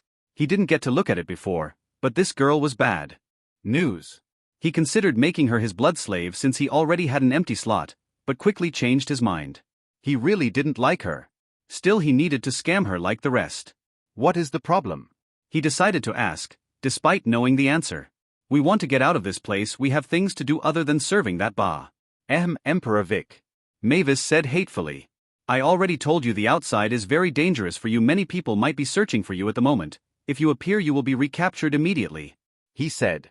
And this might even put His Majesty's own operation in danger. We told them the same. The previous girl who seemed to be the leader said. Regardless, this is our choice. Are we prisoners here? Mavis ignored her and asked Victor. Of course not, Victor said. It is just that getting you out at the moment is a little tricky, we will have to wait until His Majesty returns. Victor said.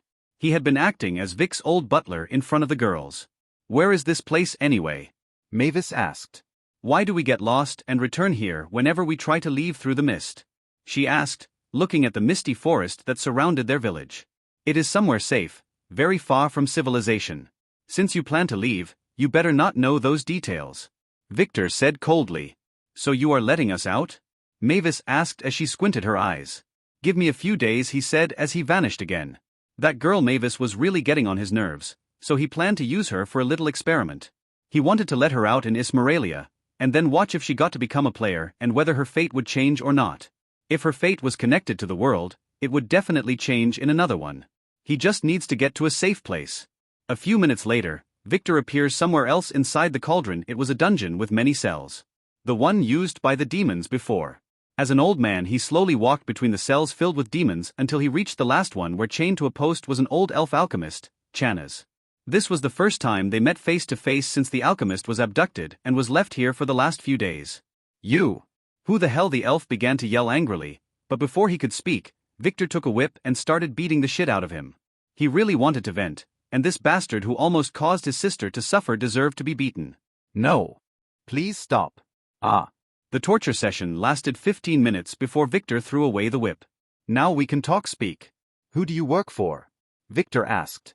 You will pay for this, bastard. Chanaz cursed as blood seeped from his wounds. The Sun Lord will never forgive you. I see. You have some tough bones. Let's see if some but wine can fix you up. Victor said, taking a bottle began to forcibly push it into Chanaz's mouth. The latter wanted to spit this foul shit-tasting wine but couldn't. Then, just as the bottle was finished, without waiting, Victor put it away, then began whipping the shit out of the elf again for an entire 5 minutes. This but wine was a special version of the soul wine that Victor developed recently. It had just finished fermenting and he was eager to try it. It was created by combining the normal soul wine with the shit-tasting mushroom. Hence the name. The idea was to use it after beating someone up. The injured tissues would absorb the nutrient combined with wine very fast, allowing the wine's effect to appear very quickly and have a longer effect. That was the idea anyway. Ah, stop. Speak. Victor said. You will never make me talk, filthy bastard. Chanaz cursed. Talk about what? About how the High Princess ordered me to kill her brother. Chanaz said in a challenging voice, totally unaware that he was spilling the beans. The wine was working. Oh, hearing that, Victor sighed, activating a voice recording talisman. The princess would never hurt her family. He said. I know her best of all. You know nothing. Chanaz began to laugh.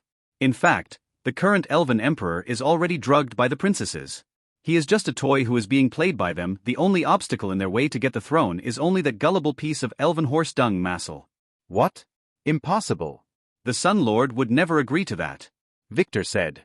The Sun Lord doesn't care. His rule is that only the strongest shall survive. Chanaz said. That's why the current emperor killed all his siblings, so did the one before him, eating their flesh to purify their bloodline. Ah, you elves are sick, Victor said with disgust. He heard of this way of purifying blood and required the murderer to drink the blood directly from the corpse of his kin. No. You are the sick one. Chanaz yelled. I am sicker than you. At least Victor quickly caught the surge in Chanaz's emotions. You can never be as sick as me, he said proudly. Elves had a very severe pride problem. They would always want to be the best, and Victor, who noticed this chance, decided to grasp it. Getting information using the soul wine was just like surfing. He had to grasp the biggest waves and ride them. No. We are the sickest, Chanaz declared, falling right into Victor's trap. Impossible. Prove it, Victor said. Well, you might not know, but in the breeding pits we are forcing demons to mate with slaves from other races to create demon kin. Victor scowled. He expected as such. That is not sick at all, he declared dismissively. Of course not, but what if I told you that the elves sometimes go into the pits to watch? The alchemist says. Just watch? Victor asked, raising one eyebrow. Yeah. How sick is that? Don't they enjoy some action too? Victor asked. Compared to what was happening in his original world, this was not sick at all. No, it was sick, but relatively speaking this world was really tame. Ewww, that is disgusting. The elf declared with disgust. You are sick, man. See, I win. No. You can't. Chanaz flared. Forbidden behaviors are not allowed. Then tell me something more sick you do. The elf began to twitch. He was obviously a little disgruntled by his loss, or was he imagining something sickest? Well. What? Victor asked as the elf began to look around, making sure none of the caged demons were listening. Look, don't tell anyone, the elf whispered. The Sun Lord. What? Victor asked, finally reaching the juicy bits. The Sun Lord, His Highness, he likes young elven boys. In fact, he really liked. Chanaz began to whisper, then paused. Liked what? Victor frowned. This info was a normal degree of sickness, but it was usable.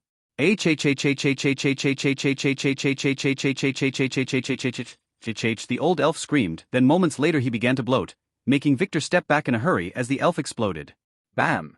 Splashes of blood and tissues splattered everywhere. A restriction? Victor, who dodged everything professionally as a young master should, frowned. Such explosions usually happen when someone triggers a curse of some sort by saying something that they shouldn't. It was not rare, as many organizations and families would implement something similar after the reckoning. Even for him, he had to get such a restriction when he decided to work at the Royal Library. The problem was that Channas had nothing of that sort in his appraisal screen. The same with all the sun elves he appraised. What the fuck?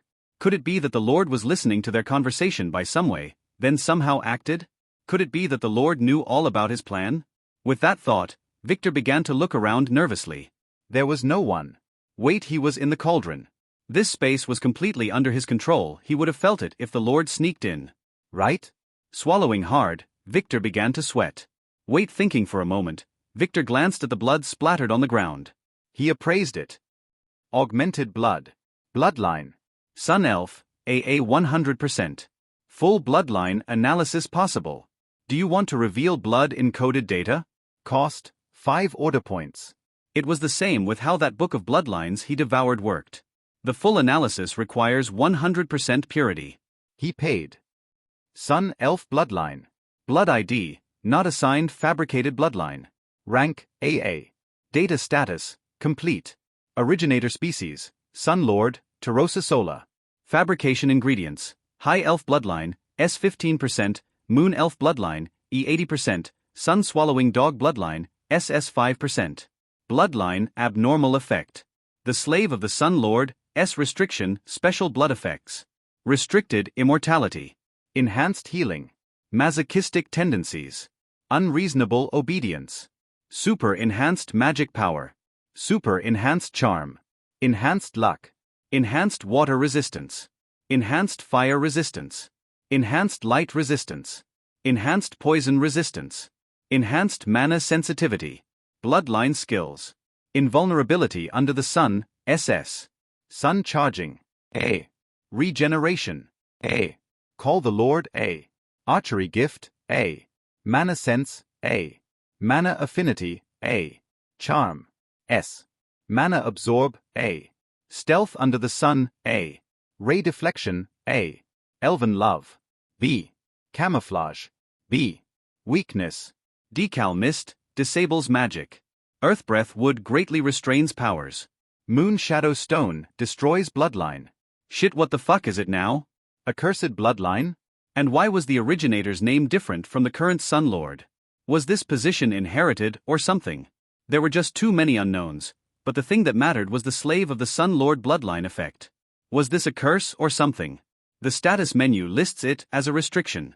Although Victor didn't know the limits of this restriction, fearing that it might act like his blood slave, got him very worried. Could it be that the Sun Lord was watching all his interactions with Massel and with this guy Channas? Victor quickly began to remember if he said that he shouldn't have.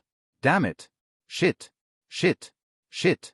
Wait, thinking about something, Victor decided to check things first. Reveal the description of the Slave of the Sun Lord. He used his Akashic scholar skills. 1. The Slave of the Sun Lord was found in the Akashic record. Cost, 99.99 order point. Shit, he only got 1209 at the moment after his adventure in the demonic lands. Should he go hunt a little more? Wait. Victor quickly focused on the blood itself. Reveal the description of the Slave of the Sun restriction in this blood. He said. Hopefully, by providing a specific sample, the cost would go down. Cost 999 order points. Still costly, but he could afford it. Pay. Effect, the Slave of the Sun. Type, a registered restriction sequence. Level S. Creator, Tarosa Sola. Restrictions, Elven bloodlines, inherited. Cost to cast, 99 virgin elves, 99 dogs, sunstone, 1 drop of the blood of the caster, 1 Davidothak feather, must contain the targeted bloodline. Time to cast, 99 hours 99 minutes 99 seconds. Effect. 1. Total obedience to the Sun Lord, class holder. 2. Cannot insult the Lord. 3. Give everything to the Lord. 4. Cannot reveal secrets of the Lord. 5. Cannot betray the Lord. 6. Can hear the voice of the Lord. Reading thighs, Victor sighed in relief. It was just that Chanaz said something he shouldn't have and died as a result. Thankfully, the restriction didn't have a feedback loop, so the Lord couldn't know about anything that transpired here. Wow, that was close. Lords were scary. He really needed to be more careful from now on. Wait. Didn't he promise himself that 3 times already? Damn it. Now, although he had many questions, Victor realized a few things. The first was that Massel could not be trusted, and until he found a way to remove this effect, and the second was that he needed to get his sister out of this sick place ASAP. Now it was time for him to go out and see where the cauldron was.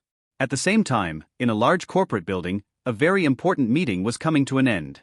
In the name of Horizon Media Group, we thank you very much for your effort, Master Abe.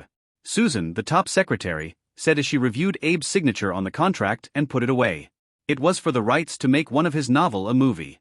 It is my honor. Abe smiled proudly. When will the shooting begin?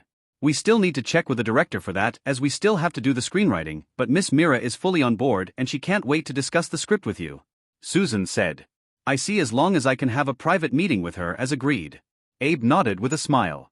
Now that he had all the money, he managed to get a professional to look at his old injury, and to his surprise, it was curable thanks to a new stem cell technology that was pioneered by a company called Twin Tower that only serves the extra rich. That's why he agreed to sell this novel fast, wanting to use the money he got to pay for the treatment. It was only time before he would be able to return as a full man again. Brothels of the world. Just wait. Mr. Abe. Mr. Abe. The secretary seemed to have been calling to him. Sorry, just got a little distracted, he quickly said, giving her boobs a glance. Not bad. Mr. Abe, we have a small request, Susan suddenly said, as if she was totally unaware of where his eyes were looking. What? He asked. I know that as a part of your prior agreement with the CEO, only those who are a part of the contract preparation team can know your real identity, but... What? Our vice president really wanted to meet you. She is a fan of your novels. She? Abe raised one eyebrow. A female vice president? He liked those the best in his fantasies. Yes, she and a few fans really want to meet you, Susan said. If it is okay with you, I will call them right away. Well, is your vice president pretty? Abe asked. It all depended on that. Well, she is pretty hot. Susan whispered. Oh. How old is she? Abe asked again. She is the youngest to hold that position at the mere age of 19. Susan said proudly. Oh, then I will meet her, it is my duty. Abe said as he licked his lips. Oh, thank you. I will call her right away. She will be thrilled. Susan said with a smile. This way, please, the secretary, Susan said, guiding Margaret, Michael, and his supposed new girlfriend Bianca toward the meeting room. Seriously, how dare he make me wait, Margaret complained. Madam. You know the rules Madam Arya and the CEO have set. It was all agreed upon before that no matter what, Crimson Pearl's identity was supposed to remain secret, especially from you, until the contract was completely signed. Susan apologized as they reached the meeting room. What? Why? Margaret flared, making Michael and Bianca frown. You will know right away, Susan said, opening the double-sided door and then stepping back immediately. Margaret scowled at Susan, then quickly entered and paused at the door. Abe? What are you doing here? What the fuck is he doing here? She turned and asked Susan as she pointed at the man sitting at the meeting table. Michael and Bianca could finally see what was going on as she moved to the side.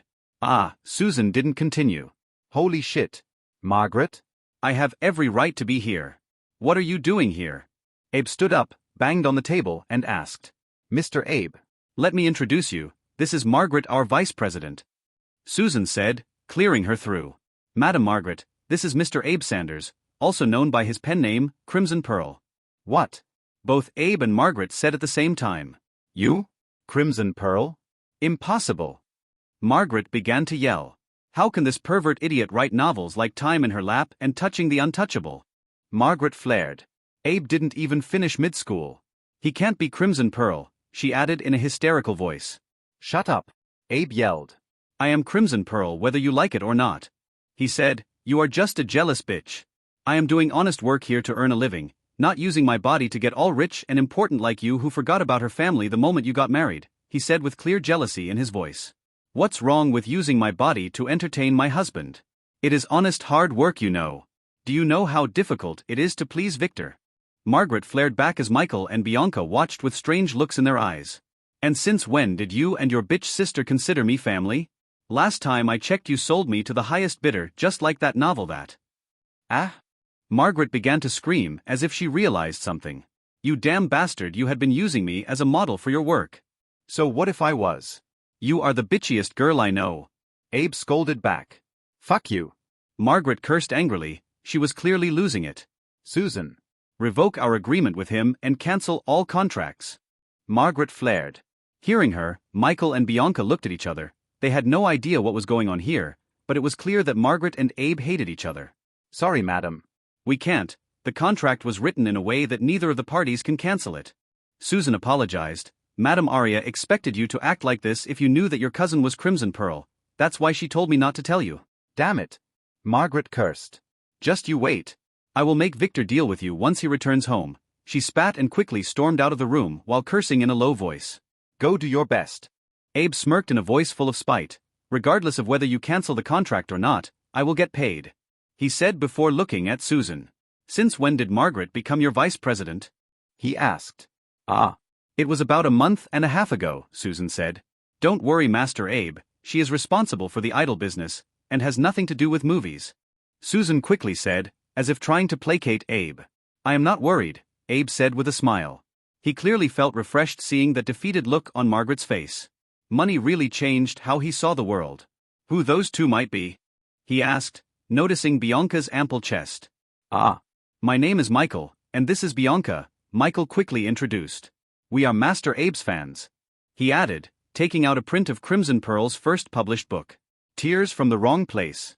We hope to get Master Abe's autograph. He said. Of course, Abe said, quickly grabbing a pen and signing the book directly. I wonder if the two of you are free. You see, I am a little hungry, and after meeting that bitch Margaret I don't feel like eating alone, he said, giving a wink to Bianca. Too bad we just ate. Michael, who was also an old driver, noticed the wink and decided to withdraw. His usually useless intuition was telling him to retreat with his newly acquired girlfriend if he didn't want to lose her. Come on. This will be fun. Bianca interrupted him. I want to discuss Master Abe's new book with him, she said, pulling at Michael's shirt cutely, sticking her body to his and rubbing it as she bit her lower lip. Well. Fine, I guess. It is just a meal. Michael, who had a weakness against Bianca's ample chest that rubbed against him, took a critical hit and was defeated immediately. He was going to be there anyway. What was the worst that could happen? A knock on the door startled the man napping in the dark room. Come in, he said as he woke up, then began to stretch his muscles while looking at the door. It was his secretary, Jeanette, who quickly flicked the light switch, activating the magical lamp. Master, we have news from the Von Weiss family archipelago, she said. Hearing those words, he woke up completely. What happened? Did that poisonous bastard Yazel fall for it? He quickly asked.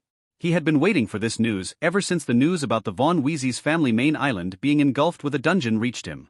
Probably, according to Olaf, the heart had gone missing, and so did that bitch Talon who works for him, Jeanette explained. No one else on the island has the sufficient authority to take it from its seal. Good, I wish I could see his expression when he discovers that the heart is empty. Well, it would take years for him to fully extract the fake soul, and by that time it would be too late, he said while smiling. What about the third guardian? He asked Jeanette. All the guardians are missing, but from the destruction and the blood traces left at the central chamber, in addition to the breaking of the hiding array, we can safely presume that he is dead with the rest. She looked at the document in her hand and replied. Good, he wouldn't have guessed that the escape talisman we gave him was a fake. Like hell we would share the imperial heritage with a traitor like him. The man chuckled. I bet he had no idea that we knew he hid the real heart on that remote island.